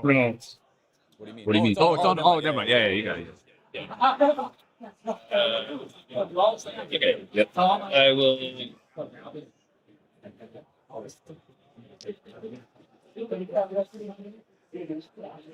Cast a force, exiling.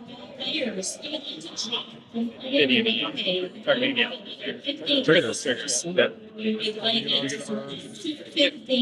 trigger, okay. I'll draw Tandem, same thing. 1, 2, 3. I think you need more cards there. I'll draw girls.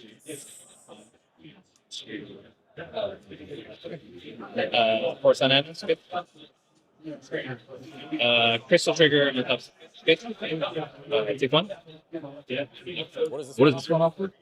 The Just Guess Anything. Right. Right. You take 3. Oh, yes, 2 more each. You. What is this? That was the crystal. That is the crystal trigger. Yes. So now I'll draw from my tandem. Yeah. We'll just get some new sequence. And I'm sad. Some crazy shit. Yeah. Oh, and also it's a loot effect. Crazy. And I will draw off my Curious. Yeah.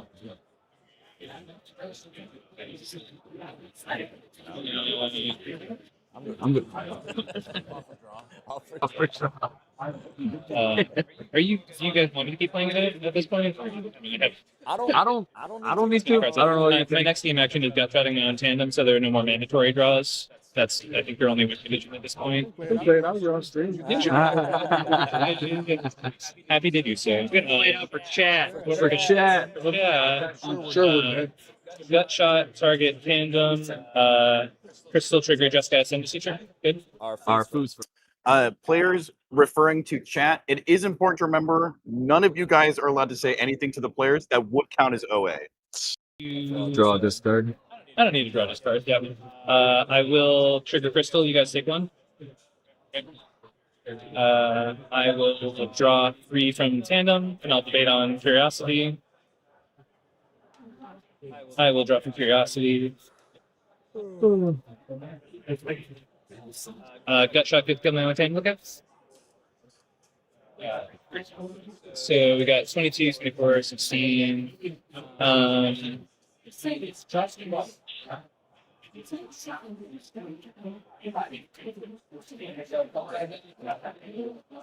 Then blue.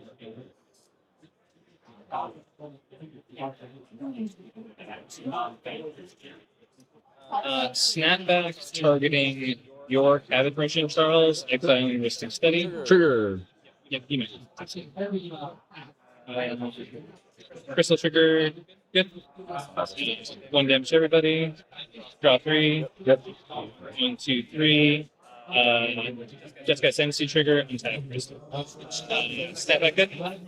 Float 9 green for no reason. Float 9 green.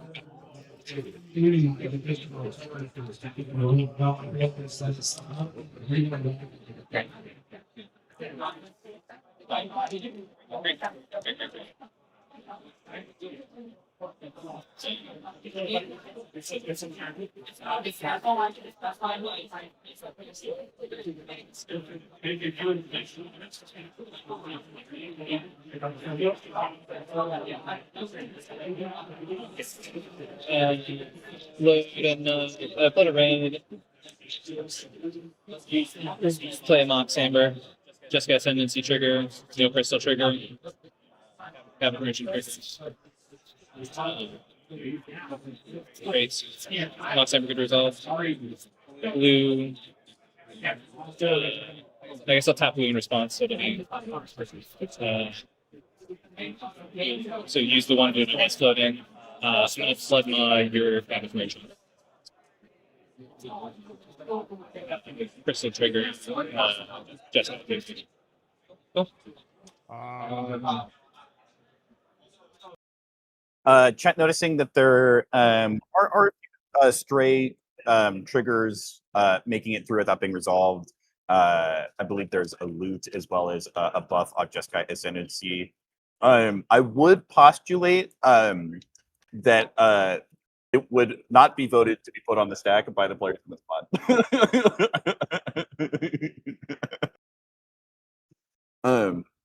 It seems. And I do believe the loot on Jeskai Ascendancy is a May draw, so Yeah, it does not have to draw. Yeah, the loot on Jeskai Ascendancy is a May. So he isn't doing anything nefarious. He's just choosing not to draw, which I think is smart, which is also why I killed a Sam. Look out, doesn't need to draw anymore.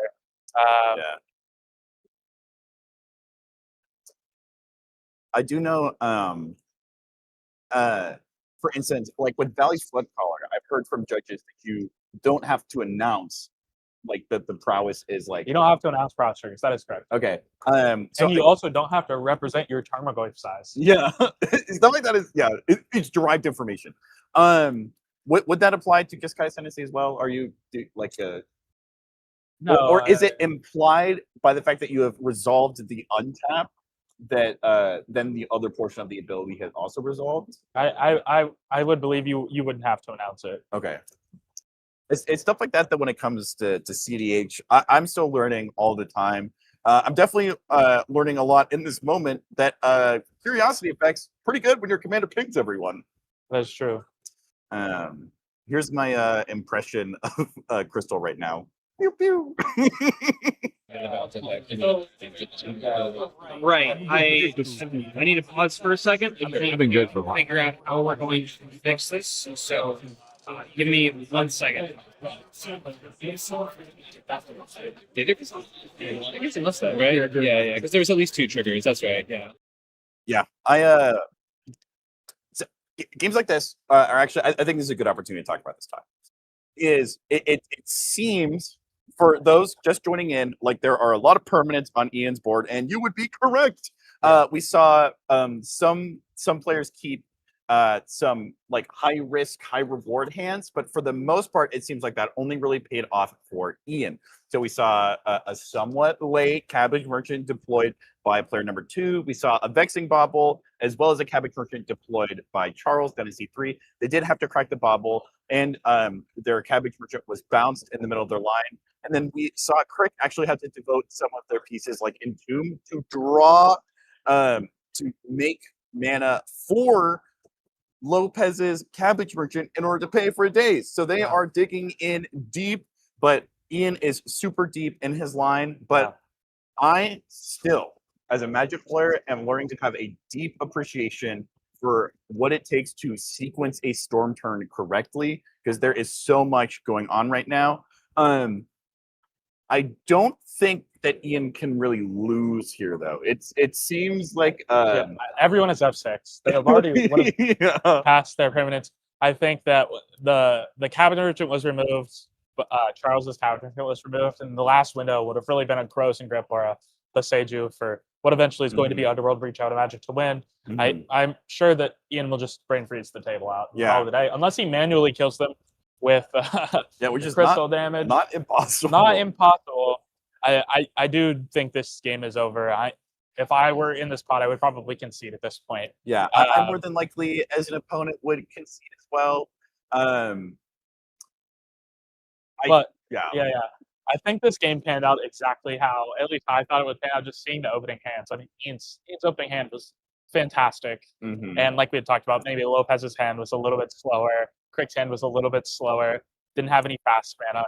So perhaps predictably, the game panned out with Ian going crazy. Although personally, I'm a fan of seeing it. Like I said earlier, I'm switching to this deck. I think Chris was real, and I'm super, super happy to see it before. I'm going to go buy one between rounds here. I'm going to go find a vendor. I'm going to buy a Crystal. Just buy a pack and open it. Pack open? It's very strong. We're seeing the strength of high color piles really, really put on display here, because the ability to like slot in cards like Tidal Board, which huge fan of Ian. That's crazy. Wow.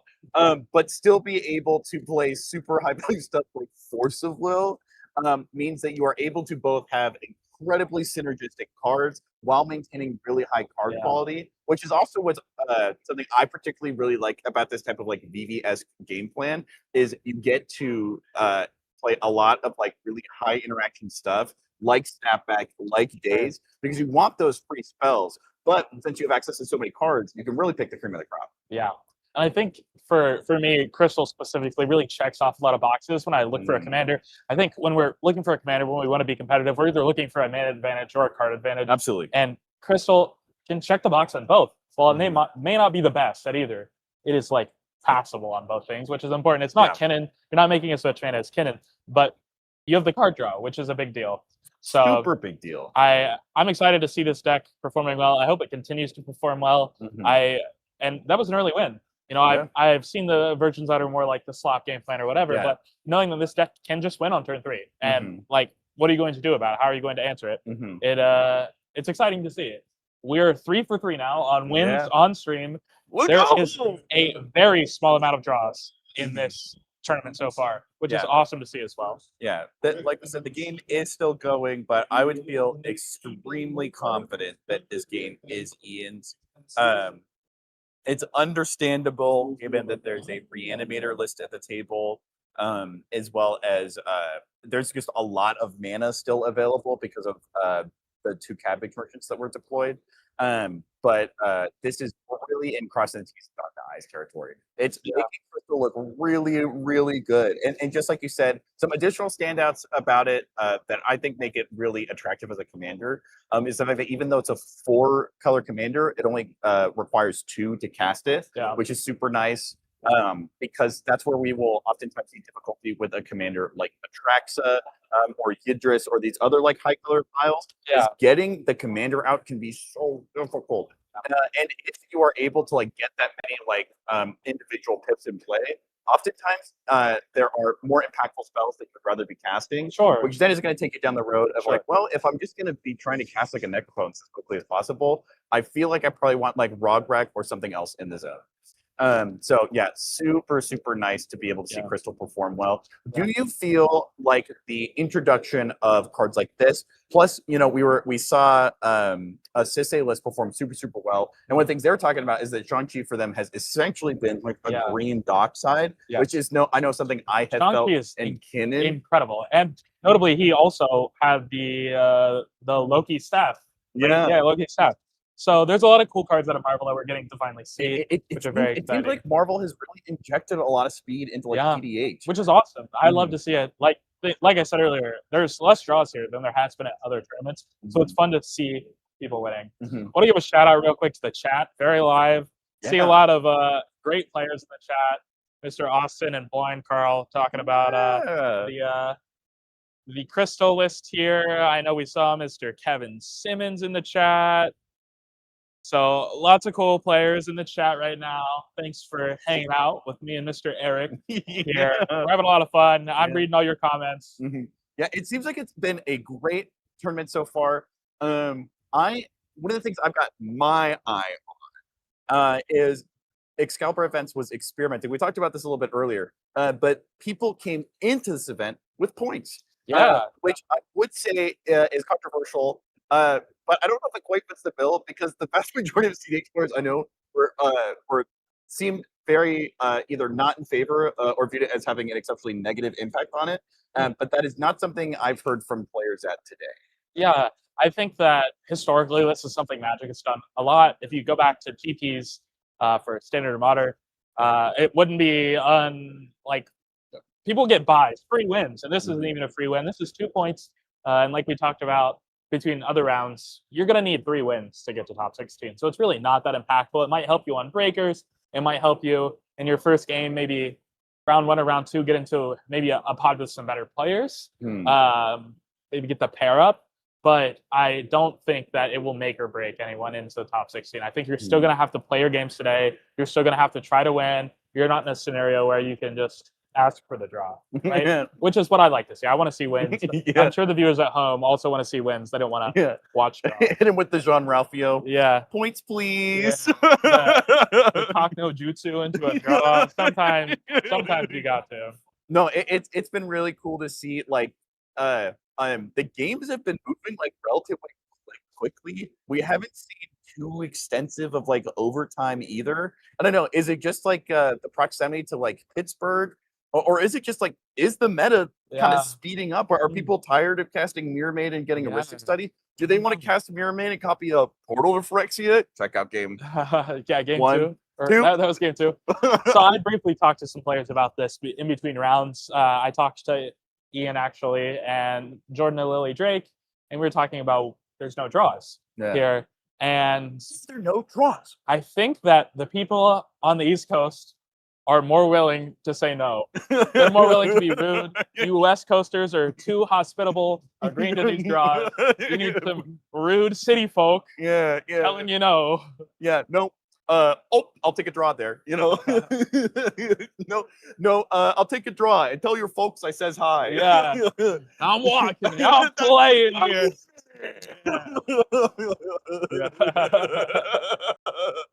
No, that is something I love games, especially when it comes to game theory.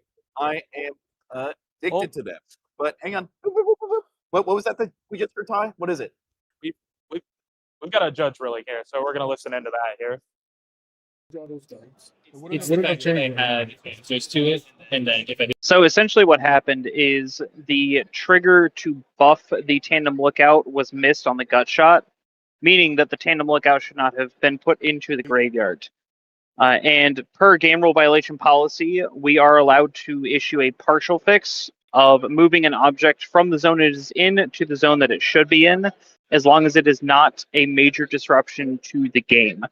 At the head judge's discretion and their logic behind the ruling, it was decided that moving the Tandem Lookout back would be a major disruption. So while Ian is still receiving a warning for a game rule violation of breaking a rule, the Tandem Lookout is going to remain in the graveyard, and we're going to progress the game as it currently is.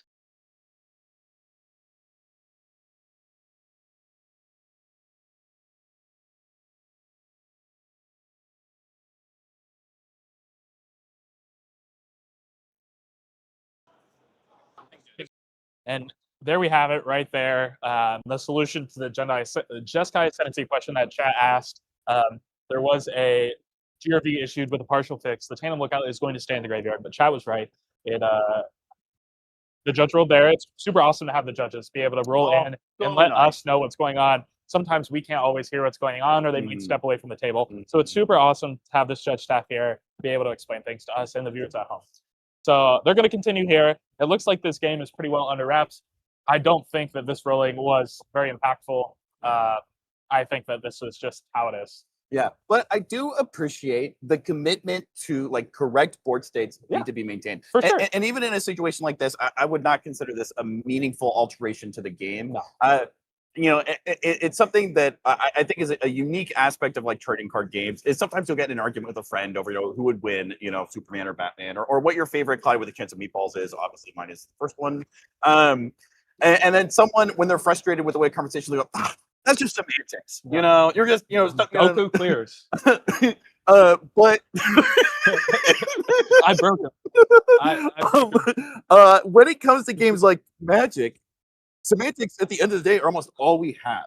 The words that the cards have, the rules, like these are what make it like a game. This is what make it competitive. This what allows people to brew lists and then bring the best of what they have to the best that opponents have and see which player, which list, which commander is able to come out on top. I think one of the ways that we're able to protect the sanctity of board states, it is by judge calls like that. Yeah. And so something that judges will always say, I'm pretty sure every time I've interviewed a judge, or one has been on an episode, I was just listening to the one that Sylvan did with the guys over at Everyone's Bad at Magic, is they were saying that often by the time a conversation is being had of do we need to call a judge, it has already passed the point when a judge should have been called. Sure. And so when in doubt, judge it out, call a judge over early and often. I have yet to have an experience where I've called a judge over and they're like, obviously the player who called me is an idiot and is a dummy dumb poopy head. Yeah. I'm definitely the biggest judge caller I know. I don't think I've played a game where I haven't called a judge. I love to call a judge. Sometimes I think it just throws them off. They're like, judge, don't even say anything. Just call the judge. And when they get there, be like, sorry, I got to go to the bathroom. Yeah. I'll throw them off their A game here. Judge, can I speak to you away from the table? Yeah. What is it? Really What is need it? to pee. I just wanted to tell you, Judge, I think you look really cute today.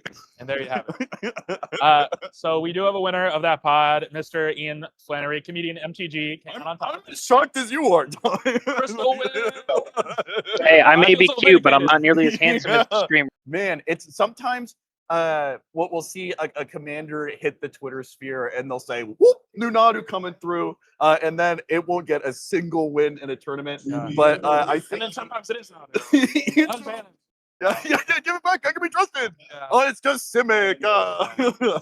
But it looks like Crystal Inhuman Princess might be able to take the crown and call herself queen after this tournament. We will see. Thank you guys for sticking with us, though. Thank you, sponsors. Thank you, judges. Thank you, Ty, and thank you, chat, for going on this journey with us. We are going to take a break for a little bit of an ad read, and then we're going to get Ian up here. So if you have any questions for him, get them in the chat. Otherwise, don't go anywhere.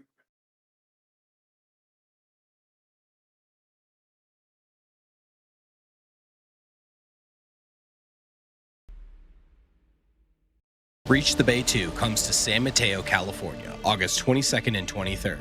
A $25,000 guaranteed prize pool, with payouts upgrading at 475 and 550 players. Day 1 is 6 rounds of Swiss in the Japanese point system, cutting to top 64 on Day 2. The 2026 Top Deck Invitational runs alongside, plus pre-modern, legacy, and redemption events. Not to mention a loaded lineup of artists and vendors. Register today at breachthebay.com. Hey, this is Freedom Waffle, and I want to show you a tool I personally use for practicing and coaching CEDH. Eldrazi.dev is a CEDH gold fishing tool where you can randomize your opponents, practice tournament mulligans, and play out your hands. It's got built-in actions for cards like fetch lands, tutors, necropotents, and ad nauseam. You can easily track floating mana by adjusting with hotkeys to make playing out complex lines much easier. There's even community-made puzzles to sharpen your game knowledge. Check it out at mulligan.eldrazi.dev.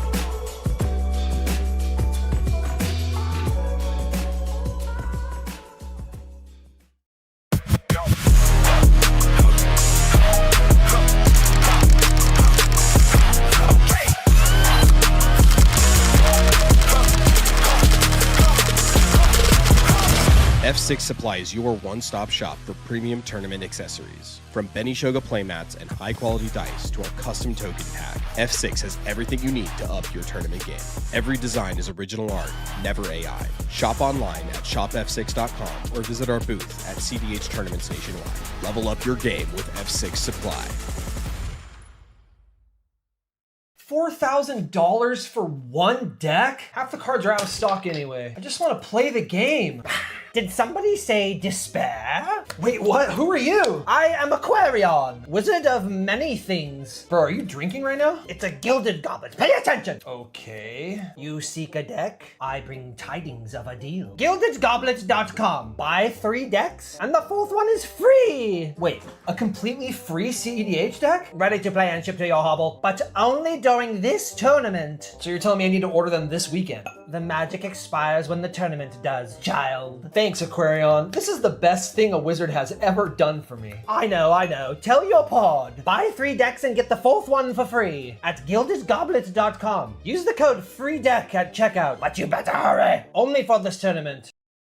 Gold Sabertooth creates one-of-a-kind art for Magic players who want more from their game. From stunning playmats to beautifully illustrated tokens, every piece is crafted to inspire and stand out. Let your table tell a story. Explore the full collection now at etsy.com/shop/goldsabertooth.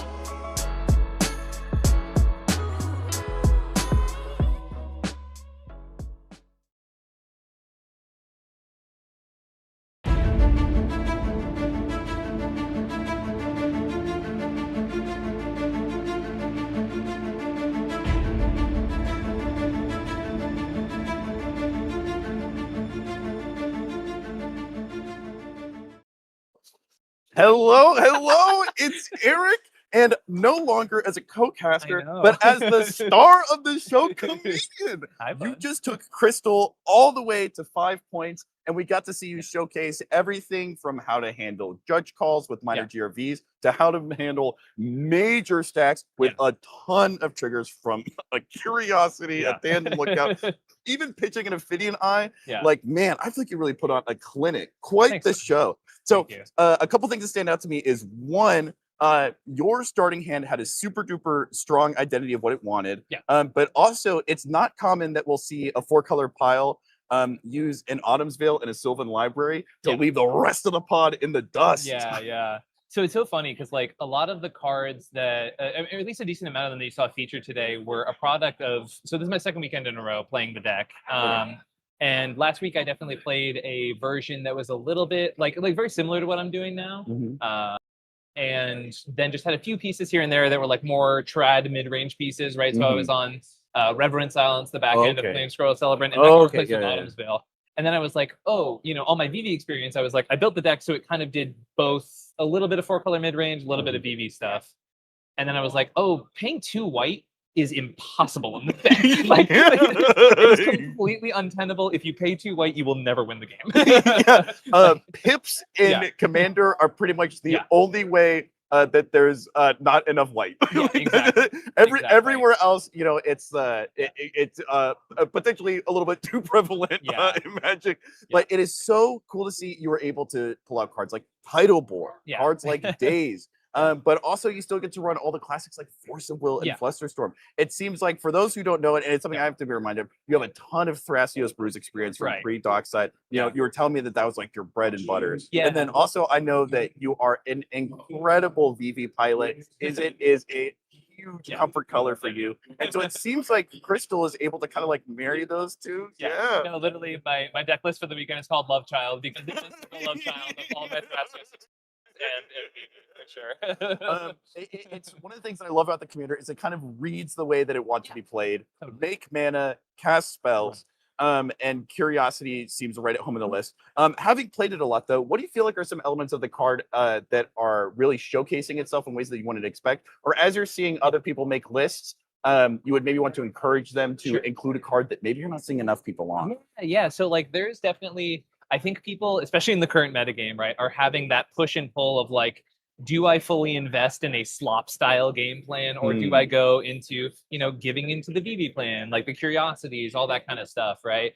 And this deck, I think, exists in a weird space where the answer is, yeah, you do both, right? Like I'm on Flash Photo. Ironically, I think a lot of the changes that we saw today, right, like Title Board came in because last weekend, I think we were talking about this a little bit before we went live, but like I had these moments last weekend where I was like, cool, 15 cards in hand, and I'm looking at a Smothering Tithe and a War Gate and another copy effect, and I'm like, pass. Like, what a great Canadian Highlander. Exactly. And I'm like, oh man, all these cards are so good in a mid-range plan where I have so much mana, and I don't have that. So like, Smothering Tithe got cut this weekend and replaced with Stormkill Artist, and like they still can do the same thing. Okay. Yeah. I think Jason did something pretty similar at like Just Jam Decrypt, because it's that idea of like, do I want to be in the ultra late game where everyone's casting spells, or do I want to be popping off one turn earlier and I'm the one casting spells? Exactly. And one thing I really like if you're out there and you're like, do I play VV? Do I play Crystal? Like, what's the difference between the two?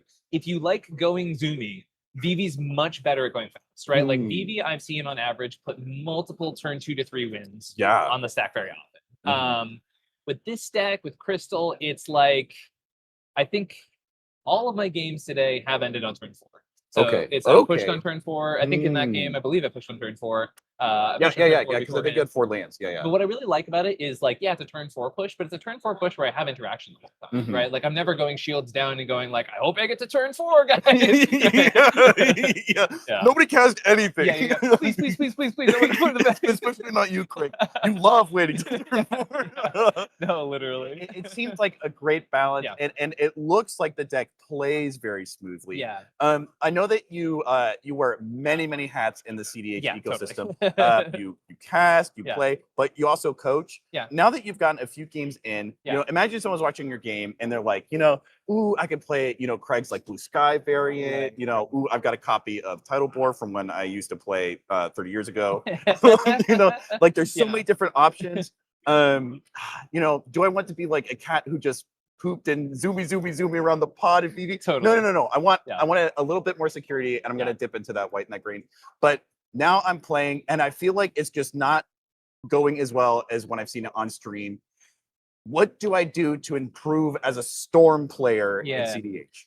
Well, Crystal's weird, right? Like it is Storm hybrid, right? Like I played a pickup game at our Airbnb last night, and it started with me like just playing a curiosity and being like, I only have interaction, I'm passing the turn, right? Ooh. And then I proceeded to get to a board state where someone was trying to pop off, and I was like, all right, I'm going to flash photo my curiosity, and I'm going to pyroclasm your creature.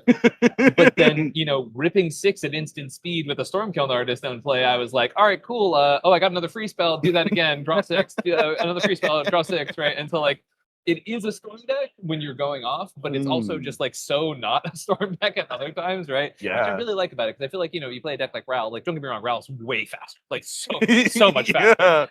But when you're storming, you're just storming, right? And there's, you know, you pass the turn and you're like, all right, everybody, don't kill me. Your turn. Yeah. Hopefully someone else storms because I've got a big old bullseye on my back. Exactly. Whereas this, like, you're storming into more interaction, right? Like most of the spells you saw me in my setup phase were like, all right, here's a counter spell for my own spell, and then I'm gonna play the counter spell that gets me treasures on my own spell. Right? Like just casting my own stuff is totally fine. So I think it's a deck where like patience really will pay off, and I think like that's the biggest difference between it and VV. VV's better at the clean plan. You stick a curiosity and they are dead, right? Yeah, like if no ifs, ands, or buts. With Crystal, it's much more the case where if you commit to one lane and you get stopped, right? Like if I played that lane and my tandem lookout got interacted with or whatever, right? I'm still chilling. Like I can still go to a mid-range plan very efficiently, which is what I really, really enjoyed about the deck, is that it has that flexibility. And I, as a player, am so like, someone shows me one counter spell and I'm like, hey guys, we can hang out. Like I don't have to push. You know what I mean?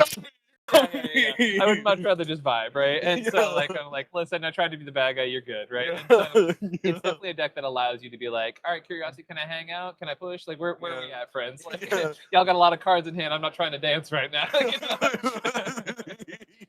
But you know, butts in seats, I'm not going anywhere.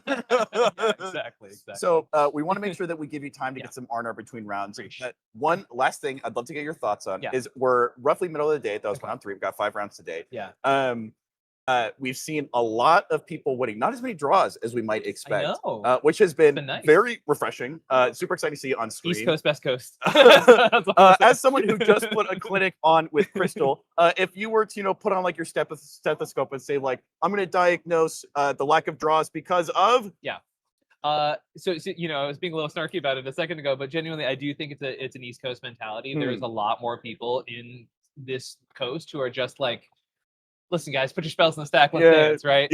I've played in other parts of the country, right? I was just out at Siege, which was like the polar opposite, right? Everybody was like, no, I know I have 20 cards in hand, but there's no way I can win. And you're like, no, please try.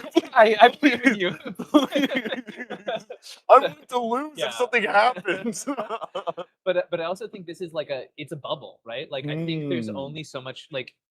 I've done a couple of coverage on some events with like a lot of heavy slop, and everybody in the comments is like, guys, this play pattern's awful and toxic, right? Like nobody's happy about it except for like a small portion of people, which is like totally fine. I'm not there to yuck your yum. Like it's not for me, right? Yeah. But I think we're just seeing a place where people are like realizing, and maybe that is the case, that people are starting to realize that they ended a tournament with 8 points and they're like, I'm nowhere near top cut. I just grew a whole lot, right? Yeah. And so my hope is that this will sort of spread and equalize everywhere. Because I think CEDH is better when people try to win the game. It's so funny. Of like, I remember cutting my teeth, on like your videos and playing and all. And like, what makes CEDH is that we're setting aside the like, we're just here to have fun.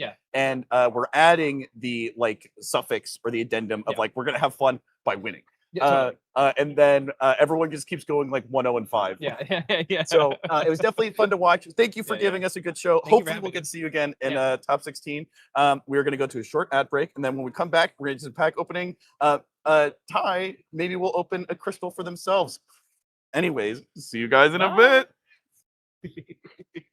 Have a good time, everybody. Breach the Bay 2 comes to San Mateo, California, August 22nd and 23rd. A $25,000 guaranteed prize pool, with payouts upgrading at 475 and 550 players. Day 1 is 6 rounds of Swiss in the Japanese point system, cutting to top 64 on day 2. The 2026 Top Deck Invitational runs alongside, plus pre-modern, legacy, and redemption events. Not to mention a loaded lineup of artists and vendors. Register today at breachthebay.com. Hey, this is Freedom Waffle, and I want to show you a tool I personally use for practicing and coaching CEDH. Eldrazi.dev is a CEDH gold fishing tool where you can randomize your opponents, practice tournament mulligans, and play out your hands. It's got built-in actions for cards like fetch lands, tutors, necropotents, and ad nauseam. You can easily track floating mana by adjusting with hotkeys to make playing out complex lines much easier. There's even community-made puzzles to sharpen your game knowledge. Check it out at mulligan.eldrazi.dev.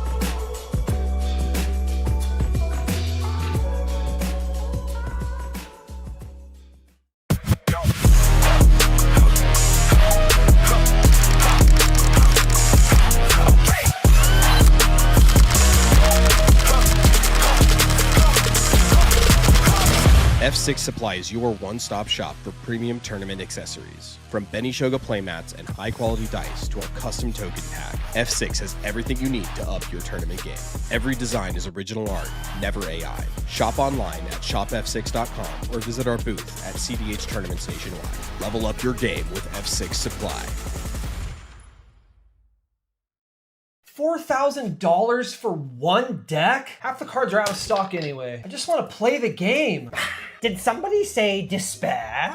Wait, what? Who are you? I am Aquarion, wizard of many things. Bro, are you drinking right now? It's a gilded goblet. Pay attention. Okay. You seek a deck? I bring tidings of a deal. GildedGoblets.com. Buy 3 decks, and the 4th one is free. Wait, a completely free CEDH deck? Ready to play and ship to your hovel, but only during this tournament. So you're telling me I need to order them this weekend? The magic expires when the tournament does, child. Thanks, Aquarion. This is the best thing a wizard has ever done for me. I know. Tell your pod. Buy 3 decks and get the 4th one for free at GildedGoblets.com. Use the code FREEDECK at checkout, but you better hurry. Only for this tournament. Gold Sabertooth creates one-of-a-kind art for Magic players who want more from their game. From stunning playmats to beautifully illustrated tokens, every piece is crafted to inspire and stand out. Let your table tell a story. Explore the full collection now at etsy.com/shop/goldsabertooth.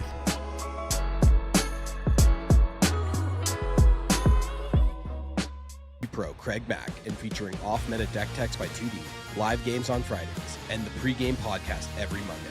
Check out WizKid Games today.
Yo, welcome back. Welcome back. So the chat said that they wanted some packs opened.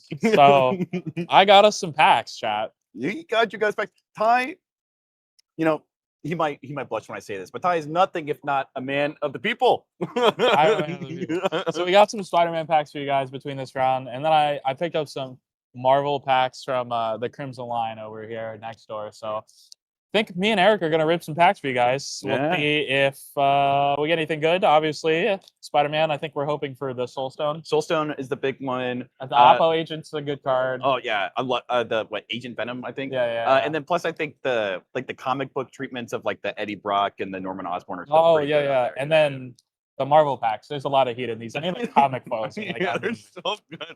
Start with the Spider-Man. Let's see what we got. Let's try to get close so chat can see here. Yeah. I'll hold him up. Yeah. What cards are those?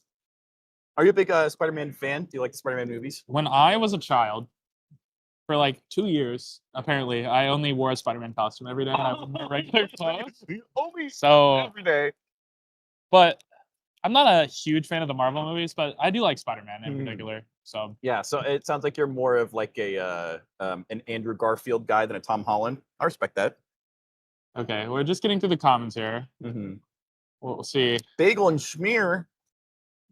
Grow extra arms. I don't know if there's any commons or uncommons in the set that are like big hits, but this one is actually That one's pretty really good. interesting. Yeah. That's the web slinging counter spell. Yeah, right? the unmasked callback. Okay, we're to our rares here. Okay, there we go. Is that a let's see? Is that the Rakdos The Goblin? Carnage, yeah, Carnage is super Okay. good. Very playable in Canadian Highlander. Kind of a banger. I think it'll be pretty good in Pioneer. That is not what we want to see so far. Which bonus sheet card is that? The text is so small. Oh, that's a Rasta. Kind of cool. I put that in Canada. It works really well. And then last card, Craven's Last Hunt. Craven's Last Hunt. Maybe some better luck in the next one. All right. Eat the mythic. They Let's want you to eat it. Eat it. I feel like I could do that. I feel like I've got the teeth to get the job done. Okay, we have a passenger ferry. Hang on. There we go. All right. There we go. Oop. Here we have Spider-Man No More, followed by another common card. Hacha. Here we go. What's this? Another not uncommon or rare. There we go. This one appears to be a black card. The Spots Portal. Oh, I love that. Here we go. This is another magic card. I definitely know enough about the Spider-Man set to be able to discern what this card is by the art. But I'm not going to tell you what it is. There we go. Ooh, this one looks fun. This is, Web Warriors. Heck yeah. It's kind of gas art. Selesnya, super strong color in CDH. Here we have. Now we're to the Swan. rares. There We're we to the go. rares. There we We're to the go. rares. What's it going to be? Ooh. that It's none other than Jackal. Genius geneticist.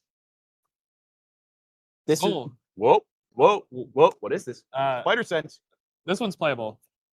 There we go. This one also a card that I'm very familiar with. Hide on the ceiling. Whoa. Kind of a banger. Whoa, dude. Almost playable. This one Whoa. looks super Whoa. shiny. Whoa. Whoa. Whoa. The Iron Spider. It's Alibu, Ancient Witness. Okay. Whoa. Now, Soulstone. Soulstone? Super easy. Soulstone right here. Soulstone. Ta-da. Ah. Is that a Soulstone? No. No. Oh, Hydra Man, Fluid Felon. This card is actually so good. Yeah. This card is so playable. I want you to have this. Wow, thanks. And in our card, Thanks. it's Morbin time. We're open playables. Yeah. Do you think they'll put the movie in theaters again? There's a new movie. There's a new Morpheus movie. Okay. If you guys are having fun watching the stream, watching the games, watching me and Eric have some fun, remember to like and subscribe, share the link, tell your friends, come hang out with us in chat. It's more fun the more of you guys that are here with us. Absolutely. And this behind us is no green screen. It's no illusion.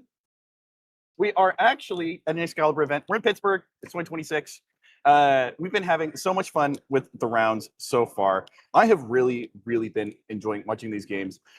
Sometimes, depending on how far into overtime and how many copies of enchantments there are, I just want to like go to bed. But there has been some really cool creature combos, some spell slinging.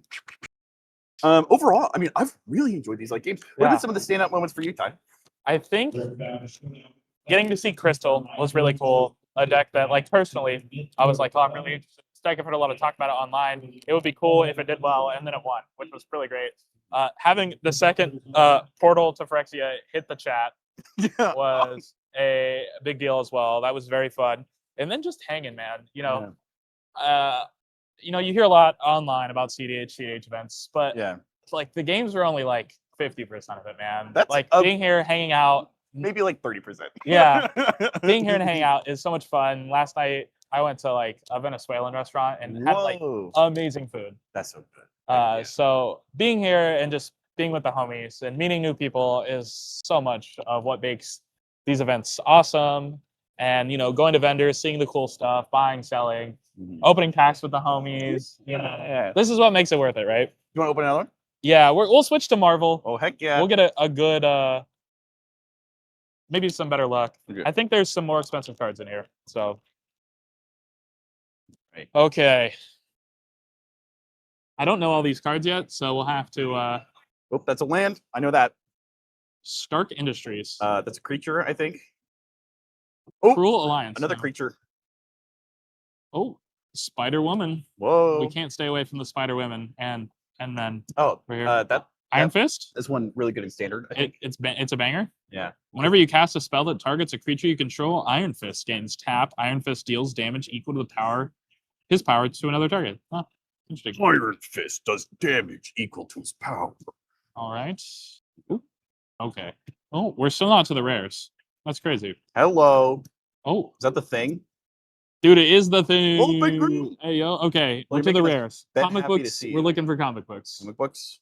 Oh, that's Bull Man. I know that one. Oh, dude, this one's a banger. That was It, really it good. made me buy Walk-in Closet. Do you know that card? Like, yeah. Yeah. I bought that card because I thought Mo Man was good. Is this the Fantastic card? Yo, this is what I wanted. Whoa, no, the legacy players will see it. This card's a banger. You can play Car Belcher. We did it. We opened the Fantastic card. Ooh. Hulk, always angry. Always secret. That's his secret, actually. This one looks fancy. Monstrous Rage banned. Whoa. And last card, Eris, God of War. Whoa. Wow, they look way different than they did in the video games. I'm super stoked, Chad, to get the Fantastic card. That was a hit. God, warrior, villain. If they were to talk to their... And I got my moment. There we go. There we go. Is there anything standing out for you this weekend? Anything you were looking forward to or having fun with? Or it was really, really fun seeing Loki's scepter from the Sisei list. I think it's always fun. I love spoiler season because as soon as a card says like legendary, I'm like, is this a Sisei card? It used to be like that with people would be like, is this a Winota card? But being able to see, I love the type of like Zell's conscript effects that we're starting to see on like more cards. Because it's something that for the most part we've only seen in like Dargo lists, but I think it's starting to get more popular.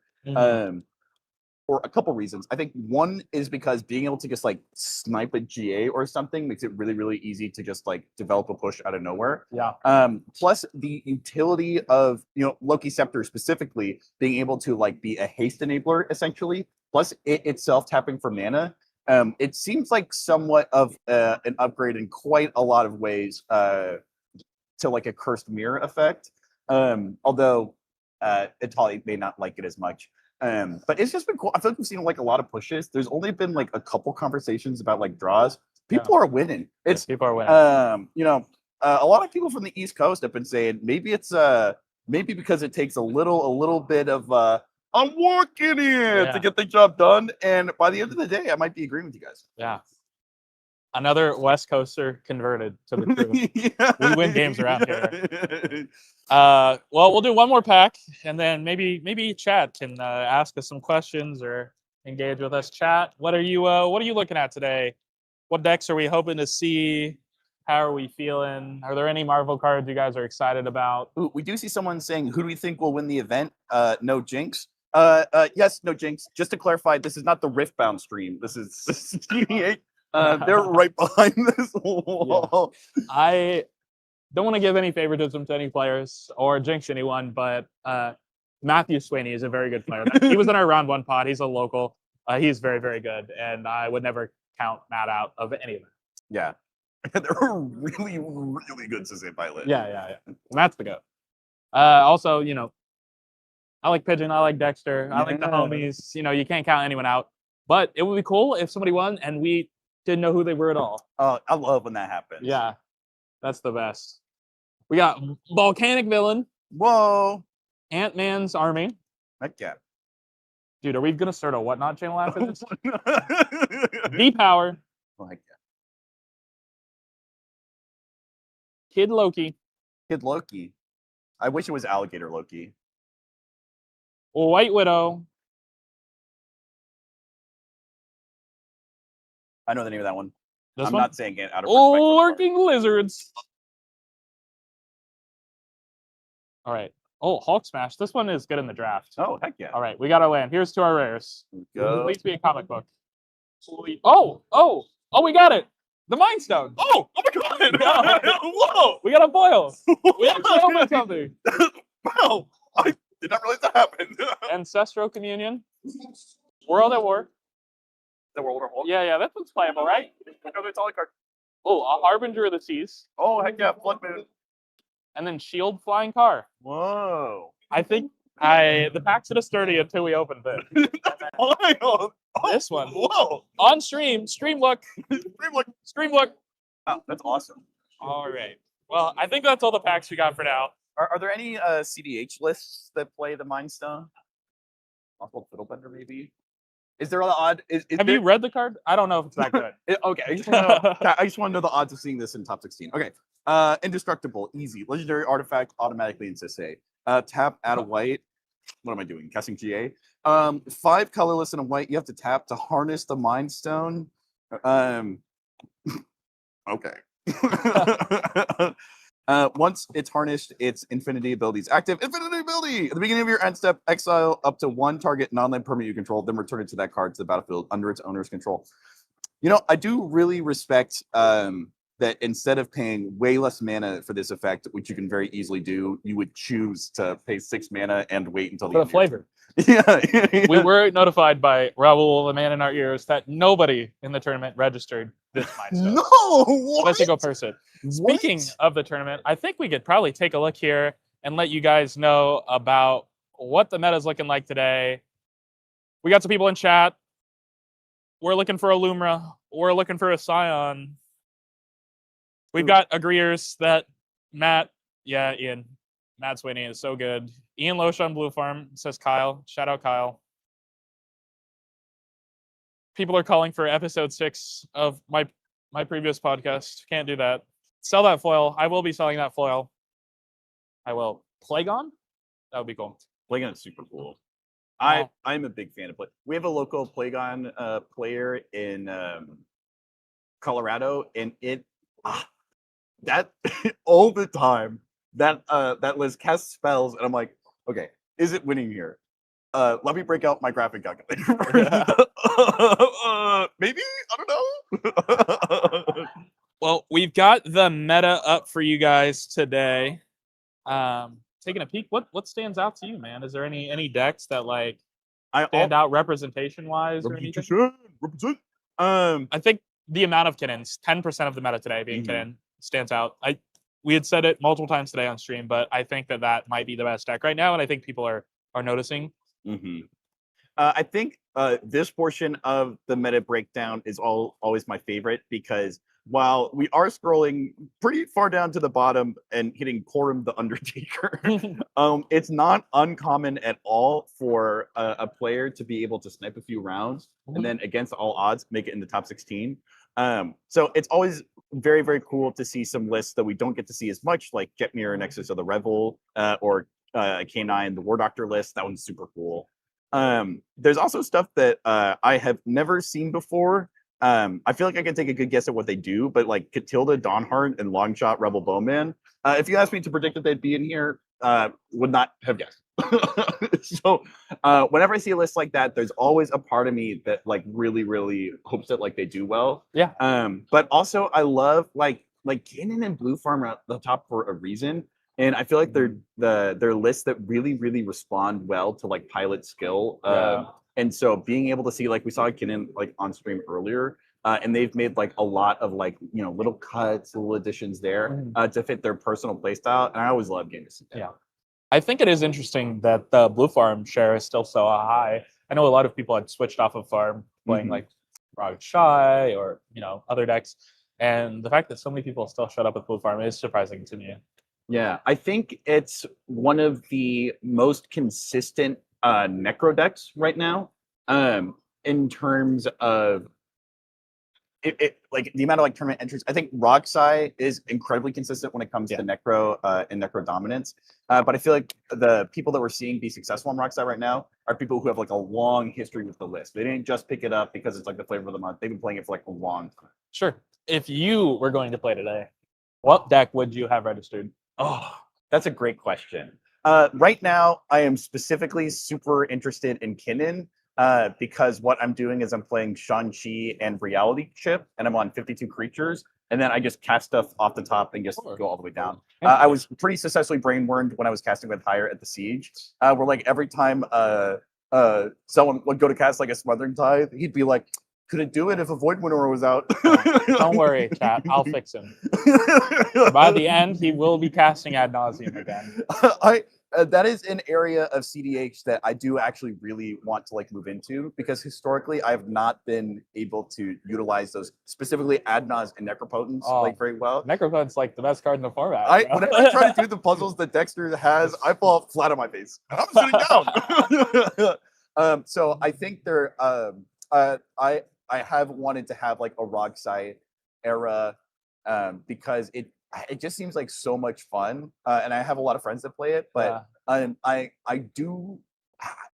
don't feel comfortable enough like taking it to a tournament. And I think it's an area where I just need to get like the reps in. I've goldfished it a lot, but I don't know, maybe I just need. I disagree, actually. Really? I think that you can just smile and laugh. Feel like Necropotence, ha ha ha ha, smile and wink, and they'll be like, "Are you gonna win?" And you'll be like, "Yeah, of course." And then sometimes they just let it result. That's my all it takes? that's my experience with the deck. They're just like, yeah, you can Oz, bro. It's fine. Really? Yeah. There are some Ohio people in chat, bro. They can validate the Thai Ohio special, the wink and the smile, the necro resolve. That's all you need. That's all you need sometimes. But yeah, I think I am like either like turbo or turbo to mid-range interested. I've tried playing like the super duper control list like Rock Ishai, and I just don't have the tournament endurance or like the game stamina for it. Like physical endurance, bro. Yeah. It's hard, like mentally taxing to keep track of like that many like objects. It's hard to play like round 5, round 6, round 7. That deck. And then plus, as soon as you enter like untimed rounds, which is where Rug Ishai wants to be, you want to be in a place where you can be casting spells for 4 hours. I still got it in me. I don't either. I would have played Rogshy. I was playing Rogishy, and my record on Rogishy was pretty good. I think my record on Rogishy right now is 10-6-2 in tournaments, which is very good. That's very 100% conversion. But it's just too hard, like to do physically, like tournament after tournament after tournament. But like Rogshy feels good. Like the environment here, like I thought it would be. There's like less draws. People are winning. And when you're an aggressive deck that can cause a lot of chaos, can throw like that grenade into the pod, I think Rogsai just is so much better at that than the other decks are. So you don't think you'd miss Wild Research? By Wild Research, no. I think that it's just so good. And casting Necropotence and casting Ad Nauseam are just like the place where I'd want to be right now. We did see an Ad Nauseam in our last game. That was the first one that we've seen, but it just took too long. That the hand wasn't fast enough. To do it, but I don't know. I think that's the place to be right now. Yeah, I think in order to safely resolve that Nas, they needed to be able to cast it after Ian tapped out for the Sylvan Library. Because even though they did still have a Force of Will in hand, like I think part of the reason they kept that hand is they had mana interaction ad Nas, but the mana was not fast enough. Right? Like if it was a Dork or a Mana Vault, like that game goes probably very differently if it was a Mana Vault, right? Like turn 1 Mana Vault, turn 2 Ian taps out, plays Sylvan Library, Nas in your end step. Like maybe we'll see it. I'm hoping that maybe in the next round we'll get to see like a more turbo. Like I'd love to see a Necropotence. I'd love to see something like that happen. Another list that I used to play a lot of and that I'm itching to get back into is Lumra. And I think specifically because I love decks that like run a couple stacks pieces. Yeah. And then a bunch of like I think Magda would kind of fit into this category as well, but also like a lot of like kind of like niche combo stuff because I think it presents just such a satisfying puzzle to solve. And also I think especially if you're a big mana list, a lot of the harder to deal with stacks pieces like Trinispheres are like not that difficult to get out. Yeah. I think we do have some pairings, so we might get some decks to look at here real quick. Oh, look at those packs real quick. We'll slide those in the bag. Maybe we'll come back to that later. Ooh, this is a pretty interesting looking pod. There's some people I don't know in the pod, which is cool. And then I've got a local in the pod, which is always fun. Heck yeah. We've got some cool decks. We've got Terra, Arkham, Roggrass, and then another Crick. Yeah, C4 too. And Crick loves nothing more than being C4. Hey, I would never count him out. Yeah. I love seeing a good Roggrass. Roggrass actually to this day is the only list that I have won a tournament on. But when I was playing it, in the span of like 1 month, I top 4'd every single tournament I was in and won 2 of them. It's so much fun. I love you just cannot let that if it's more cradle focused, because I know Austin has a really, really strong like kind of like spell slinger version. If it's doing like the cradle tap, you just can't let it resolve a creature tutor for 2. Yeah. Because there's always gonna be another one and another one. Yeah. This will be an interesting game. I would love to see the Necro come out of Terra. Like, please. That would be so cool. Please do it to us. I do know one of these lists is going to be hit way harder by Notorious getting a Phyrexian portal out than the others. Yeah. Like, I don't know if Terra's going to care that much. They may lose like an Esper Sentinel. Or can we get a tally on the stream? Like, portal to Phyrexia counter on the day? Yeah, can we get a PP counter on... these players all have very respectable records going into it. 2 10-pointers, 9 points, and then 8 points. I believe in order to have the 9 points, they would have need to 1, draw twice, and then also have done well in the event yesterday. Yep. I think it's the only way to acquire 9. So for almost all of these players, a win here is like very close to locking. Oh, yeah. You can win and draw and make top 16. So hopefully they're playing to win and not the draw game plan here. So from a tournament veteran like yourself, I would love you to kind of like forecast your expectations. The fact that all of them are either like functionally on like win-ins, like they're very close to being able to lock their spot. Do you think that means that they are going to be more riskier than at any point before? Or do you think that we may see our first draw of the day when players are like, well, I have another round today and I have a round tomorrow. Let's just play it safe. Wait for a better story. So the most positive EV plan here is to be as greedy as possible and try to win. I would mulligan very aggressively, especially in an early seat. If I'm Terra, if I'm Arkham, even if I'm Crick in 4th seat, I'm being as greedy as possible. I'm mulliganing very aggressively to a win because a loss doesn't matter now and a draw also doesn't matter now. I have 2 of my wins for most of them, but you have to get the 3rd win. Like you need to cross the 15-point threshold. A draw isn't good enough here. Like you have to win one of the next 3 games, right?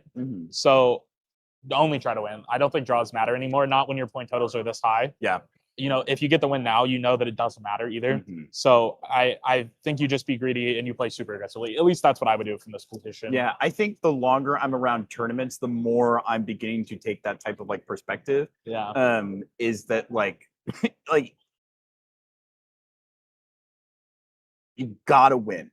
That sounds obvious and like on its face, but we've seen both on previous like streams and if you've played in like a CDH tournament, like the temptation to like I've done good enough now and then I'll just try harder like later. The more and more I play CDH, the more I realize that like the decision to be like I don't have to win here. That's a sticky thought. And then once you're like, I can always like win later, it is very, very difficult, in my opinion, to wrench that out and reprioritize. Like, no. Sure, you can do a draw over my dead body. The last thing you want to do is to put yourself in a position where you have to win your last game. You don't want to be there. Because you're going to get paired down to a pod where everyone else has to win their last game. Yeah. I've never seen more draws than the last round before it's like top 10. Which also I don't think is right either. Like if you win now, you can afford to keep being greedier and greedier and greedier as the day goes on and like fight for that, like, you know, seat 1 in top 16. Yeah. So I'm an anti-drawer. Yeah, that's the. Not a fan of the arts. Painting, no. Yeah. Coloring, no. Drawing, no. Well, I'm becoming like against it as well. Even if it's like I will counter your win attempt and let the next person win if you accept the draw. Like I don't know. Even in those situations, I don't even counter. Yeah. Sometimes you lose, and that's okay. Folks. Yeah. I'm increasingly I feel like prioritizing fun because it gives me more energy to stay in the tournament longer. Yes. But also like being like really greedy and making aggressive win attempts doesn't require you to be an aggressive player or like a hostile social element. Correct. At the Yeah, table. yeah. You can have fun. Like I said, a wink and a smile with my turn one necro. It gets through every time. Yeah, make them feel bad about. I mean, make them feel good about losing. Right? It can be fun. Losing can be fun. So you have talked about wanting to see some speed out of this Terra player. Terra is a list that I still think is very far from Salt, which is, obviously it's like a 5-color list. But we've seen it gravitate from this kind of like, food chain, gloom streaker to more of like, I'm just gonna like essentially play a clam chowder Sisse, but now I have like Flare of Duplication. Yeah. To like, I want to like, I'm on Necro Dominance, I'm on Doomsday. Yes. Of all those different like iterations and permutations, I feel like I might be able to sniff out what your answer is. But where would you take this 5-color pile to get access to? I think you just play it as fast as possible, right? And I that is like you see the deck list going by. That is what this player is playing. They're not playing like any of the creature combo stuff. They're not playing food chain. Mm-hmm. It's like Breach, Necro, Ristic Fish, Mirror Maid, Tithe. Like these are the 99 best cards that you can be playing probably. Like this is no bad cards. We're playing the good stuff. I think that is how I would also play the deck. They are playing a touch, the Spirit Realm, which is interesting. Yeah, but I think you probably need that interaction. It is a very good card to find off Terra. Yeah, it's not what I would expect, but there are a lot of things, even as a turbo list, that you want gone. And I wouldn't be surprised at all if this Touch the Spirit Realm is connected to the grinding station of like, if you have the ability to mill your whole library and the only thing stopping you is the fact that you're going to be drawing one player 30 cards on the way down, that seems like a really good time to have access. For sure. Well, actually, no, Touch because it's creatures. Our players are mulliganing now. We should be able to get hands here in just a second. Chat, do you have any predictions on how this game will play out? Are we taking the early seats? Are we taking the Dark Horse Crick, seat 4? All of these decks are pretty low interaction decks. Yeah. So let's go ahead and pull the Rock Crest. This is one that can fluctuate a lot in terms of interaction. Definitely looks like we are doing Cradle stuff. Hello, Peregrine Drake. There's the Shang-Chi. Love to see it. Badgermole Cub. Very, very fun. Chatterstorm is really, really cool. It looks like they're expecting to get the creature count as high as possible and then use spells like Emerald Charm to try and untap it as many times as possible. They are digging a little bit deeper into the pool than we might usually expect. There's like a Ghostly Flicker, for instance. So while that's not something that would part and parcel be considered like part of the stock list, I do like seeing it because it does increase the windows you have for just getting really, really lucky with your first or second 7. I like this list a lot. I would not feel good still into Notorious's Arkham Daxon list because very similar to like Magda, Arkham is really, really good at stopping specific creature lines because you can hit him with a disrupting food or any piece that is able to like stop them as well as like other players. I know while it's not a traditional turbo card, this is also a pod where if Terra would be able to resolve a C1 turn 1 Granith, that would be it would be very good. Very good. Granith Magistrate is good in this pod. But there is quite a lot of interaction here. We do have some hands available to us. We can take a peek at our turn or C1 Terra's hand right now. Take a peek. So it looks like they did keep a 7. Ooh. Oh. So it's not the turbo hand that we had discussed earlier, potentially. There is an intuition. We can cast it on turn 2. Yeah. Yeah. Like, it's probably going to be Tundra, Chrome Mox, maybe pitching Veil, and then casting Arcane Signet is what I would expect the path to be. Perhaps, yeah. They do get a draw, so they can choose what they pitch under the Chrome Mox. This is an interesting hand. It is more of a control hand. They can choose to not die to an Arkham like artifact on turn 1 or Crick. Yeah. It can stop like a peer, I suppose. Yeah, So I maybe feel they're wanting to play more conservatively, and that's fine. I would like this hand more if instead of intuition, it was just risk study. Yeah, which is wild, but Yeah. since we were talking about wanting like a faster hand, but unfortunately, like with Fierce too, like maybe they're just banking on casting the Terra. yeah, the intuition to me reads as like they're seeing like the Crick and the Rog Thras, and they are expecting to put themselves in a position where Arkham or the other lists have to like play in a specific play pattern to address the other opponents of the table. And I wouldn't be surprised at all if they're just hoping that this Fierce Guardianship and the mental misstep allows them to just like resolve an intuition, Get to the turn classic 4. file. Yeah. Because, and we saw this in our previous game with the Vile Thrask, this hand does have a strong identity, and if the game goes on long enough, it's got the tools needed to execute on it. But is the game gonna last that long? I think we've got some other hands available to us as well. Here we go.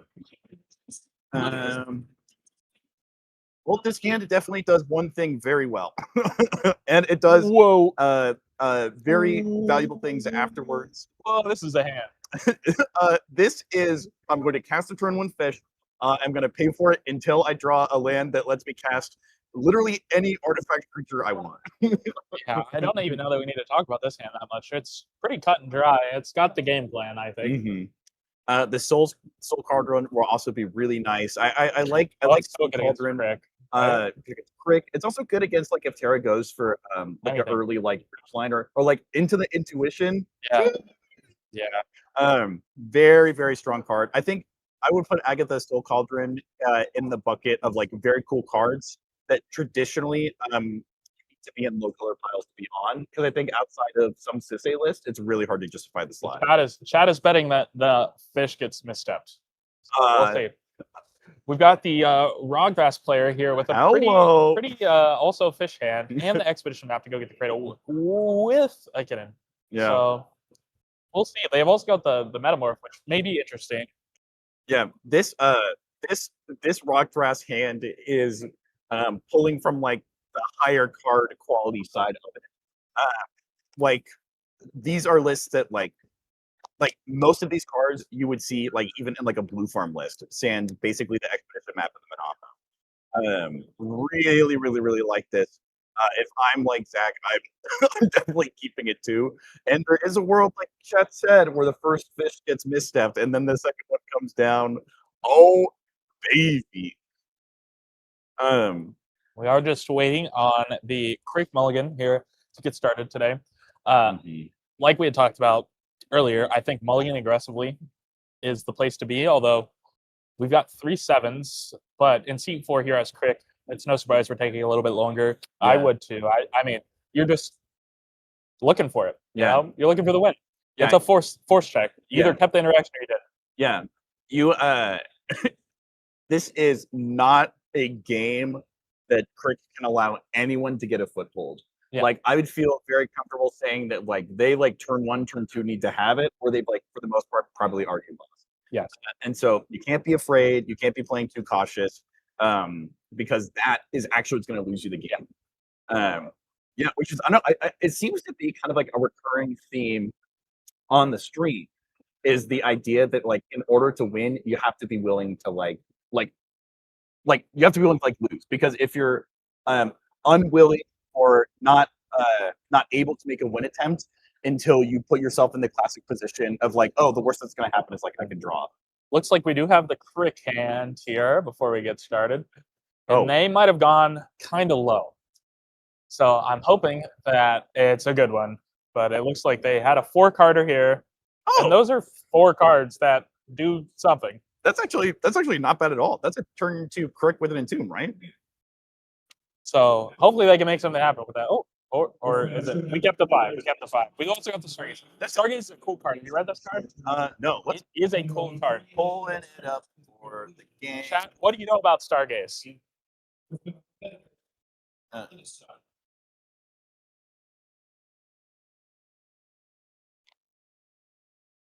Spotlight on this window.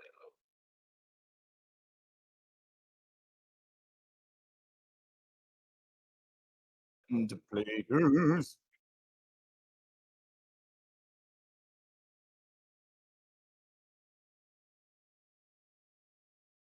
Guys, how many times can I add Stargaze to overlay? All right, chat. This is round 4 at Steel City Invitational 2026. I'm Ty. This is Eric. Yeah. We're gonna see a game. That's Stargaze. That's Stargaze. We did it, guys. Yeah. Triple sevens into a crick in seat 4 on 5.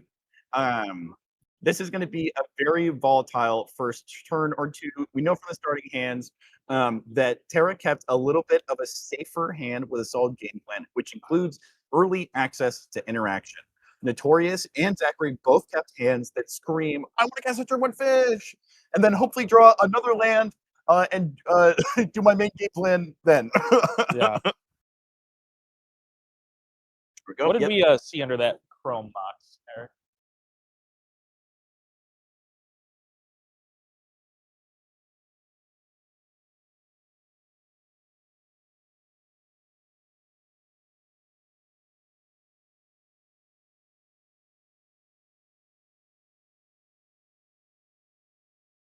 I think you're right. I think we saw the veil under the. It's Manamorphose. Manamorphose under the. So that was the drop return. No, Seagate Reborn was second. That was their only land. No, the Chromox. The Manamorphose was drop return. Oh, yep. Okay, and there you go. Fish on mental misstep on the fish. There you go, chatter. You called it. Why don't we go ahead and listen into the discussion on what's going on? If I give you my hand, you have to let switching sides. Okay. Does that make sense? Or wait, you guys Sure. No, I don't. Yeah, I don't like because I'm gonna.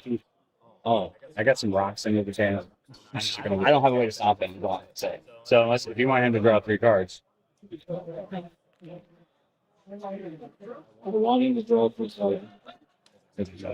You versus Crick then. No, I mean I have something that can be used against someone here. Okay. It's not happening here. I'll be talking. You're gonna kind of this. Yeah. All right. You got it. On top of you're gonna see why you said it though. We exchange. I'm trying to tell you. Good on fish. Yeah. I'll cast a Rograk and house. Oh, my bad. GG's. Very sorry.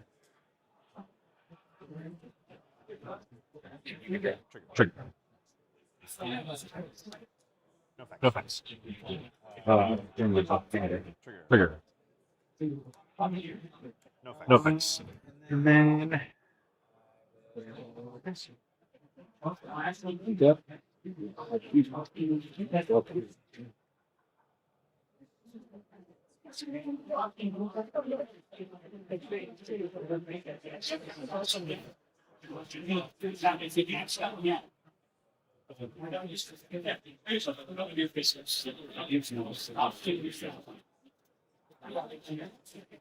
Well, that sucks. Yeah.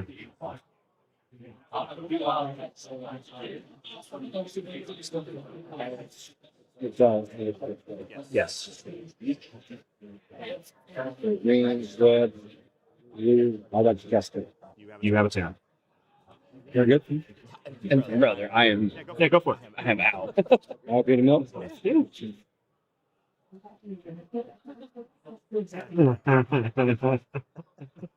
I'll put 3 to 9. Oh boy. Pretty good. You dirty dog. I'd like to ask you. Sure. Untap. Draw. Pass.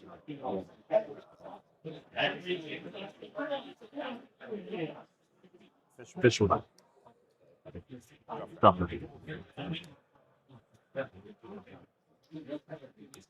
Sage. Why do you say this? Yes. I map.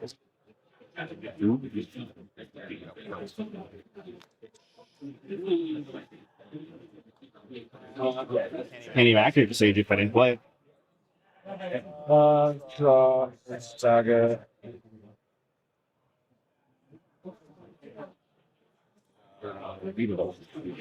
Yes.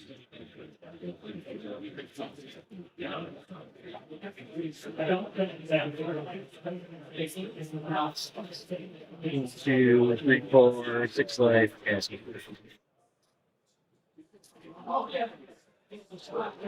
Awesome. You got great. Okay, separate one up for 3. 4. That's the Stargaze, like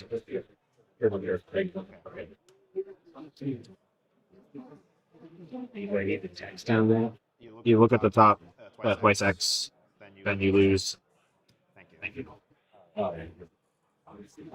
Yeah, so I'll look at top 6, 3 of on the graveyard, 3 on my hand, just 3.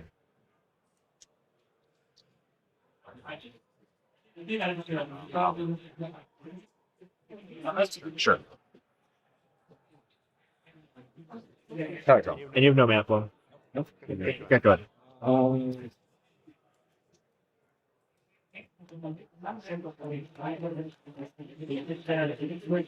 I told you.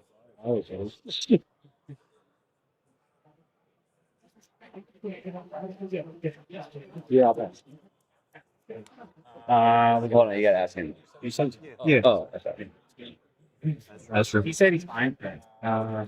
He has to go through priority regular.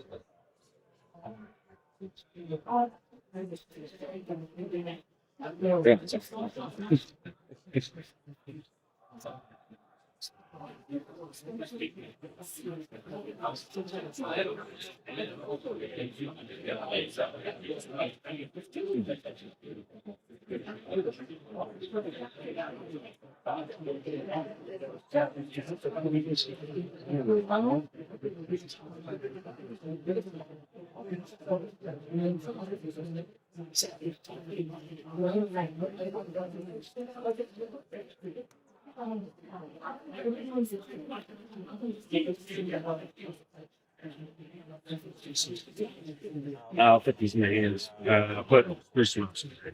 Okay.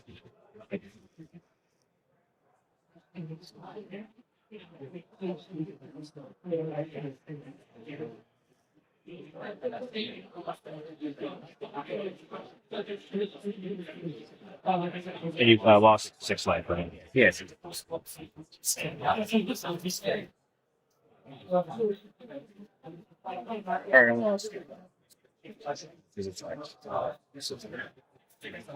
Yeah.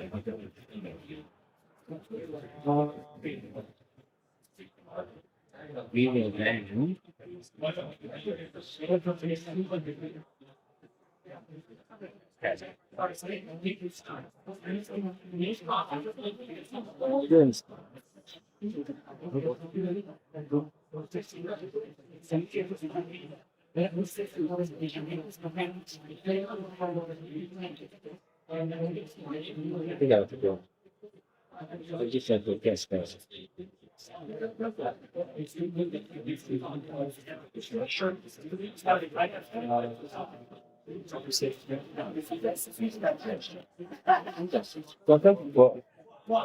Yeah, blue spell get cast this turn? Red black.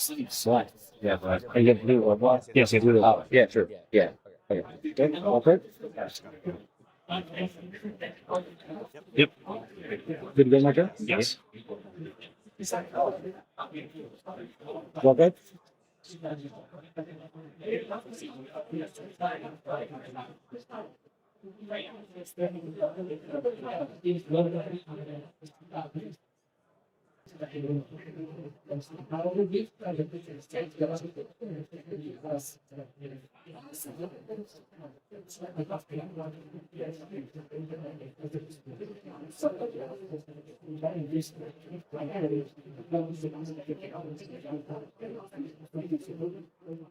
What a game so far. We saw a lot of strong opening hands, some initial plays that were telegraphed by people who had access to all the information. Was the fish that Notorious attempted to deploy turn 1 did get countered. Zachary did deploy a fish into the Crick player, deploying a lot of mana. Pay for it. But they didn't pay for it, which is very surprising. They must have something in their hand that we don't know about. It's just not imagine. normal. And then here comes the main phase, intuition. Yeah. In addition to, there's a Force of Will in play in Zach's hand. We'll see if they use it. Okay. Fluster. Oh, Fluster. Okay, that makes sense. Having the Fluster holding Crick. Let's go Crick. Let's go Crick. This is so good for Crick. This is so good for Crick. Because Crick kind of doesn't care about the Force of Will anymore. There's a Fierce Guardianship. We do know also that one of them. Jake does still have Underworld Breach in hand. They don't need the intuition for it. You put the top. Trying to make a deal over an intuition is a hard deal to make. Yeah, there's some politicking going on, and then it's quickly over. Yeah, fair enough. Happens to the best of us. So we fair, do know now, bestie. revealed to the table, that Terra does have a Fierce Guardianship and is able to cast it. All right. Thank you guys for joining us. The Pittsburgh 2026 10K being hosted by Excalibur Events. Thank you to our sponsors, Gold Saber, WizKid, F6, Eldrazi.gg, Duke Loot, and Gilded Goblin. Very good. Commander David. Oh, I'm not doing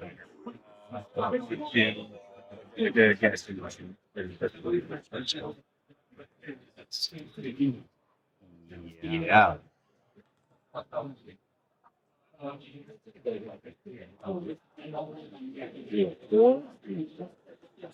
Probably casting. So after this.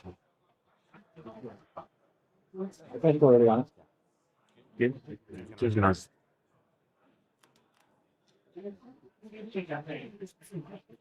F6 for all intents and purposes. Fair enough. Julie Bankman on that.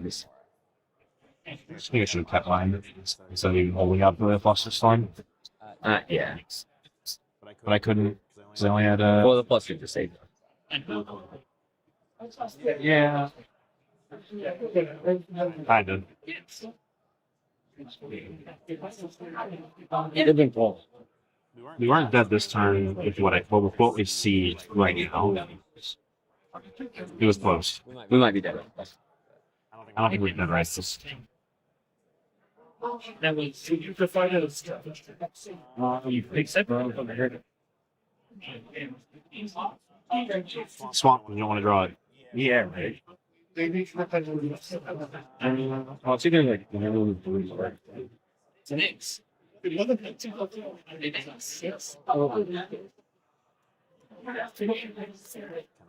the land like a gun. Or no, wait. You rip a land? Well, you obviously can. I'd be okay with a soul. Player. This is a We have soul. eight Oh, you can see it. top 8 players. Okay. Price. These reports the player gathered. Again, sorcery player adjusted price. These are for When on the graveyard? Yeah. I'm in the graveyard. Oh my god, he's got the shallow grave. That's crazy. Yeah, so that's the priority. Yes, you may now go to blocker if you wish, or through advance itself. I'm guessing. Ah, interesting. To get the benefit. Oh boy. How many cards in him?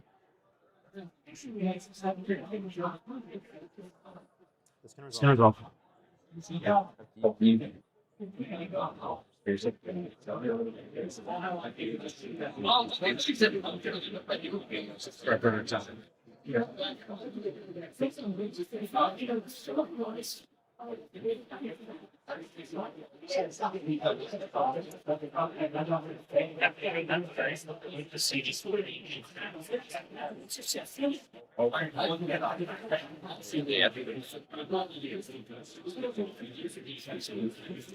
agree.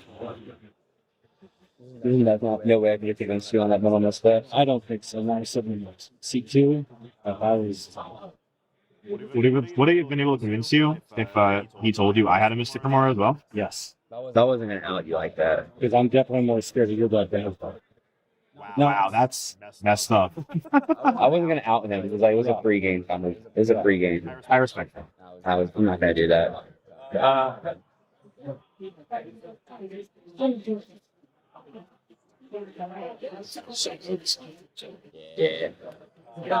Go to blocks. Yep.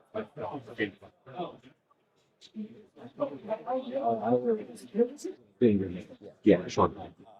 Yeah, you're good. Some pretty strong spells coming out of seed 4. Let's go, Crick. Let's go, Crick.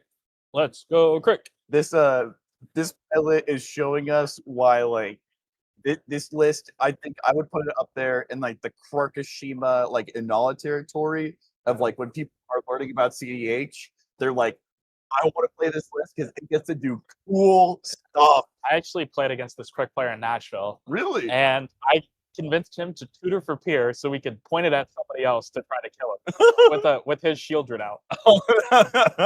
That's awesome. Yeah. He's a very good player. It seems like you're doing a really good job. Something that me and Ty have been chatting about is that there is still revealed fears that we're waiting to see when it gets deployed. Crick has been given opportunities to cast a lot more spells than I would have expected them to be able to. But we know that there is an Agatha Soul Cauldron in Notorious's hand. So especially with where Crick is out with their line, like there's the opportunity to kind of like silver bullet them right now. I'm eternally grateful that they're not proposing a draw. Yeah. They have talked about it, so we'll see if it stays that way. With the amount of hands that are being swapped, I wouldn't be surprised if. If you're Crick, you just say no, right? Yeah. Yeah, but then they do like the classic thing where then they just like put you in a position where like, oh, I'll protect this other player's win. You know, do it then. Do it. I'm walking in. We broke it. This is us. Okay. I'm okay with you doing that on your turn. Just don't break. Okay. And as needed.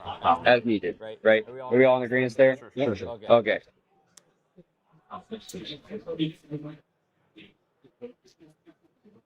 gonna play Manador because I got shorted out of a Mystic Remora.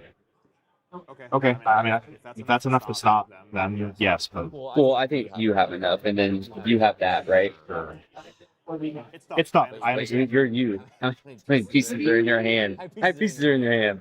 I got 3 cards, dude. I know, and all 3 are bad. Are those all the Stargaze cards? Makes any of your lives any. None of them make any of our lives any. I like that. That's crazy. They're going help. They deserve. To be honest with you, I'm on a really slow game plan right now anyway. We have some time if we're actually playing a game. I'm just gonna get very behind value is the problem. We'll see. I think I have to play this Silver Mirror. Like otherwise, like I just time walk myself multiple times in a row. Understood.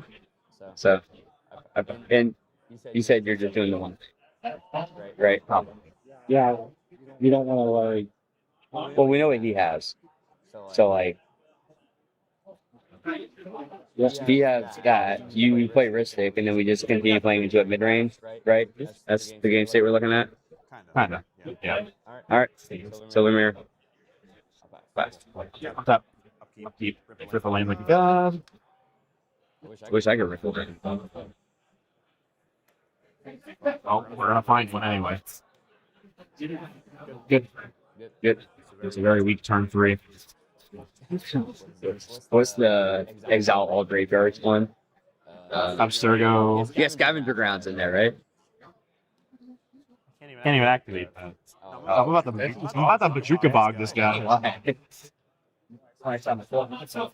I'll find a Cradle to hand and play it. Yeah. Oh, I see. Now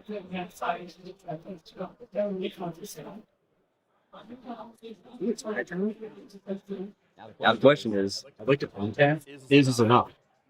well, it's not. Is this enough, or is it just now he's gonna play the flash games?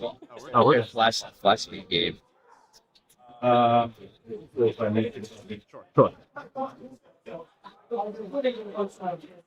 think we're done. I have the urgent target trigger. I'm gonna no reason to say. You have a reason for saying? I'm not gonna say anything right now. Sure. Urgent target. Okay. Sure. Here's target 6. Yeah. Depends on what they have. It's terrible.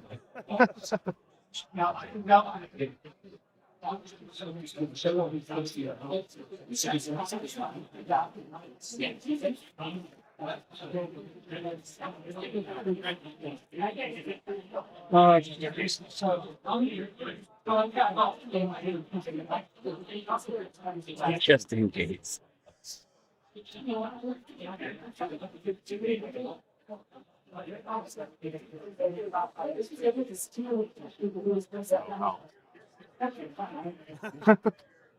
Thank God. Yeah, you know what I was thinking about. Well, I guess that kind of doesn't work with the game plan that we see.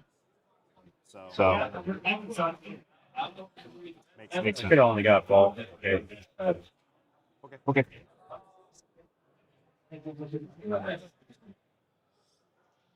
Excuse me. I apologize. Why? That was young, dude. Oh, well, why do you apologize? Because I'm young. Okay. If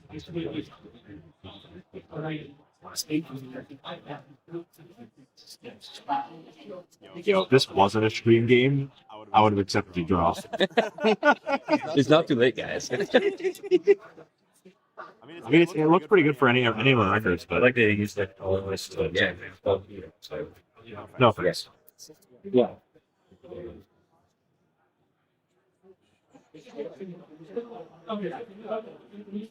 Six, yeah, plus person. Whatever that means. Capital rank is 2, or like physical rank. Wow. Nice.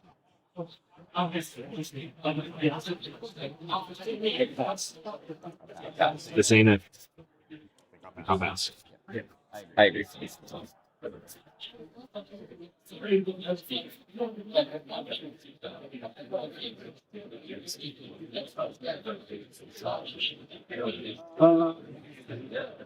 Okay.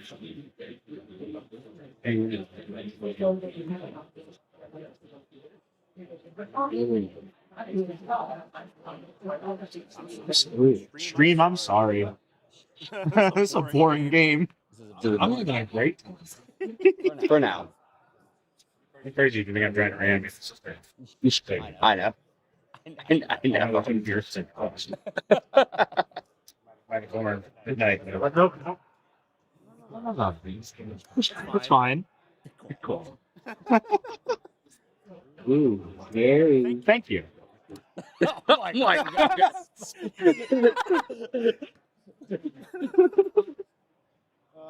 Where's the one that? Games like this are so fascinating to me because and they were just talking about this on stream. It is moving at I don't want to say like a snail's pace, but between the tortoise and the hare, we're not watching the hare play right now. But right beneath the surface of all these game actions, like they are moments away from losing. But also, Frick knows that like there are blue players every way you look in this pod, and so you have to make sure that the spells you're casting are powerful and as potent as possible without crossing the line into must be countered. And so Crick is one of those lists that I think despite the fact that it is a household name of CDH, unless you have played against it a lot, it can be really, really difficult to sniff out just what combo line they're going for. He did mention the Crick player was like, "Oh, you have it fierce," but Terra's dead. Yeah, Terra's gone. Yeah. Did it Crick kill him? Yeah. Potentially that's them trying to it's not uncommon for players to just throw information out there that isn't necessarily correct. Yeah. That's actually probably when I am traditionally at my most toxic in CDH, is relying on the fact that there are few thing Magic players like doing more than correcting people. And so saying something that's obviously wrong, like, oh, they can't Swansong here, they don't have open mana. And the Kinect player will go, actually, I do. Yeah. But that kind of brainwormy play like is Buried Alive is resolved, yeah. So maybe we'll see a win attempt here. How many war spells are they gonna resolve? Here we got another one coming. Yeah. Oh, sit easy. Okay. Can't pierce that one. Okay.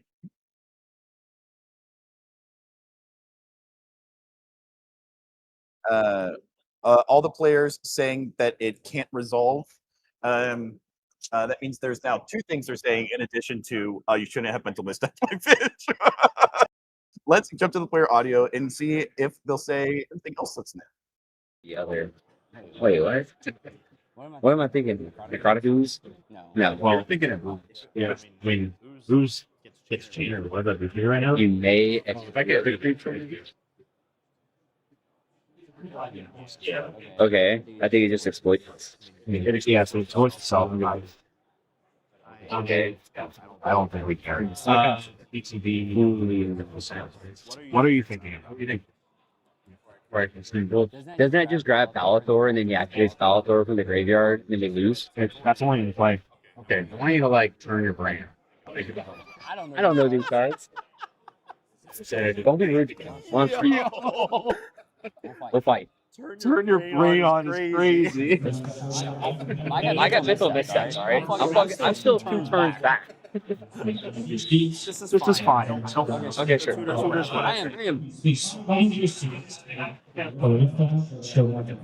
My input does not matter. Great. Can you direct start for me? I can. There's no start. Is it 2? Ghost Tapas. Second. Ghost Tapas. Ghost Tapas. Ghost. 10 more, and that's a party pack from Taco Bell. Yeah.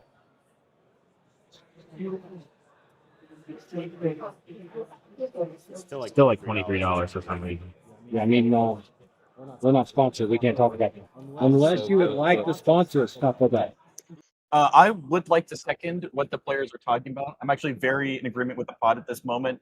Taco Bell is not one of our sponsors listed below, but if they are interested, so am I.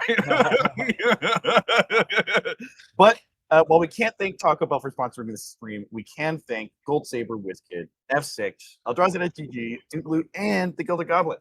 Huge thanks to everyone who's helping this event happen, including Raul behind the screen and the tables who are walking around making sure that everyone is playing correctly and adjudicating board states. Back to the players. I might have just threw, but no. I will pass the forward. I will pass forward. You start the party. Yeah. Force of Will. Thanks for that companions are doing a thank you for the resources of last week to the school. Is that the only interaction against As the month of Swiss for today, this time and next. Yeah, these things only capture Betty. I mean, honestly, I'd be cool with the draw. I'd be cool with the draw. I'm active right now, but They're like, really? Y'all want to draw and just play it out? I'm actually cool with that. Is that okay?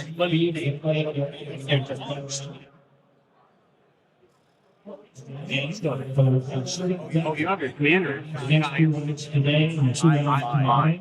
We will no longer be allowing spectators in the audience to allow judges free access to the tables and to make sure that you are within strictly. Like a cat there. Orioles bench is turning fair. You have 60 minutes for round number 6, and you may begin. Show the thing. Do it. Hit the MBT. Oh, do you have Oh. That's priority. That's priority.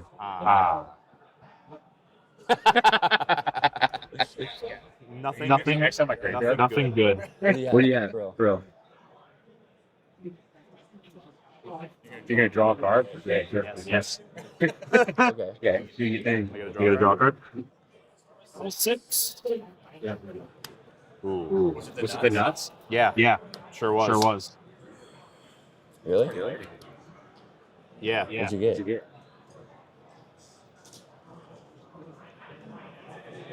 Pretty good. Corey's bench results.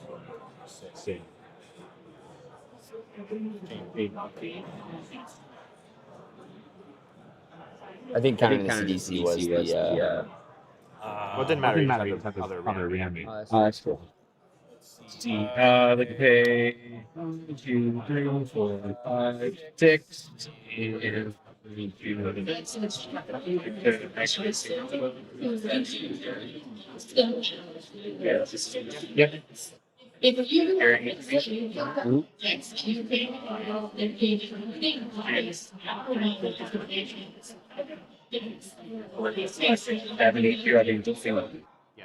Yep.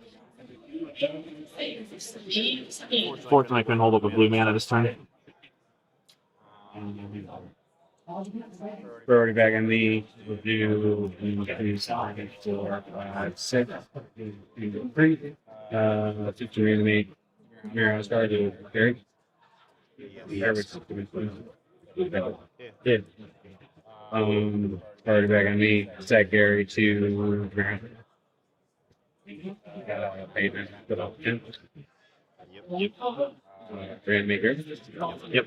I'm good as good. It's not loop right there. Yep. Call it. Got it. Yeah, if I was able to blue there. We almost had a chat. Let's go. Crick. Let's go. Crick. They did it. 4th seat. Wow. Yeah. That was there were some slow moments in that game. Not quite slow play, but definitely slow moments. Which is not something I would expect from a game I would best describe as Crick primarily dominating with a little bit of interaction between a Rodtress and Terra. Yeah. That was awesome. Crick won on screen, bro. Whoa. The next real. That player's very good. Good for that player. Yeah. That player's good. Yeah. That was awesome. That was really cool to see. I learned a lot of new cards. Stargaze, I know Stargaze does. Stargaze. It's a gas card. Yeah, Crick is real in the year of 2026. Yeah, it's super real. Yeah. I think like the players have talked a lot about it, but the mental misstep on the fish was not consequential to that game at all. No. Based off the amount that it was talked, I think they talked about it more than the number of cards it would have drawn. But that's okay. Yeah, that's fair. It's the as a big fan of the American diet, I understand having a lot of salt on things. Respectable. I get it. Yeah. But also, I do think there was a degree to where it did sap some of the energy for the pod that I think was necessary. Like people checked out. Yeah. I don't know. It was a cool game. I'm glad Rogue deck won, man. That's super sweet. Yeah. I'm sure that see 4 wins are not normal, especially not when there is like face up all my spells result and like me getting like 1 step close to a win. I'm sure that you'll be excited to talk to him about what was going through his mind. They mulled to 4, seat 4, 1 on turn 3. Well, that's awesome. Yeah. For someone who was dealing a lot with 4 at the beginning of the point, you're walking away with 5. Yeah. So congrats to the Crick player. We are going to take a short ad break. This ad break is only 5:11. It says it's 6 foot, but it's not. And then we're going to interview the Crick player. And then we still have one more game of Swifts to bring you guys. And that'll be the end of day 1, but it's not out of the woods for players who are doing good yet. In addition to having one more game today, they have one more game tomorrow before Top Cut. And we'll be here for that. So we want you to be here too. We'll be back in just a bit. Hey, this is Freedom Waffle, and I want to show you a tool I personally use for practicing and coaching CEDH. Eldrazi.dev is a CEDH gold fishing tool where you can randomize your opponents, practice tournament mulligans, and play out your hands. It's got built-in actions for cards like fetch lands, tutors, necropotents, and ad nauseam. You can easily track floating mana by adjusting with hotkeys to make playing out complex lines much easier. There's even community-made puzzles to sharpen your game knowledge. Check it out at mulligan.eldrazi.dev.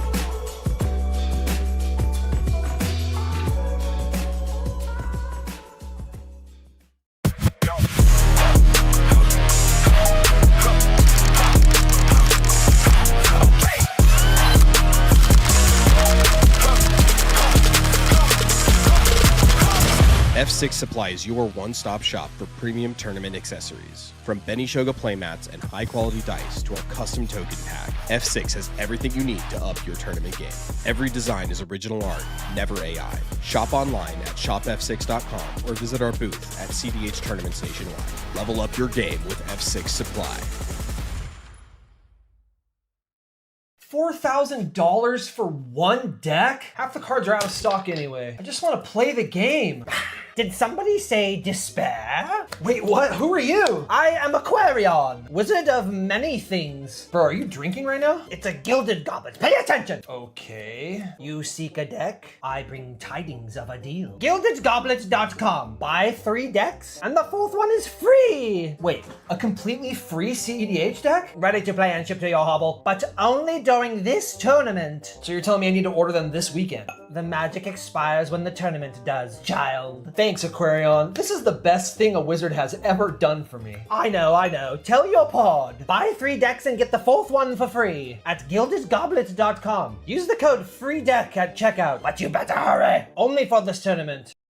Gold Sabertooth creates one-of-a-kind art for Magic players who want more from their game. From stunning playmats to beautifully illustrated tokens, every piece is crafted to inspire and stand out. Let your table tell a story. Explore the full collection now at etsy.com/shop/goldsabertooth.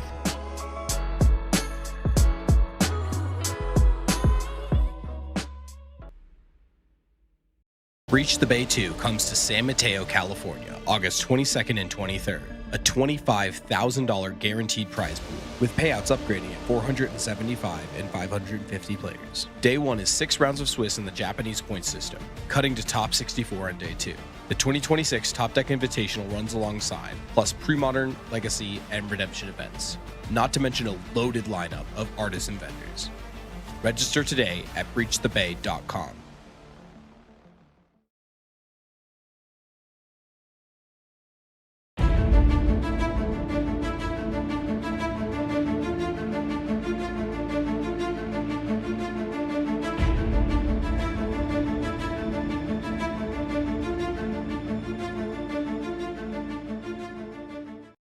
You know, everyone else blows all their stuff and it's usually on the stack. Yeah. Well, me and this guy were just talking about the round that just happened. I'm Eric. You're the Crick player from Seed 4 who Yeah, dude, just Weebs, took what's down up? the pot. Yeah. I mean, that's one. It's very rare to see a Crick perform that well in CDH, especially not when you're behind 3 blue decks that all kept 7 cards in hand. Yeah. What were you thinking? When the fish went away on Notorious's board, I felt a lot better about the whole thing. Yeah. The second fish coming out for player 2 was like not optimal, but he just let it go. Yeah. It's So, and then the good I got person that shown guy, yeah. interaction from seat 1, right? So I knew there was a fierce. And then they had that big discussion, which is usually a mistake, I will say, because I will pick little pieces of information out of that discussion to try and determine what people have. Yeah. So I kind of ascertained that it wasn't good interaction. It was like ended up being a draw off of a Veil of Summer. And then I just figured I needed to push a couple times in one turn. Luckily, I had Sidisi and a lot of mana up. Yeah. So I kind of had a really good, perfect setup for mana. Yeah. And I had a lot of tutors, and there were a lot of tutors that were like Sidisi's just a creature tutor. Yeah. Which it's hard to counter. Super difficult to interact with. Yeah. I would agree with you. I think it's very important that I think it's something we're starting to see a little bit more from in CDH. Like an intuition hits the stack, and then players are very quickly being like, "I'm not doing anything on my turn. Counter it." and they'll like hand over. But then all the time, sometimes they'll talk a little bit too long, and they'll say, oh, "Hang on, what enchantments does crit cast?" Yeah, like sometimes you like screw up. You probably shouldn't talk that much. Usually, I just sit there and go, "I'm just trying to win the game. I'm not going to help you guys." Like I'm just here to A couple of questions that we got from chat. One that I think a lot of people are wondering about is why not go for a Vexing Bauble off the Urza Saga? I don't have one. Not on it. Yeah. And I know some people might say, well, but I mean, you're in mono black. That's some of the best interaction that you have. Like, why aren't you on it? What would you say to for some reason I can't get rid of it, it totally turns my deck off because I'm casting stuff for free. Like if I get cost reducer or something. Like sure I can pay for it, but I'm only on 24 lands. So like I'm not really in a position where I can pay a little extra mana for each spell. I know a lot of other crit players are on that, and just because they're doing like Gravecrawler lines or something like that, where they can infinitely cast and extort things by getting it countered every time without having to do anything. But it just doesn't cater to my playstyle. I don't run any protection. If you notice, I don't have Conqueror's Veil. I don't have Defense Grid. I'm just like raw dogging it. Yeah, but I can also see why. Like, Crick is a traditionally very resilient list that can win a whole host of different ways. Yeah. And so, if like Defense Grid is serving the functionality of protecting the one big spell, why not have two big spells? Two big spells. Yeah, if you can push 3 times in a turn, like you're pretty good. Like you just saw in that game. Yeah. Like I'm like, oh, I just have to get another thing because I know that there's one. I know Notorious didn't have anything. Yeah. I knew the other player probably didn't have something that good, and I know I had to get through a Fierce. So if I could just get around that stuff, I can end up killing the commander. You didn't expect me to do that by buffing my commander up. Yeah. After that, made me win the game, right? Yeah. In and of itself. Yeah. Oh, that was so good. Yeah. It was. It seemed like very, very clean. Like you made like a lot of. There were a lot of decisions to make. But it seems like you made the right one at like every juncture. Thanks, man. Looking back on the game, are there ways that you feel like, as someone who definitely knows the list better than I do, like, man, I could have played like just a little bit tighter, or if I had gone for this line, could I have gotten there a turn earlier? Were there any ways that looking back, you've already started to begin the process of like, there's always room for improvement? Actually, for the first time in my life, I think I actually played that perfectly. But the Stargaze was, I guess, a little. I mean, I could have got nothing off of it, but I got 3 lands, and then the only card I had didn't cast was like a Lively Dirge that I got.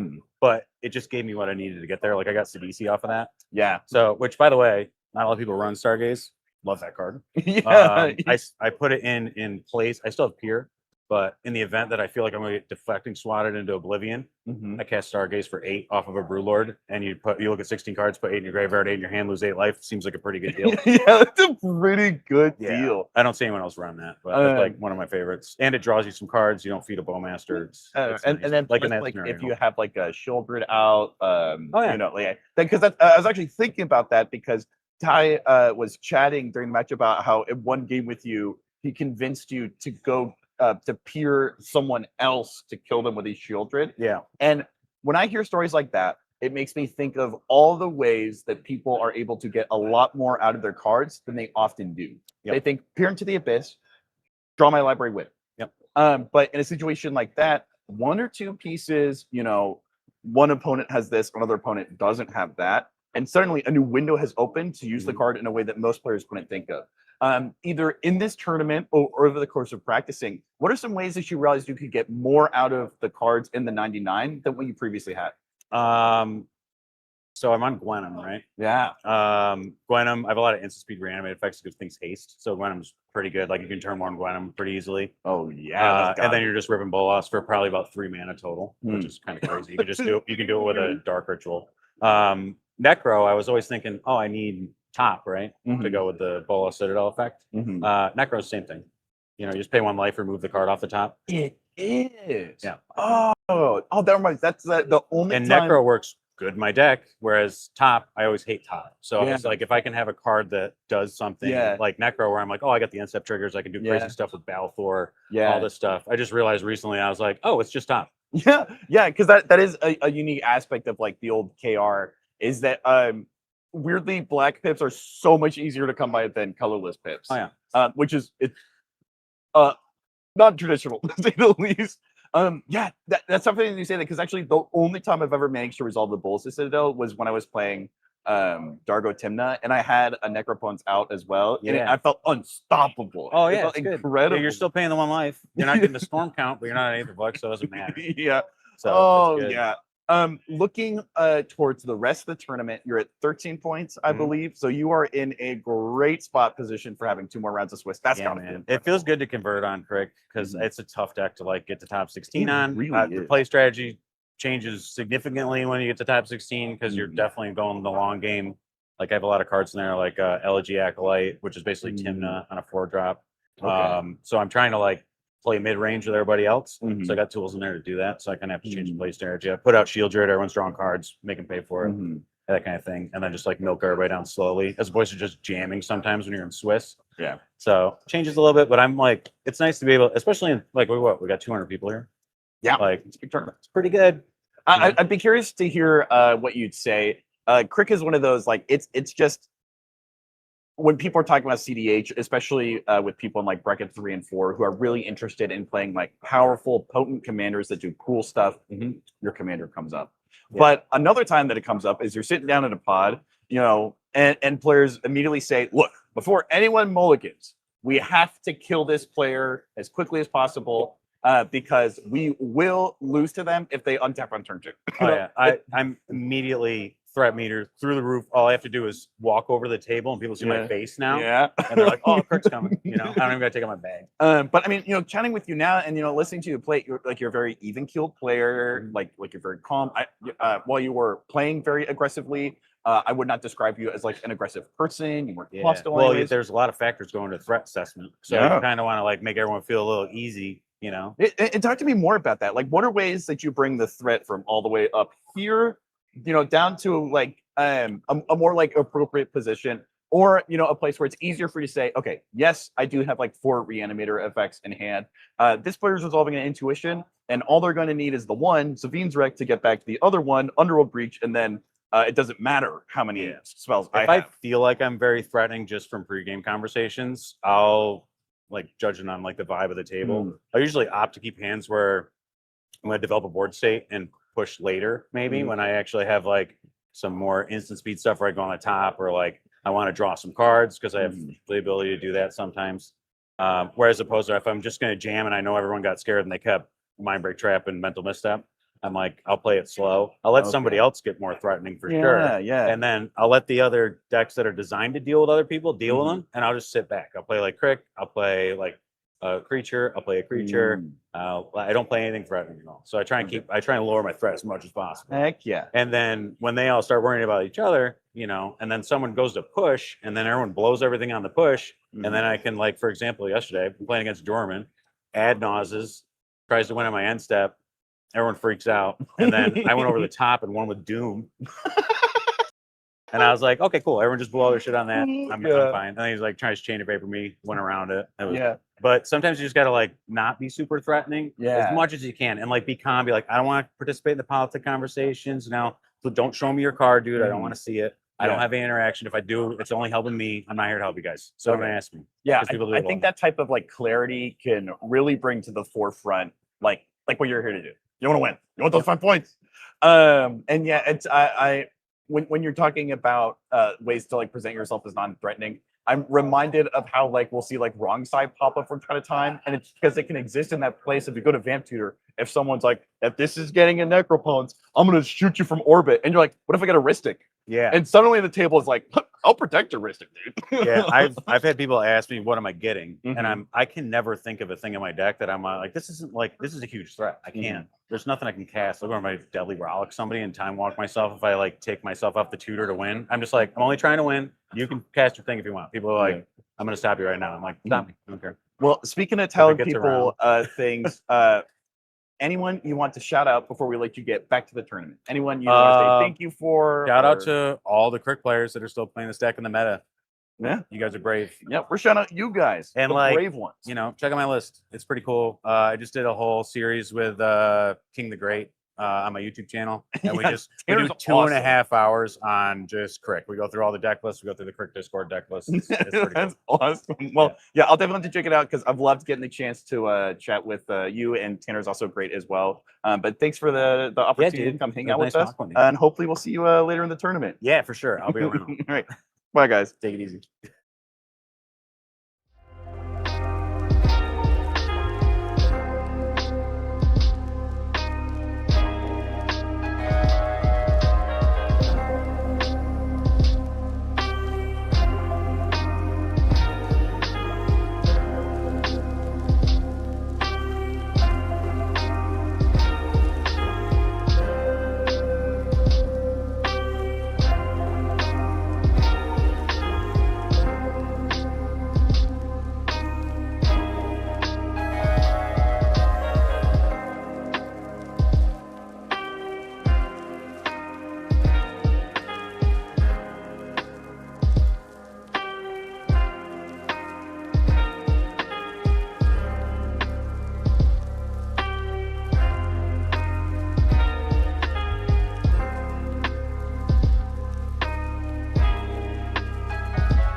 Hello, hello, hello. I'm Eric Beagle, joined by Ty Ohio, and you are meeting us in Pittsburgh, where we have seen 4 fantastic games of CDH so far.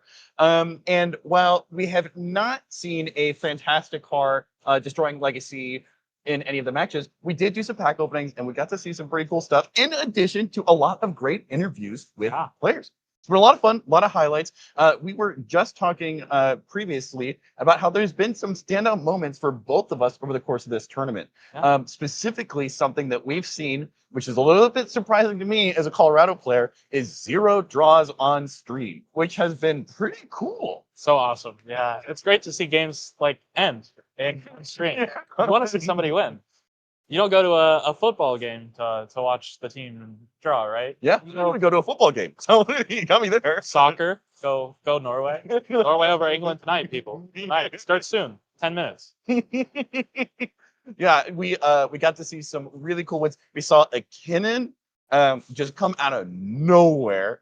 We got to see Ian on Crystal making that deck look crystal clean. Yeah, Oh, I so feel good. bad for that table. You gotta folded them in half. It wasn't much of a game, but it was cool to see the deck do its thing. Yeah, for the first time, so that was fun. And then we saw multiple portals to Phyrexia. Oh yeah, we got to see a lot of cool decks you don't normally see. We've seen Magda, we've seen the Cabbage Merchant twice. We've seen a lot of cool stuff. Yeah, shout out to Charles, old Vitamin C. We also just got to see a Crick on stream, and it was more casting and resolving spells than I am used to seeing a Crick be able to do. Yeah, really, really cool. We got the chance to talk to him afterwards. Fantastic. Awesome pilot, awesome player, awesome person. Yeah. It sounds like they're local to you. I think. No, great guy. I played against him in Nashville. And some shenanigans together, pointing tears at people with Shieldred's out. It was a lot of fun. He's a great guy. I'm glad that he got a win on stream. Yeah, it's just perusing around, seeing what's going on in some of the pods that have yet to resolve, because we are in overtime. Looking at top deck, there's definitely a couple 5 and 10 minute time extensions going on, which is very normal near the end of a day full of Swiss, because these players are running out of runway to make it to the top. And even though there's not a hard point cutoff for day 2, no one here is getting dropped if they're below 7 or something. You do only have 6 rounds total to make top cut, and at a 170, 180, 190 person tournament, like, you need a lot of points. We're probably looking at least 15, potentially a bubble somewhere around 16, 17 with the amount of wins that we've seen today. And so if you're a player who is, even if you're at like 8 or 9 points right now, you cannot afford to take a draw. Yeah, definitely.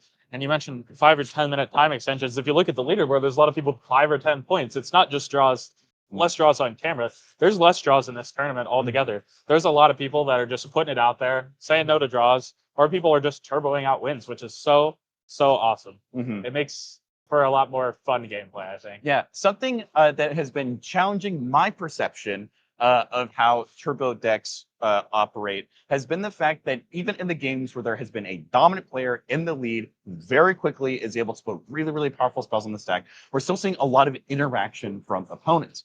I think we have yet to see, sometimes people describe a game as, resembling like solitaire. And I, with the exception of maybe the back half of Ian's Storm turn, which potentially I imagine only got to that point because the opponents didn't concede, most likely because of like Beseju, or Green has like weird ways that it can stop random win lines depending on the lines that people are going for.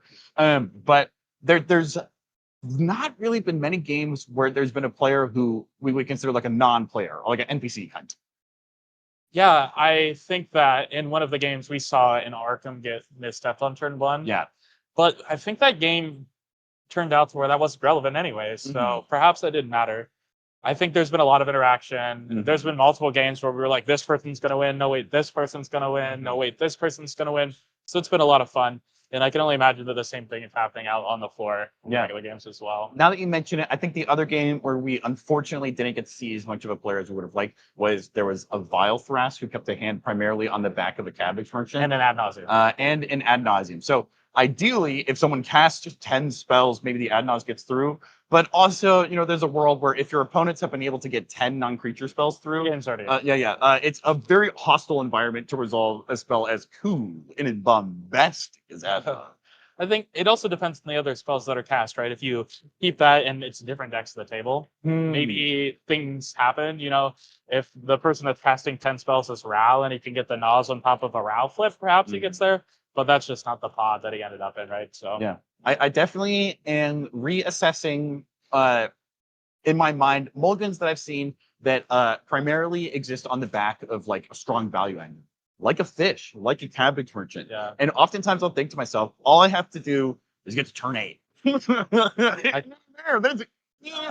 don't think we've seen past a turn 5. I don't think we have either. I don't think we've seen a turn 5, which is awesome. Yeah. But I think mulligan evaluation has been preached for a long time to people by different content creators or online. You just need the mulligan for value engine. You need to get to Ristic Study. You need to get to Mr. Gamora. But it's just proving not to be good enough in the games that we're watching. The people that are winning are the people that have mulliganed aggressively for wins, like we have talked about before games. And, you know, that Crick 1, Seat 4, Multi 4. Yeah. You know? So it's maybe Ristic Study isn't as good as people are saying it is. Maybe people have decided that we're not playing that kind of game anymore. Yeah, I think we've only seen one Ristic Study hit the field on screen. Wait, it was from, I think it was from the Kinnan player. We've only seen one Ristic Study. Yeah. And in that situation, it did very much contribute to their win, talking to them post game. Like, it got them a lot of the cards that they needed to be able to pull from like both halves of the deck. The more like control side that's stopping these other players from winning, but also the combo side of like, I don't know, Basalt. And so I think that's a situation I want to be looking for Ristic Study in more. And it's what kind of surprises me that we aren't seeing Blue Farm have a more dominant place in the current meta. It is well represented at this tournament, possessing an equal share of Kinnans, but I would expect a list that's able to pivot between Necro, Smothering Tithe, and Ristic Study to be able to navigate the current meta really, really well. And it's surprising to me that we're seeing players lean more towards like Rog Ishai or something of that. Well, and just before this, I was walking around asking people how they were doing. The Rog Ishai players I talked to and the Blue Farm players I talked to didn't seem to be doing that well. And I think that in the current meta, neither of those decks are the best at the thing they do. Blue Farm is like pretty okay at a lot of things. Yeah. And like Rog Ishai is like pretty okay at a lot of things and good in the late game. But Kinnan is better in the game, I think, than Rog Ishai. And there's a lot of decks that are better in every aspect of the game than Blue Farm. And today on stream we were seeing like we saw a Kinnan win, right? We saw a Crick win, and it's one of the fastest decks. Like it has one game plan. It's not trying to like pivot and play all these game plans. We saw Crystal win, and not just one game plan. Just Storm.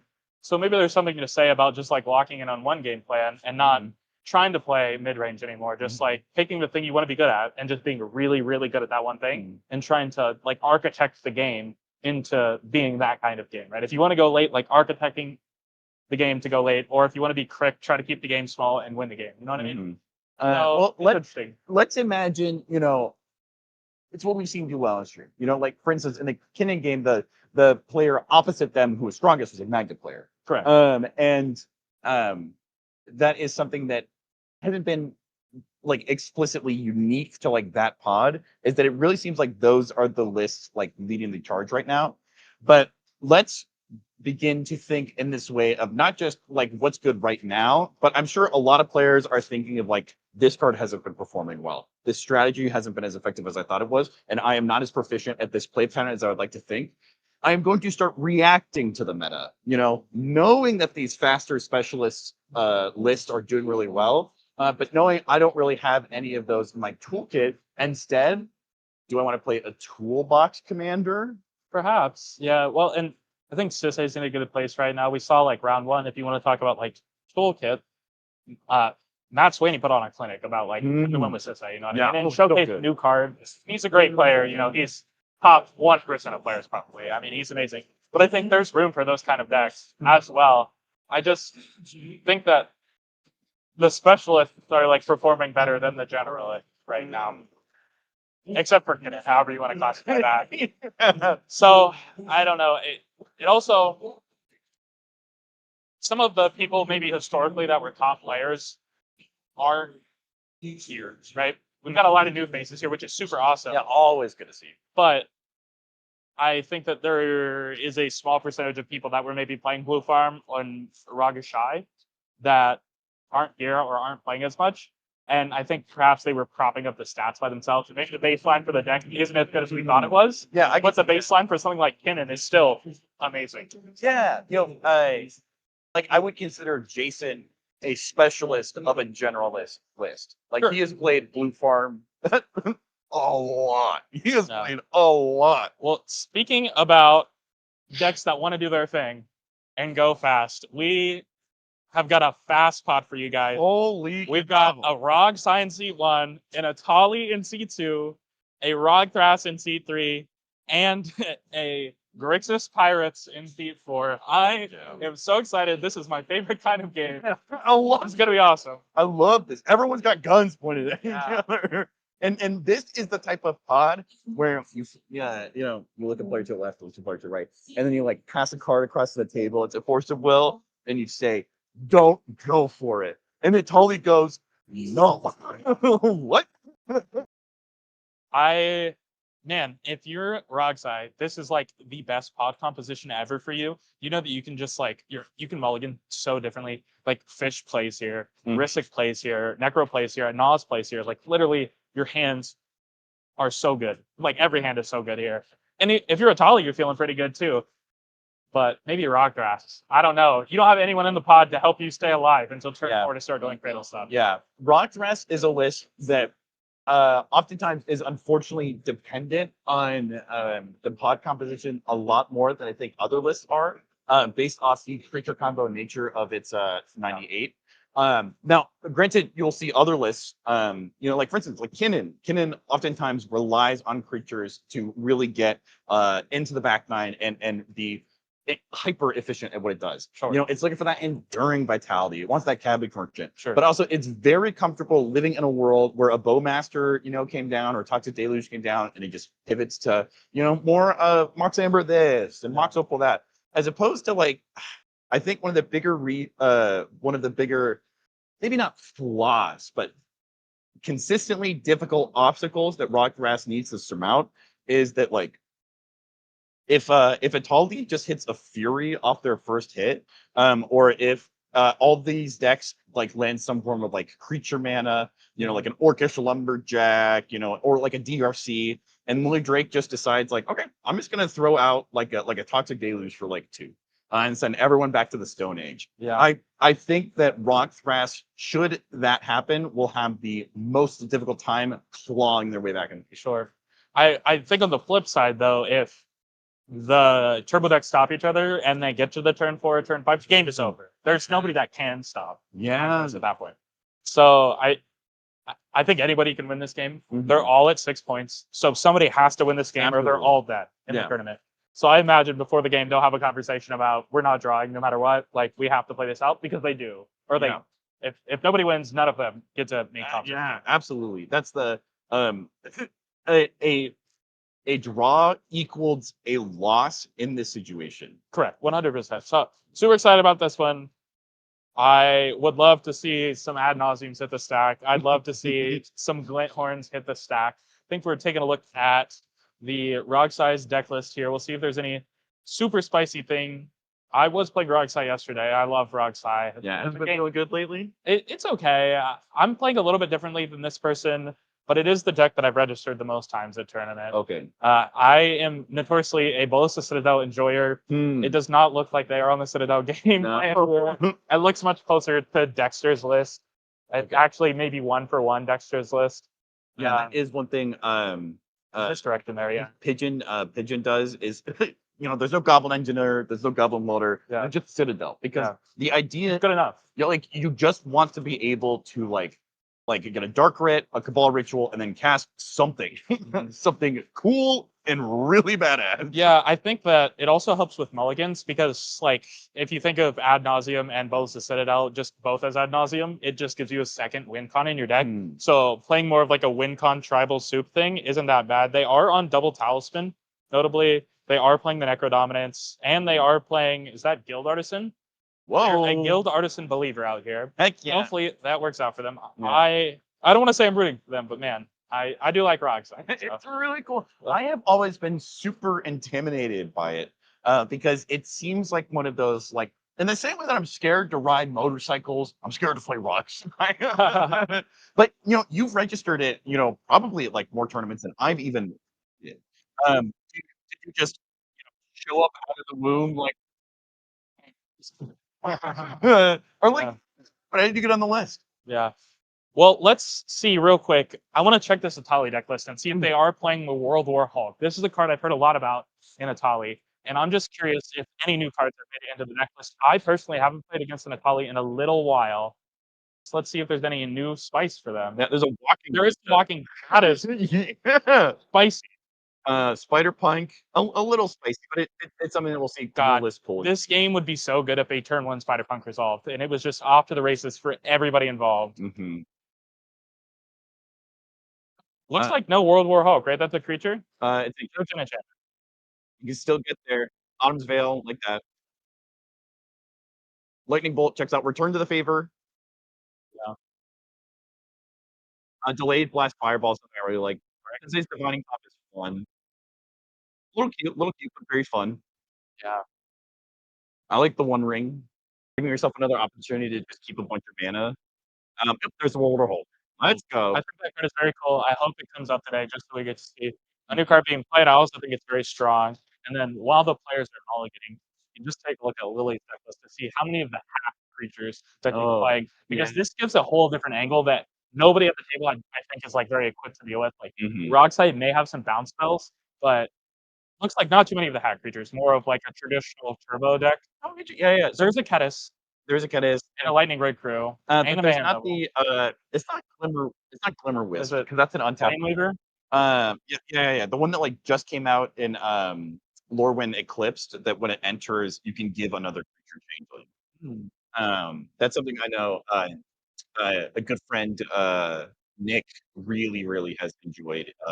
We got the Nas. We are on the turbo game plan. This game will be very exciting. Very exciting. Nothing out of the ordinary here. I don't think we saw like any Lively Dirge or Reanimate package, although this deck can run. That's not anything. It's Opting not out of it. uncommon at all. We do see, I believe, a curiosity Okay. effect. Yes, the curiosity effect in this deck is very cool. Not only is it good with Mayhem Devil, but if you have Malcolm and Glinthorn out post-combat and you attach a curiosity to Glinthorn, when you go to cleanup, you will discard for hand size, and then Glinthorn will trigger. Oh. And you will loop through your entire deck and kill your opponent. It is a very cool post-combat thing, where sometimes you can tease them and be like, I'm casting my Glinthorn. That's awesome. Post-combat, you don't need to worry. Here's a curiosity you're dead. Way to go, Lily. Yes. It's so cool. There's a very neat little line. And also, I didn't see in her creature if she is running BV, but this deck can run BV and also double curiosity there. But it's still good on OVM. It's still good on Mayhem Devil. It's also sometimes fine on a Malcolm. Just draw a card, make a treasure. Yeah. Versus Pirates continues to be one of the lists that I had the most incorrect takes about early on. When it first kind of started seeing a lot of popularity during the kind of like zeitgeist of CDH I was playing in, because I know it's kind of been around for a while. I was like, man, people really do want to play anything except Rockside. Rich son. Then I got the chance to. Oh, there's a lot of cards. I got the chance to watch Lily play at the Landco Open last year, and was very impressed. No BB, but there are still a lot of things you can staple a curiosity effect on. Sweet. I think we've got some mulligans here, so we'll take a peek at what we've got going on. We do have the Italian C2 here. You got to keep a 7, and it's a pretty good 7. Yeah. This shows how Itali doesn't need to like we say, like, oh, you're just trying to like get a ton of mana, right? That's all Itali does. That's all Itali does. This hand would disagree. You've got a Vexing Bubble, a Pyroblast, and a Delayed Blast Fireball. I think this is something that we actually saw from Pigeon when he was piloting Rao earlier.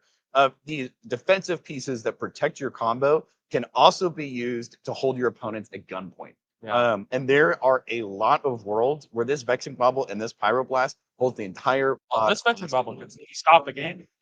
So, and then plus the Delayed Blast Fireball, like you can hit a Malcolm, a Rog, and it's not going to affect you at all. Delayed Fireball is these are opponents. Yeah, I like this hand a lot. Congrats. This is a fantastic 7 Rooting for you, brother. stamp of approval. We also have another hand. This is our Rock Fast in C3 here. Also got to keep a 7. Oh, and is that a Shang? That's great dog side. Grok side. Grok, give me dog side. This is a hand that produces a lot of mana. Mhm. I like this hand a lot too. However, knowing that the Akali has the Vexing Bobble, this hand gets a lot. This hand gets a lot. The Vexing Bobble plus the delayed fire. Oh man, I am feeling for this Rock Press player because I think they probably feel really good right now, and we are going to plummet from that position of vibes all the way down to like I'm F6 guys. Yeah. Man, if for some reason somebody else missteps that bobble, Mhm. this is a very good hand. This is so good. This is a turn 1 Grog Thras, turn 2 Shang-Chi. Mhm. Very, very strong Mhm. decision. Yeah, I one of my favorite things about Thrasios list is it allows you to over-index on mana, which is very, very like being able to keep the Chrome Moxes and the Soul Rings and the Elvish Spirit Guides without having like a tutor or a draw engine because you have one in the command zone is so nice and it gives you the opportunity to kind of flex with the waves. So there is a world where Atali isn't able to land those pieces, or they opt not to because they get like they draw a worldly tutor for turn and they just go for like a Tracer's Ogre or something. So there definitely is an opportunity for this Rock Crash player to come Looks back like in. we do have a hand from our Rock side here in C1.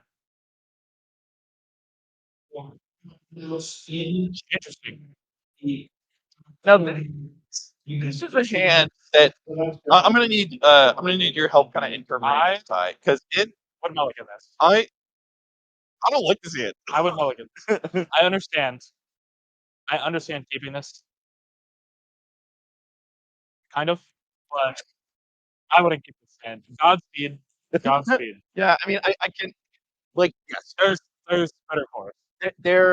Yes, you can draw the Culling the Weed. You can draw the Dark Ritual. You can draw the Phyrexian Tower. Sure. There are cards that you can draw that turn this into a critical hand. You play a Badlands, you play a Soul Ring. I don't think it's terrible. I mean, you have the Necro in hand, and if the Necro doesn't work, you do have Wheel of Fortune. This deck is full of mana production, so it would be nothing to just like top deck Soul Ring, turn 2 Wheel, or top deck Mana Ball, or a Springleaf Drum, or literally anything.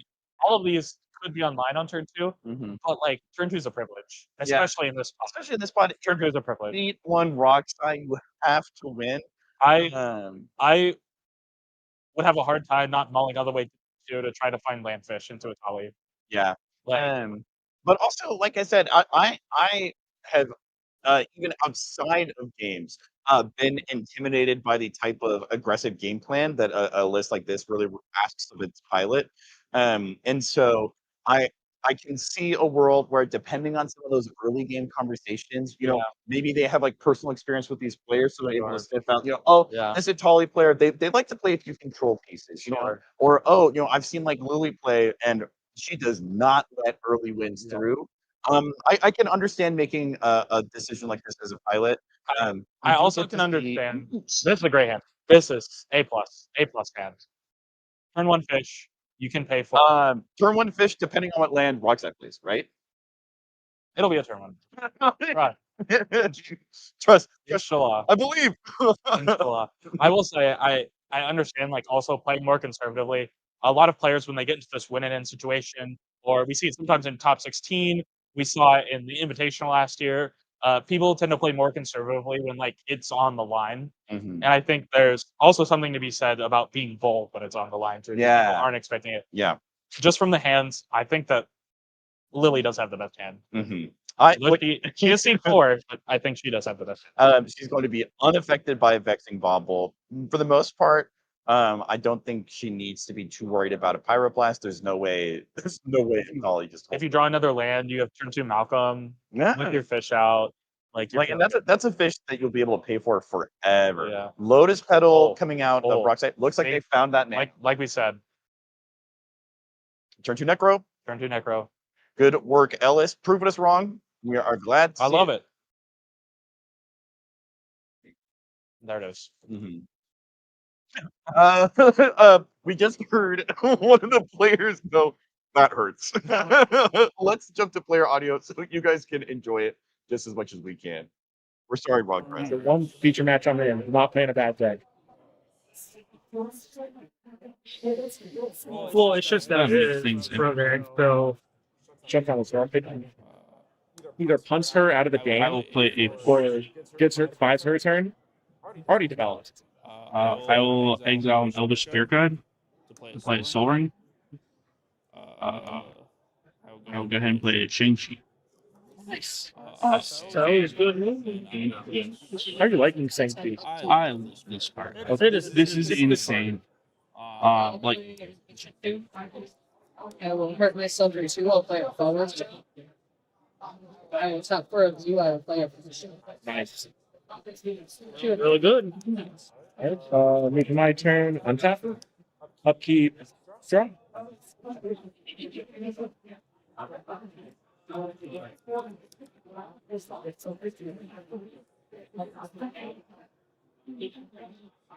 Hey, bad means. Black, crack lips, pedal 4 black, necro. That's pretty good. You can draw.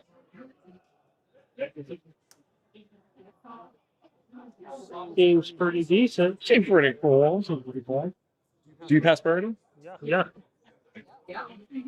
Root to combat. Second main. End step. Oh, not end step. Second main. Necro for.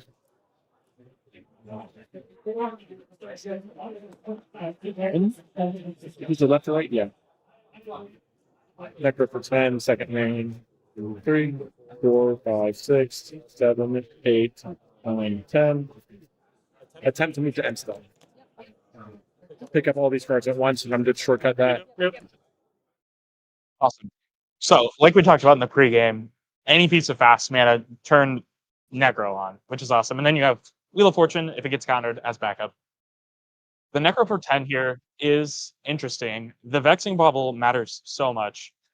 The fast mana is off right now. Yeah. So we know we had another land left in hand and Wheel of Fortune. It would be super sick just to get the Thor consultation. Yeah. But making a push after this Necro is going to be very challenging through that bobble unless we find Hexing Squelcher or Spider Punk or anything like that. Hexing Squelcher and a bobble is a great combination, so perhaps they are looking for that. I think 10 is probably where I would have sent this. Although, you can never be sure with this Atali, right? Easy Seething Song into Atali or Poisonous Ogre or anything like that. So Yeah. we can Super easy yeah, discard. we'll listen bunch of back in lands to of see what Spyro. goes away. Yeah. Alrighty. Itali, what are you gonna do? Tell us. So bad. I know it. I'm focused on just being behaved. Honestly. I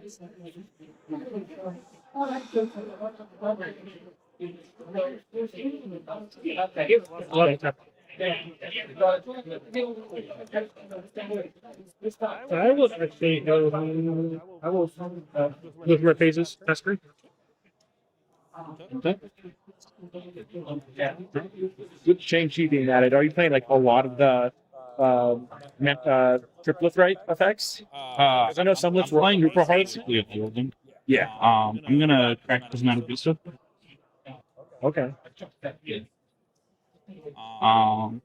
So like the thing that I enjoy most about this deck right now is just like how it interacts with like everything. Basically, it's got lots of like weird little niche things. Especially with like Spore Girl and like how she can just. Are you big on Spore Girl? Oh, very much so. So like she's got like 10 or 15 different combos in the deck, just kind of like built in already. Sorry, I'm looking for you. Only one way when you run. Yes.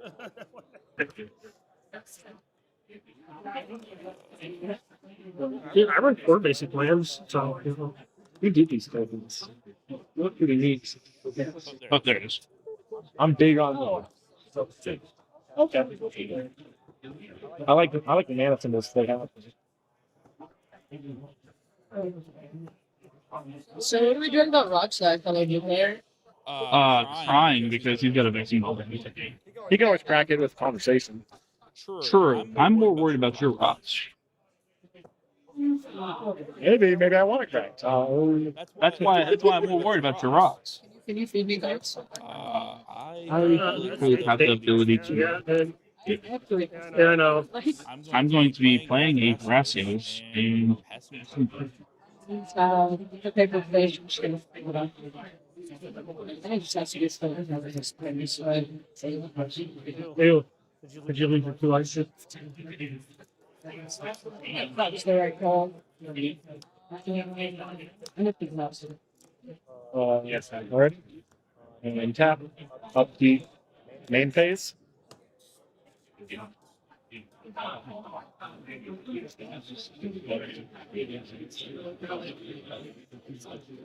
An ancient tomb as land for turn.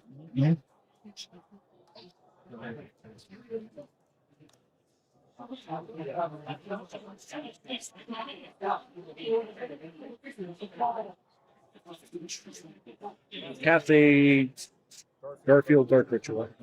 Yeah, see that. You might pass me a black dice if this resolves. Good. I'll have 3 black.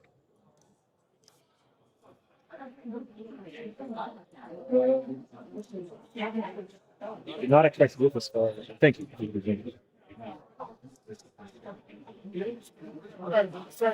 Appreciate it.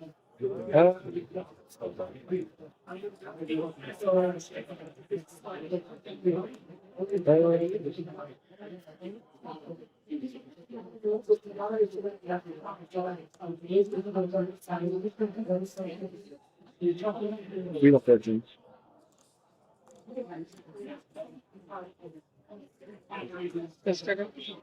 Yeah, I won't pay for it.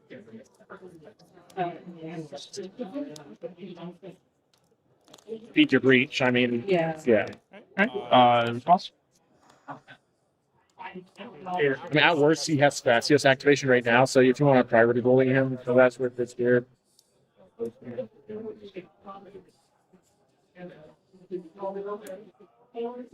Delay Fire Blast. 2 damage to each creature opponent's control and 2 damage to your face. Already? You have fish trigger. Oh, fish trigger, yeah.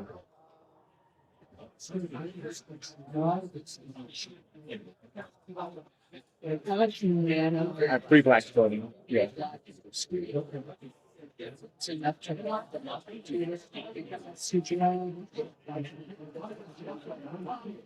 It gets rid of his rogue hack and gets rid of your thing too. It does. I do. I'm fine with that. I'm just thinking like whether. I mean, realistically, if the will's going to happen, I don't know. I mean, I'll get back to that. Delayed Fireball Blast on the stack. I would like to go ahead and advance this. Yeah. I will. This. Reveal an exhibition. That's not bad.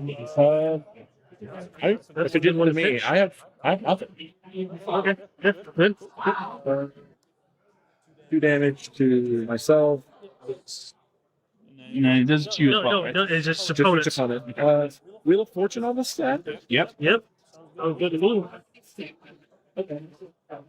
I mean, he just did get an expedition map too. With 1 creature in play. And that's Talon dates back up for like you. Yeah. I mean, I'll show you. I can. But I'd kind of rather Like. yeah. So we will. Starting a pack negation, Red Blast, DRC, Siege Mirror. Noxious, Ancient, and First Mate. Expedition map from Mystery Forest. This town ain't big enough and a born problem. Sweet. Wheel of Fortune resolving here. And if you are Mr. Ronald playing at Holly, getting a fresh 7, you are feeling horrific. You got this bobble up. You are tapped out of cracking it, which is maybe an issue. But man, there's so many combinations of 7 cards that just easily win the game for Atali right here. Yeah. We'll see if Ellis can get something here. If not, I would bet that Ronald has this game. Mm-hmm. Oh, we're gonna Soul Ring. Yeah. It'll be interesting to like. This is the sequencing of Rocksai. They need to have gotten a really good 7, and they need to play perfectly from here on out to avoid losing to the Sitali. They're choked off with blue. It would be very hard to get a risk. There's almost no way for them to get double blue pips here. I don't know, Unless this is an arcane signet. Maybe they can prove us wrong. Cast a Springleaf Drum. Okay. I'll have one colorless fill. Springleaf. Guess from May. Colorless and a black. I'd like to cast Rodrak. Rodrak. Dan is no longer free. Bam. Bam. Use my black, tap my my Springleaf Drum for a Squelcher. Fun. Good.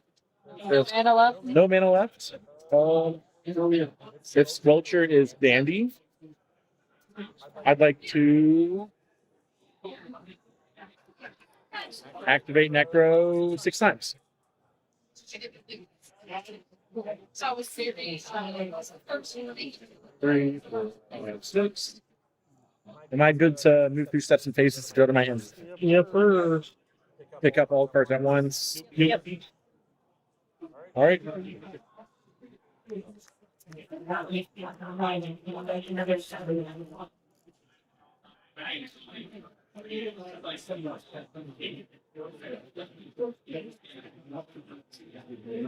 One, 2, 3, 4. 5, 6. 2, 3, 4, 5, 6, 7.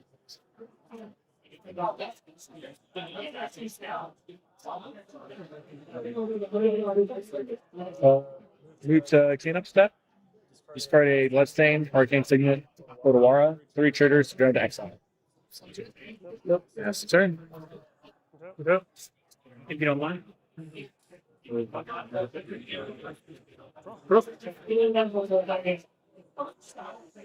So how do the viewers know what's my hand? Are you just like it's okay? This is for the okay.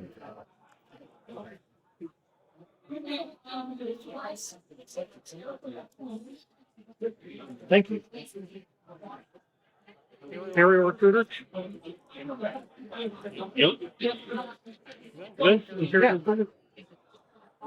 Stronger.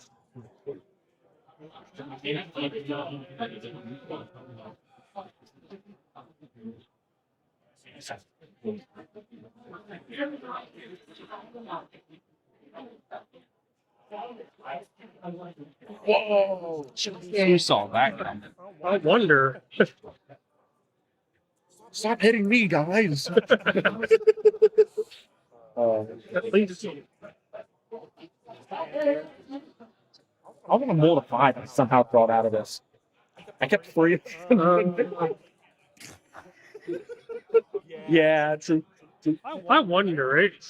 Sounds like a bad card, right? Are you thinking about cracking the bauble? No. Blindly? Okay. Sounds like a bad card. You're gonna leave mana up in case you need to crack it? Yeah, I'm going to go to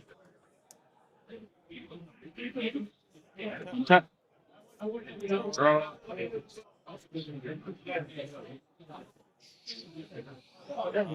Land for turn.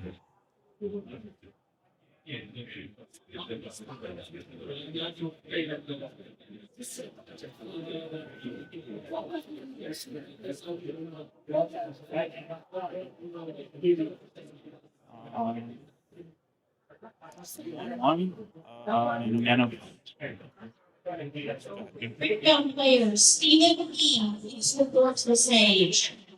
Any good pickups? Any good pickups? Yeah, I got one. They got the Tiger, I got the Grim.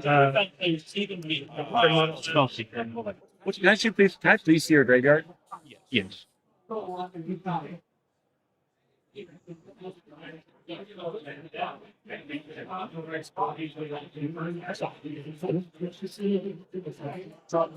After Chelsea. Have some Chelsea. Yeah. Picked up a Grim Monolith. I traded in my One Piece cards that I traded for $8 when they came out. And I sold $300 worth of stuff. Yeah, I just spent like $700 on them. Picked up a nice foil on the week. I was trying so hard to find the Japanese one, then Strixhaven came out. I got the two bundle from one of the places. It was the two. What the heck is that? So it has Coley the Week. It has Silence in it, but it has like it's the Tom and Jerry. Yeah. Okay.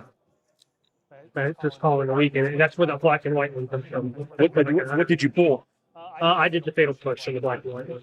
I love the Fatal Push. It's just no, it was the Silence and the Coley the Week with the Chase.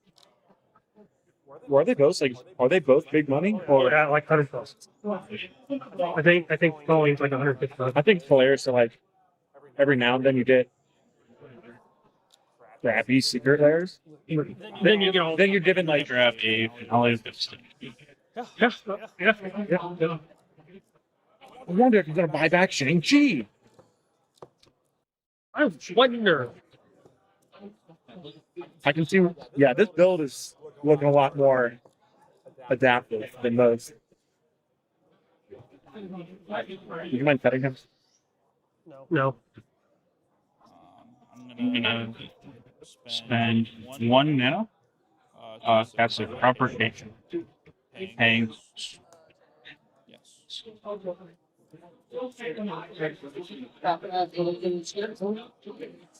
This guy is Cradle. It's a Cradle, but like, I'm worried he might have Snap. I would not for Snap. Okay. I don't know. Well, he just finales too. To do Shang-Chi. He keeps up for activations and threatens interaction. Yeah. Or at worst, just he's wasting a finale if he doesn't have. I mean, you're the one that has birdie, and all you can do is like vexing bobble this. Yeah, it's just not even good. Is that a silver foil? That's yeah, please.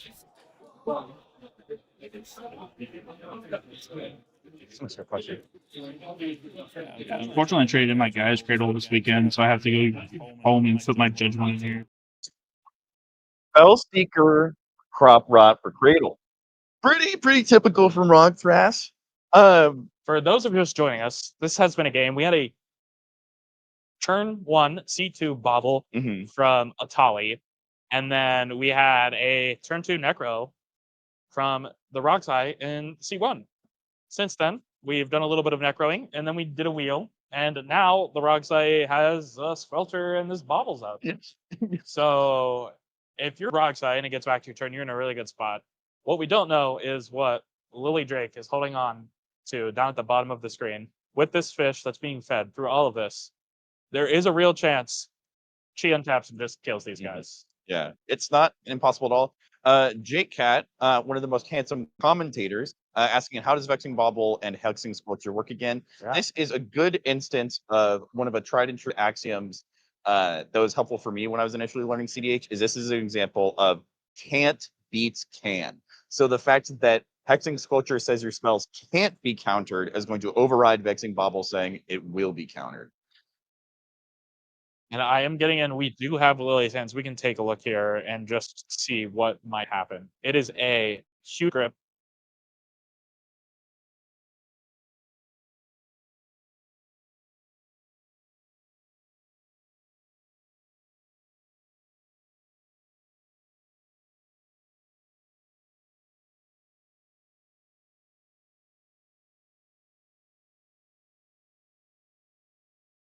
Mana, plus a little bit of wheels and a little bit of tutors. It'll be interesting to see what she does here. Man, good for Lily.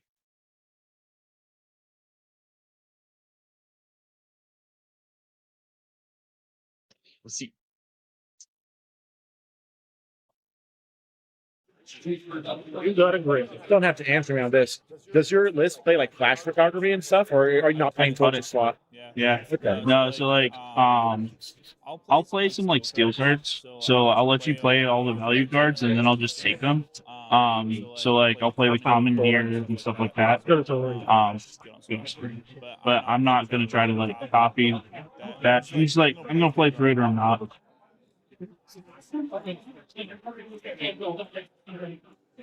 You want to play him in there? Yeah, it's cool. I like it better than No, I'll risk. Well, yeah. Be an X round on it. Well, if I cast it for a Wheel of Fortune, it's good for if the game goes 3. Because like you can hold that up in your entire turn.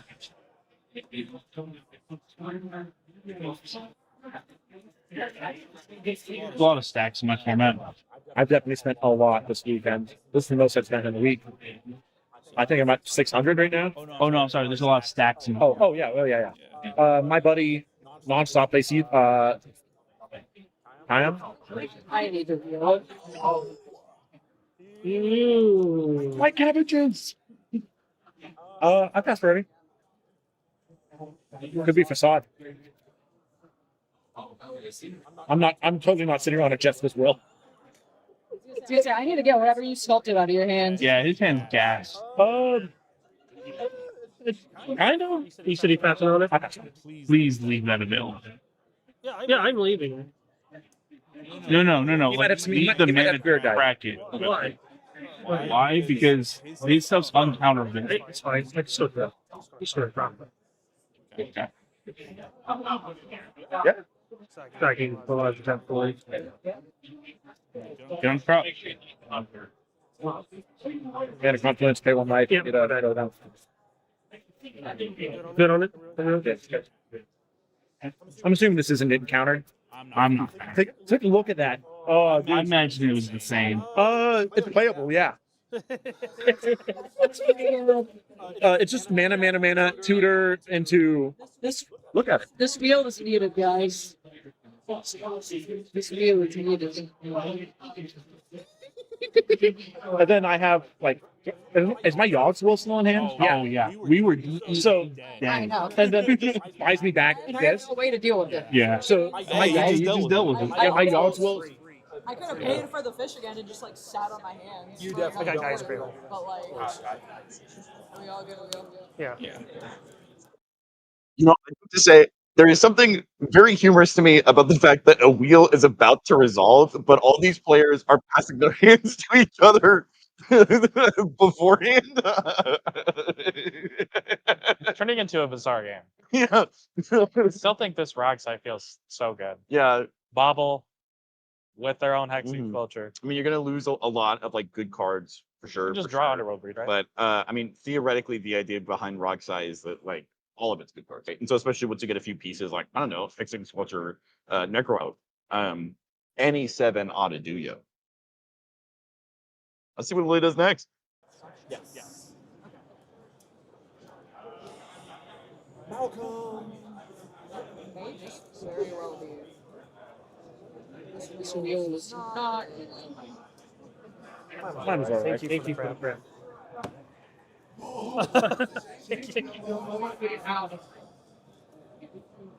I can't draw code.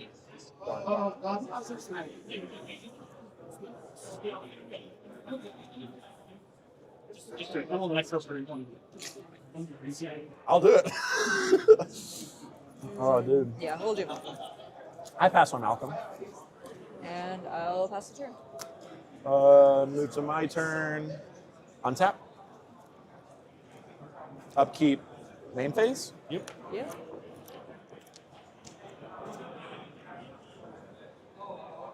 Yeah, I think that was really a good wheel because you also got the Troger out of his hand. Yep. Oh, you're a thinker. I didn't feel good, and my wheel was objectively awful. But like, we may still lose here, but I've done what I can do. At least we're not dead yet. At least we're not dead yet. You also have a cradle and more mana in the world that I wheeled into. Like, it's not optimal, but may have just seen Lily handed her hand to the judge behind her. That is exactly how we have been able to get card information for you guys. So huge shout out to judge staff. Huge thankful to all the people helping make this stream happen. Thank you, Judge, for getting that treasonous ogre out of Vitali's hands. Go to Graves The and then trigger, they'll trigger yeah. exile. The more important part is to play the top 2 cards of your library. Yes. That's the more True. relevant part that we need to be concerned about.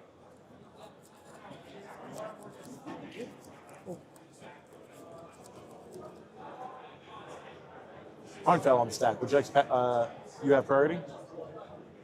This is where we talk if you want to crack the Vexen bubble. Do I need to? Not yet. Okay. Okay. Okay. I'll pass. Pass. All right. Yeah. Sweet. Bam. Plus, he's just trying to bait it. That's not bait. It's really strong bait if it's bait. Mox Amber. Vexen bubble trigger. Yeah.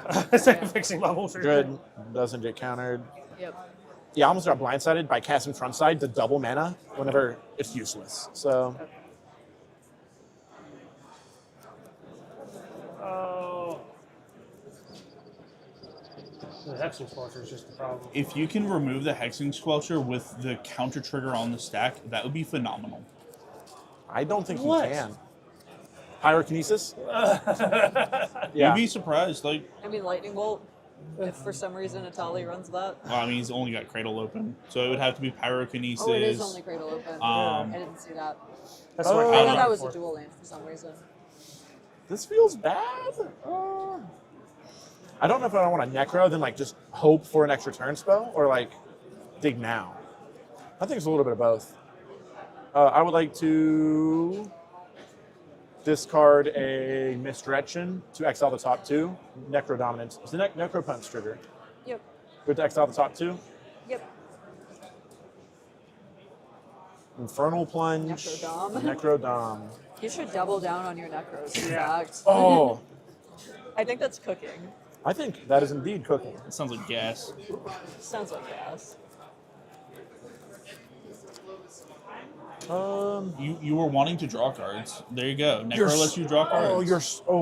Big thinking, big thinking. I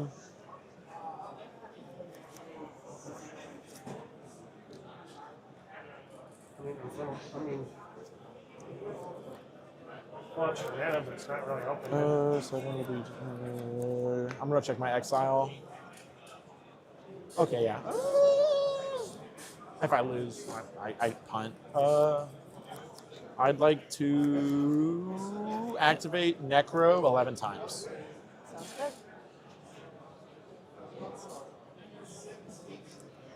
good. 1, 2, 3, 4, 5, 6, 7, 8,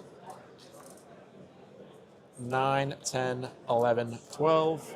11 times. Sorry. 12. All right.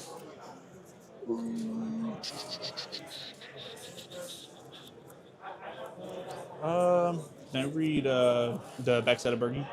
Yeah. Until end of turn, instead of until end step, if that's what you're checking. You may play those cards this turn. Yeah. Yeah. I kind of want to hit a land though.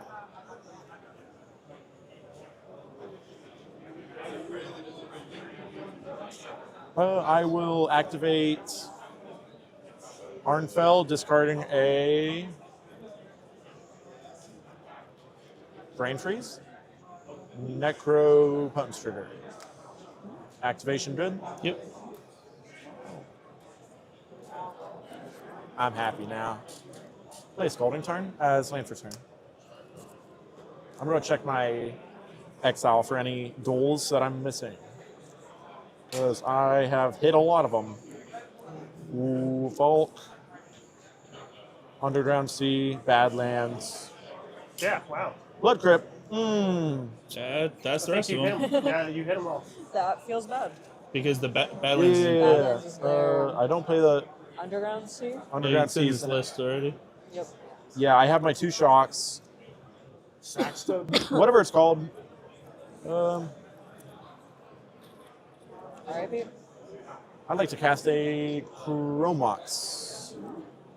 I'm going. Chromox is Vexing Bauble trigger. Yeah. Chromox good. I would like to imprint a Force of Will.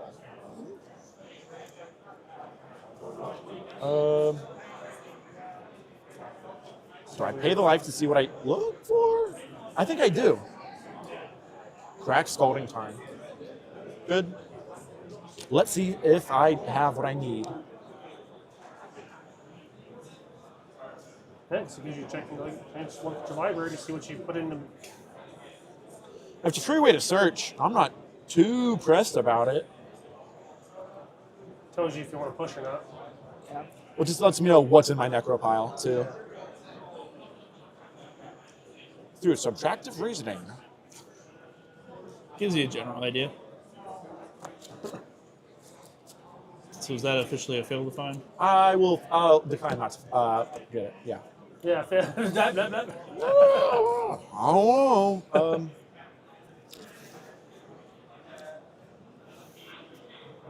activate necro one more time. Sure. Yeah. So he didn't see it was still in the. Seems like it. I'd like to move to end step. Pop up. I will have the 13 Necropotence triggers. I'm gonna 3 spells. Chromox, Mox Amber, Amber, Harnfell. Yeah. I'm gonna resolve the triggers one at a time, if that's what's allowed. But I think it adds them all simultaneously. it's all in the stack. I am relatively confident that we saw the breach in their library while they were tutoring with the Scalding Tarn. I am a little bit confused why we discarded that right freeze and left exile. Yeah. Because you. Although maybe we're just looking for their. Yeah. It did seem like they unnecessarily took themselves off of options, but also like you said, it is possible that like if they've got passes, you don't really need one. Yeah. You got this, C1. Again.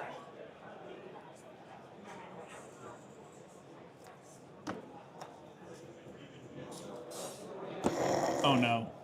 It was in exile, so. You even looked at your exile beforehand. Too many times.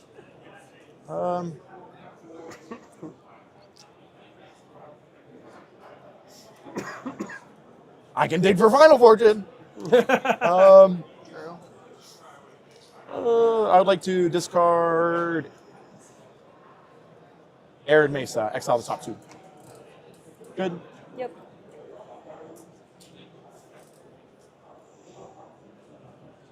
Discard a Phyrexian Tower. Goes to straight exile the top 2.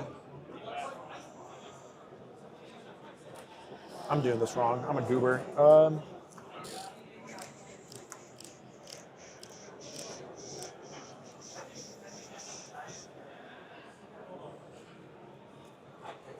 I don't need this yet. Whatever red, blue, I'd like to flash out a Valley Flood Caller. Springleaf Drum is on my board. Red, I'm gonna blue, and the land. Chromox, Mamber, Water Grave. I'm gonna organize my exile pile so it's a lot more visible. So you're. No, sorry, that was my hand before I moved to my turn. So only untapped mana at this moment is It's a the Springleaf Drum? Yes. So do we have any answers with Valley on the strat? Because I think now is a good pinch point. I mean, I'm showing the one piece of interaction with presumed couple. So I have these two. Oh, yeah, that's. Which one is How's your lunch? Or did you not have it yet? That works. No. But It was beef jerky. I'm There's two pressed. issues. My There friends are want to two go to issues, like yeah. a sushi place. I agree. So I'm gonna like Do I need to get rid of spend. Vexel Bubble? I'm gonna. And Squelcher. Squelcher. Oh, I can't get rid of Squelcher. He has the 2 cards. Just look at him. He's showing you. Yeah, I see him. I can't get rid of Squelcher. I got nothing for you. Yeah, there's nothing I can do about Squelcher. Priority on Valley Flood Caller? Because I can get rid of. The problem is the Squelcher, because like any kind of backup that I have for my own things are turned off because I of that. had nothing for it. So are you're passing or just Do thinking you have about it? anything you can do here? Nope. You can't kill his mana rocks or nothing? I have nothing. Or do you have anything you can do here? My wheel was bad. That was really rough. Right? I'm super That curious. was super rough. Right? Whew. Can I see what you have?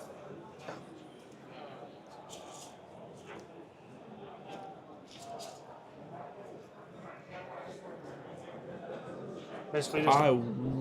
Wow. And I'm one mana child net. Yeah, that stinks. Yeah.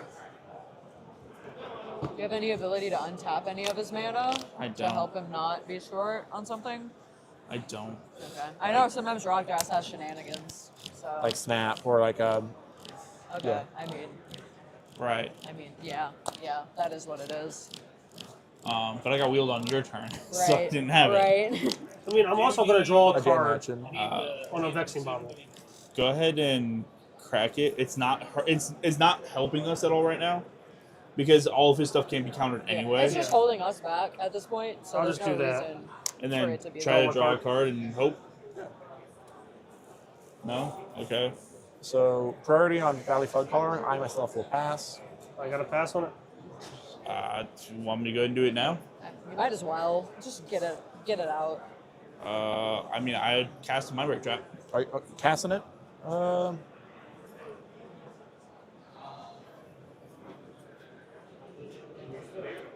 Stuck doing it here. Put a Fierce on the stack, targeting Mindbreak Trap. Okay. Does anyone else have anything else there? I do not. You see my whole hand. Heard. Fierce resolves, countering Mindbreak Trap. I have a Valley Flood Caller in stack. Good resolve? Yep. Yep. Sweet. Okay. I'm going to move my Exile in front of my library so I have actual graveyard space. Did the drone get tapped to cast that? No, it did not. I just moved it That's around a couple that's times. the only thing that's open for mana. Yeah. I'd like to cast a Mox Diamond. If that is good, I will discard a City of Traders. There'll be a Necropunch trigger. I'd like to respond to my flash speed.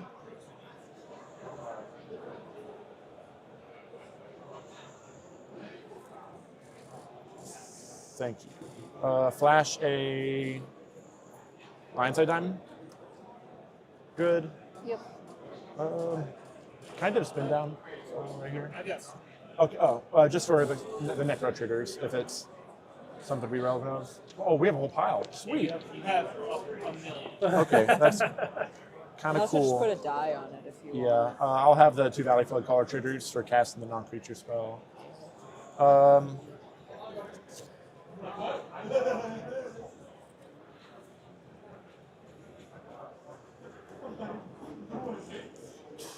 Discard a Ragavan to exile the top 2. There'll be a trigger to exile. That will resolve. Exile the top 2 through Horn. Cool.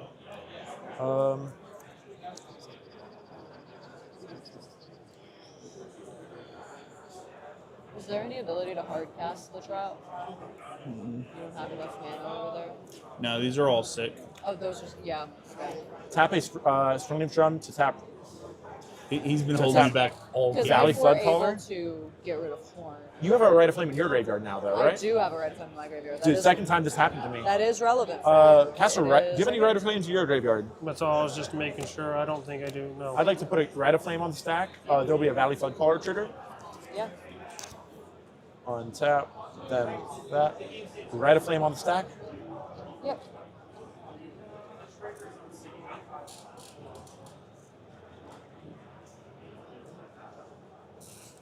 castrated flames every. Yes. Um, And added 3 mana because she has one.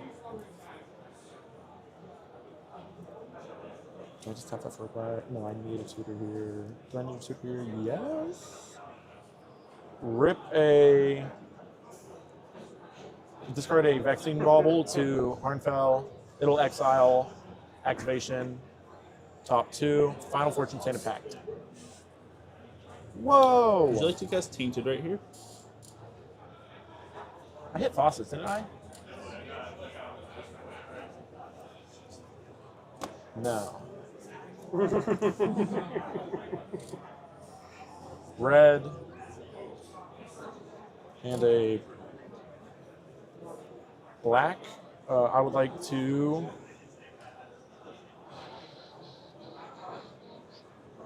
Red. Why did I red and a black? Oh, that's why I red and a black. Okay. Diabolic Intent, sacrificing Rodrak. Put him in my Squelcher sounds better. graveyard. I'll have a Valley Floodcaller trigger. Yep. Diabolic on the stack. Good. Breach was at the bottom. I'll grab this mystery card. What could it be? Yep. What could it be? Put this in my hand. So you're still responding to the trigger for exiling? Yes. From the City of Traders, so I have more sack fodder because I have flash, which is super nice. I'd like to use both my red. I'd like to flash out a Breach, a Valley Floodcaller trigger. Okay. Yep. Breach on the stack. Yep. Can't be countered. Alrighty. Ooh, okay. Still good. Brainface is gone as well. Brainface is exiled. So I have the Exhibition Tidecaller. I need to get it on the battlefield though, because it's a creature. Yeah, I'm not sure how you pull that one off, brother. So my current line right now is our life totals reset. They did. They did. I was at 6. I thought you were at 4. No, he was at 4. He was at 4. Yep. All right, I'm gonna. Okay. He confirmed it is 4.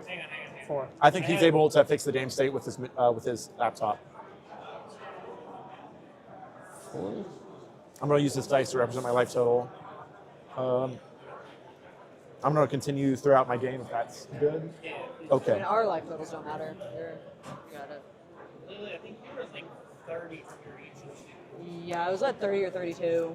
I think because you shocked in, I think it was 30. Because it was, so I did a tap, Foulware Stone, I pay. think I'm down like 2. Can I please see your graveyard? I've done 2 fetches.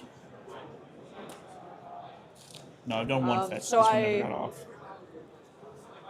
wheel, so 2, 4, 6, and I think it was 32. 38, I'm sure. I can agree to 32. I mean, we're getting cooked, so. And I never. Yeah, for real. I never fetched, so.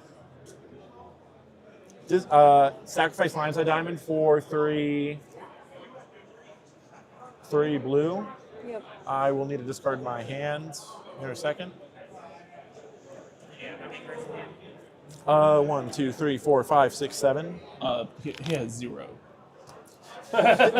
Discarding a Meme Betrayal, Talisman, Mental Misstep, Flusterstorm, Offer I Can't Refuse, Culling the Weak, Exhibition Tidecaller. I have Necropunch triggers from discarding that on the stack. I'd like to respond. I would like to flash out a Lion's Eye Diamond, escaping, exiling land, fierce, land. Yep. Lion's Eye Diamond, this will probably be up a little higher.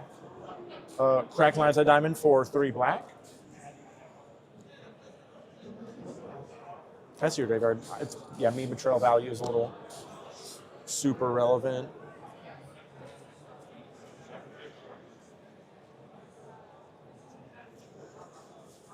Wish, Claw, and Wheel are probably like your most relevant spells for me, I guess. Yes. Yeah, Ritual's Yeah. pretty cool. Yeah.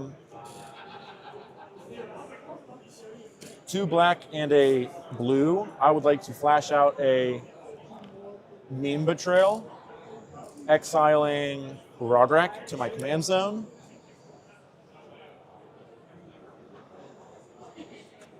Mental Misstep. 3rd and final card being Luster Storm. So this, bam, bam, bam, bam. Did I get rid of the city? I did. So it's just these 4 cards I need to worry about. Meme Betrayal on the stack. You're good. This will exile itself.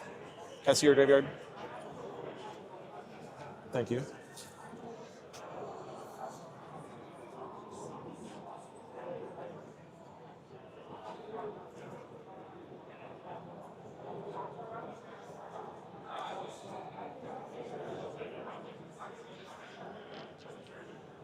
No cards in hand, so that does nothing. Another crop rot. That's pretty cool. That's pretty cool. Right. You want to change chief, right? I actually might with Valley Flood Caller. I can just like steal a Crypto Threat effect. If I had any in there. True. I like to use 1 blue to cast a Dark Ritual. Here you go. Can you use any color? Yes, I can. Okay. Well, under Meme Bet you can, yeah. Use a black, cast a Rite of Flame. I have a Rite of Flame in my graveyard, so I'll add 3 red. Yep.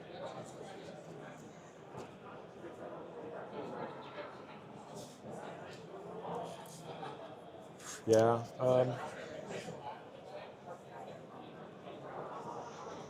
Red and a black. Cast a Wishclaw Talisman.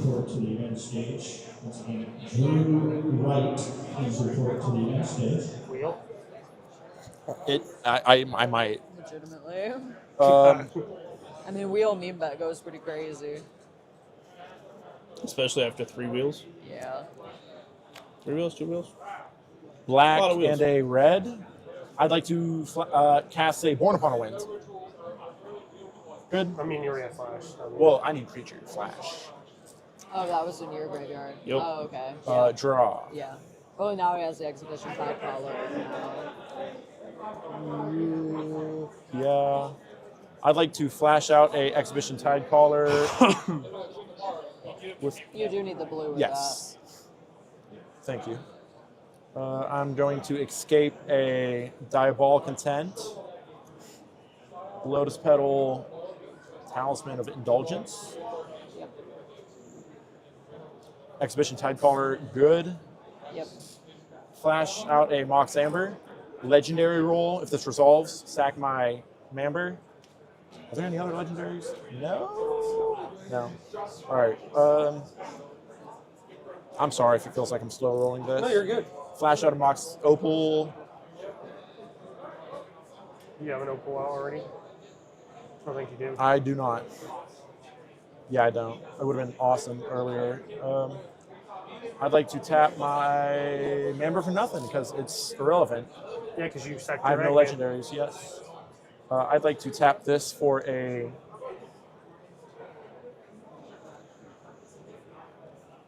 Crap. You fudged it up, didn't you? I still have a line. It's just a little tighter. It would be use my black floating. Cast a Dark Ritual, hit Wheel of Fortune, Rite of Flame, Culling the Weak. I have an Exhibition Tidecaller trigger. I'd like to target myself to mill 3. Yep. Git Probe, Wooded Foothills, Guild Artisan. I have a Dark Ritual. You have a Dark Ritual. 3 black.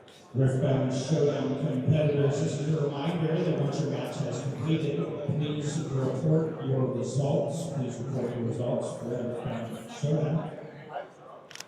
Very important to do so, especially as this is the last time the space will be cut.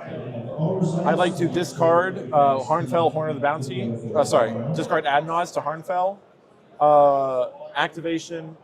Yeah, there'll be a trigger, and then an activation on Harnfell. I'd like to respond to the Necropotence trigger. Flash out a Dark Ritual, hitting Mambert, Adnaz, land. Target myself with a mill to mill myself 3. Yep. D-SWAT, Marsh Flats, Mana Vault. This is regular graveyard, regular graveyard. Does graveyard order super matter? None of my list doesn't play. You're good so far. The LEDs at the bottom with the only two things that matter here. Everything else. This was not discarded, it was sacrificed, so it's just this trigger. It's underneath. He's talking about grave order. Oh, sorry. Yeah, thank you. Sorry. But yeah, Dark Ritual, go up to 5, mill myself 3. You're doing it. If you're doing it again, you need to exile. Yeah, sorry. I fast tracked that. 4, hit these 3, mill myself 3. There you go. Gamble, sorry. Mystical Tutor, Warrior's Oath. This will be. Oh, I'm just a goober. This will be up to 7. Yeah. I'm a super goober. Pay 1, cast Noxious Rival. Is there anything in graveyards that are super relevant that I don't want to feed? No, this is the only thing in grave. Target Born Upon wins. I'll have a mill trigger to mill myself 3. Bam. Bam. Bam.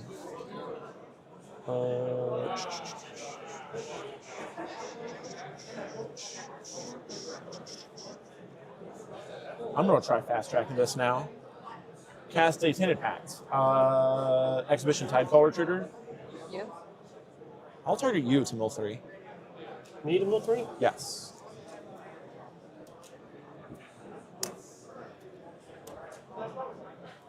What did I just cast? Tainted Pact. Good resolve Tainted Pact? Yes. You're good.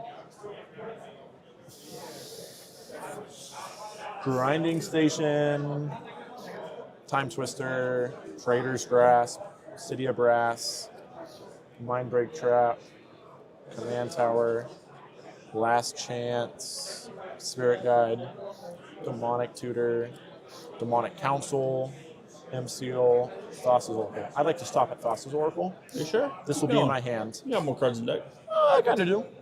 You're right.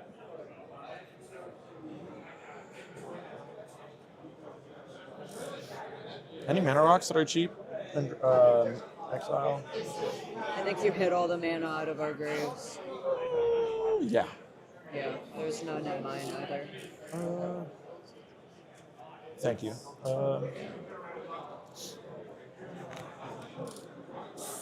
Flash out this Talisman of Dominance. Yeah. Tap this for a blue, taking a damage. What did you pay for Talisman? I had 4 black, going down to 2 black. Take a damage for a blue, tap this for a blue. Since I have flash, I'd like to cast Thassa's Oracle. Good, I'm assuming. ETB trigger, I'd like to respond. Cast a Dark Ritual, exiling Bam, Bam, Mystical Tutor, trigger to mill myself 3. Yep. I'm going to do that 3 more times. And you also just have the Tainted Pact to do Yeah, you can just Yeah. get it back. Want me to continue playing out the last 3 You're iterations? Fine. You're You're fine. We're here. You got it. So you have. All right. Move indicating that they could just mill through the rest. Mill through the rest of their library with the Exa and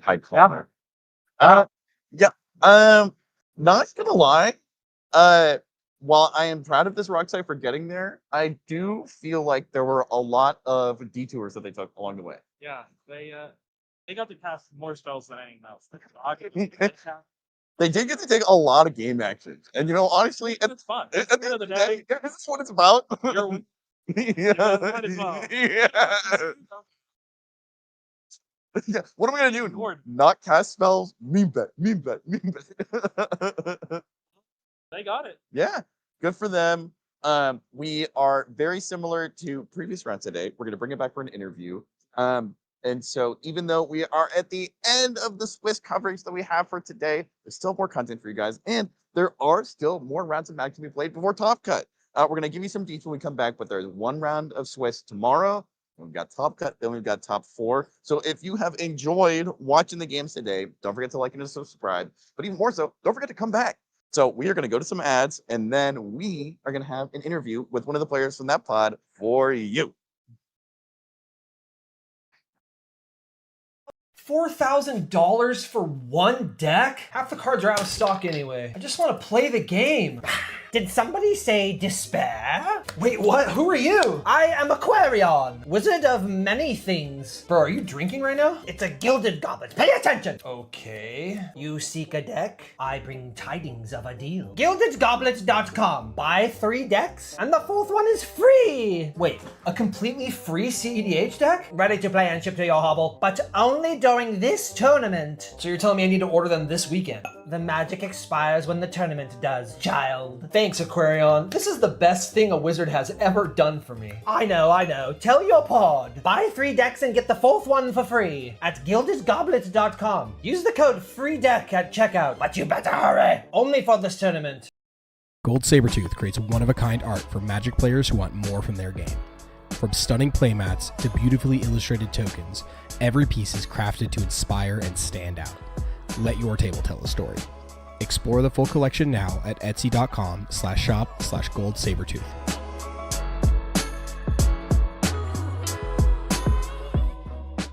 And featuring off-meta deck techs by 2D, live games on Fridays, and the pregame podcast every Monday. Check out WizKid Games today. Breach the Bay 2 comes to San Mateo, California, August 22nd and 23rd. A $25,000 guaranteed prize pool, with payouts upgrading at 475 and 550 players. Day 1 is 6 rounds of Swiss in the Japanese point system, cutting to top 64 on Day 2. The 2026 Top Deck Invitational runs alongside, plus pre-modern, legacy, and redemption events. Not to mention a loaded lineup of artists and vendors. Register today at breachthebay.com. Hey, this is Freedom Waffle, and I want to show you a tool I personally use for practicing and coaching CEDH. Eldrazi.dev is a CEDH gold fishing tool where you can randomize your opponents, practice tournament mulligans, and play out your hands. It's got built-in actions for cards like fetch lands, tutors, necropotents, and ad nauseam. You can easily track floating mana by adjusting with hotkeys to make playing out complex lines much easier. There's even community-made puzzles to sharpen your game knowledge. Check it out at mulligan.eldrazi.dev.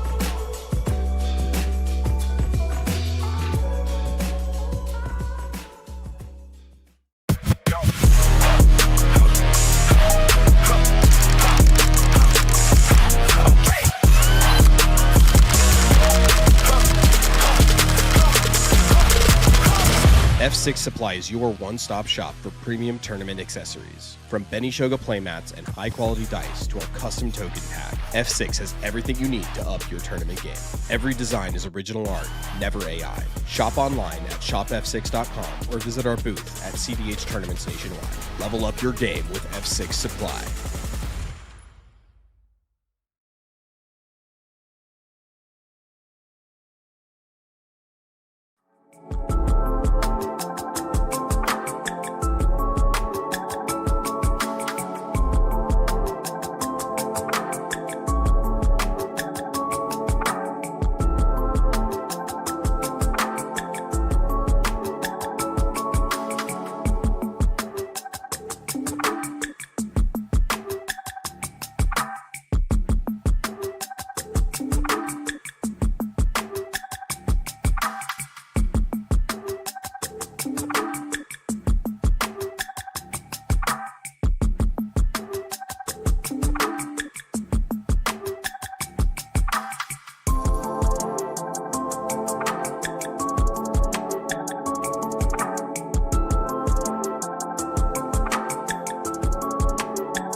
Hello, I'm Eric, and I'm here with Lily Drake, who has more than once stolen the show on stream. It is always great to get to talk to you about CDH and also tournaments in general.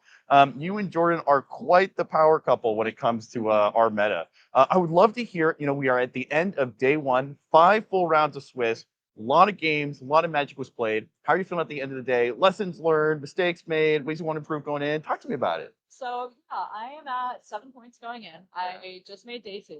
My round 1 was a loss, round 2 W, round 3 draw, round 4 loss, round 5 draw.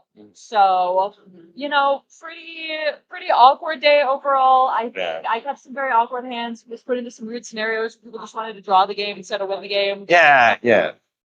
But overall, I think the meta is in a very interesting place. I didn't see a lot of Ristic slop. I actually saw a lot of proactive plays and people just trying to win the game, and I feel that. Yeah, we only saw one Ristic study on screen, which is not something I personally am used to. I don't know what the CDH you've been playing, but if you've seen one, you've seen them all. What do you feel like is contributing to that? Is it just because we're in Pittsburgh and the players here specifically just don't know what Ristic is, or do you think we've seen so much of it that everyone kind of has this kind of cultural milieu or zeitgeist of what if I went just a little bit faster than the next gal? What do you think is leading to this specific meta that we're seeing in this tournament, and do you think it's indicative of where you see the meta going kind of writ large? People saying they think it's very East Coast specific. People on the East Coast tend to be a little bit more aggressive and just try to push those wins. I also think it's the fact that we hear so much about the slot meta, so much about NBC, Kinnan, Rogan Shy, etc., etc. People are sitting down, taking a hard look at their decks and saying, what can I do to get around that? And so this is why we see things like Lumra, or I know players on Crystal that are doing really well. Yeah. And so players just finding new and unique ways to not because they know it could get countered. If it gets countered, they're blown out, or more likely it just gets blown 5 times. So I think people are finding new and unique ways around it, and I'm into that. Yeah. Well, I know it's been a long tournament day, and we've been seeing a lot of Ristic, so I would understand if you're really tired and ready to move to day 2. But before you do, we'd love to give you the opportunity. Is there anything or anyone you want to shout out or anything you want to plug while we've got you on camera? Is Drake Academy. This is a YouTube channel run by my husband Jordan Drake and I, where we basically create content for individuals at all levels. So we know what it's like to be beginners with no idea what to do in the format, losing every single game, and we also know what it's like to sit at those top tables and these high levels. And so, as individuals who have been at kind of every level of the CDH spectrum, we want to create content for the community, because even though we offer coaching services, a lot of the times it's not accessible for individuals, and so we want people to really just be able to engage with our content and see. I also plug Monolith. We all have a channel out there. Yeah. Dutch site. That's out there. So go support Monolith. Go support. So yeah, cannot recommend Drake Academy enough. Love you guys' content. You guys' cats made an appearance one time, and then also love to see Monolith players whenever we get the chit chat on stream. You guys are a great bunch. But the mics are dying because they're out of energy. I am tired because I only had 1 caffeine drink, and you've got day 2 to prepare for it. Yeah. Thank you guys for joining us for the journey, though, and make sure you come back tomorrow. I believe the player meeting is at 9:45. So we're going to get an extra hour of sleep more than we did today. But don't sleep on the last round of Swiss. We want to see you guys back here in the chat and rooting for the players. I know I'm going to be rooting for you and Jordan while you guys are in your winning ends. All right. Have a good one, guys.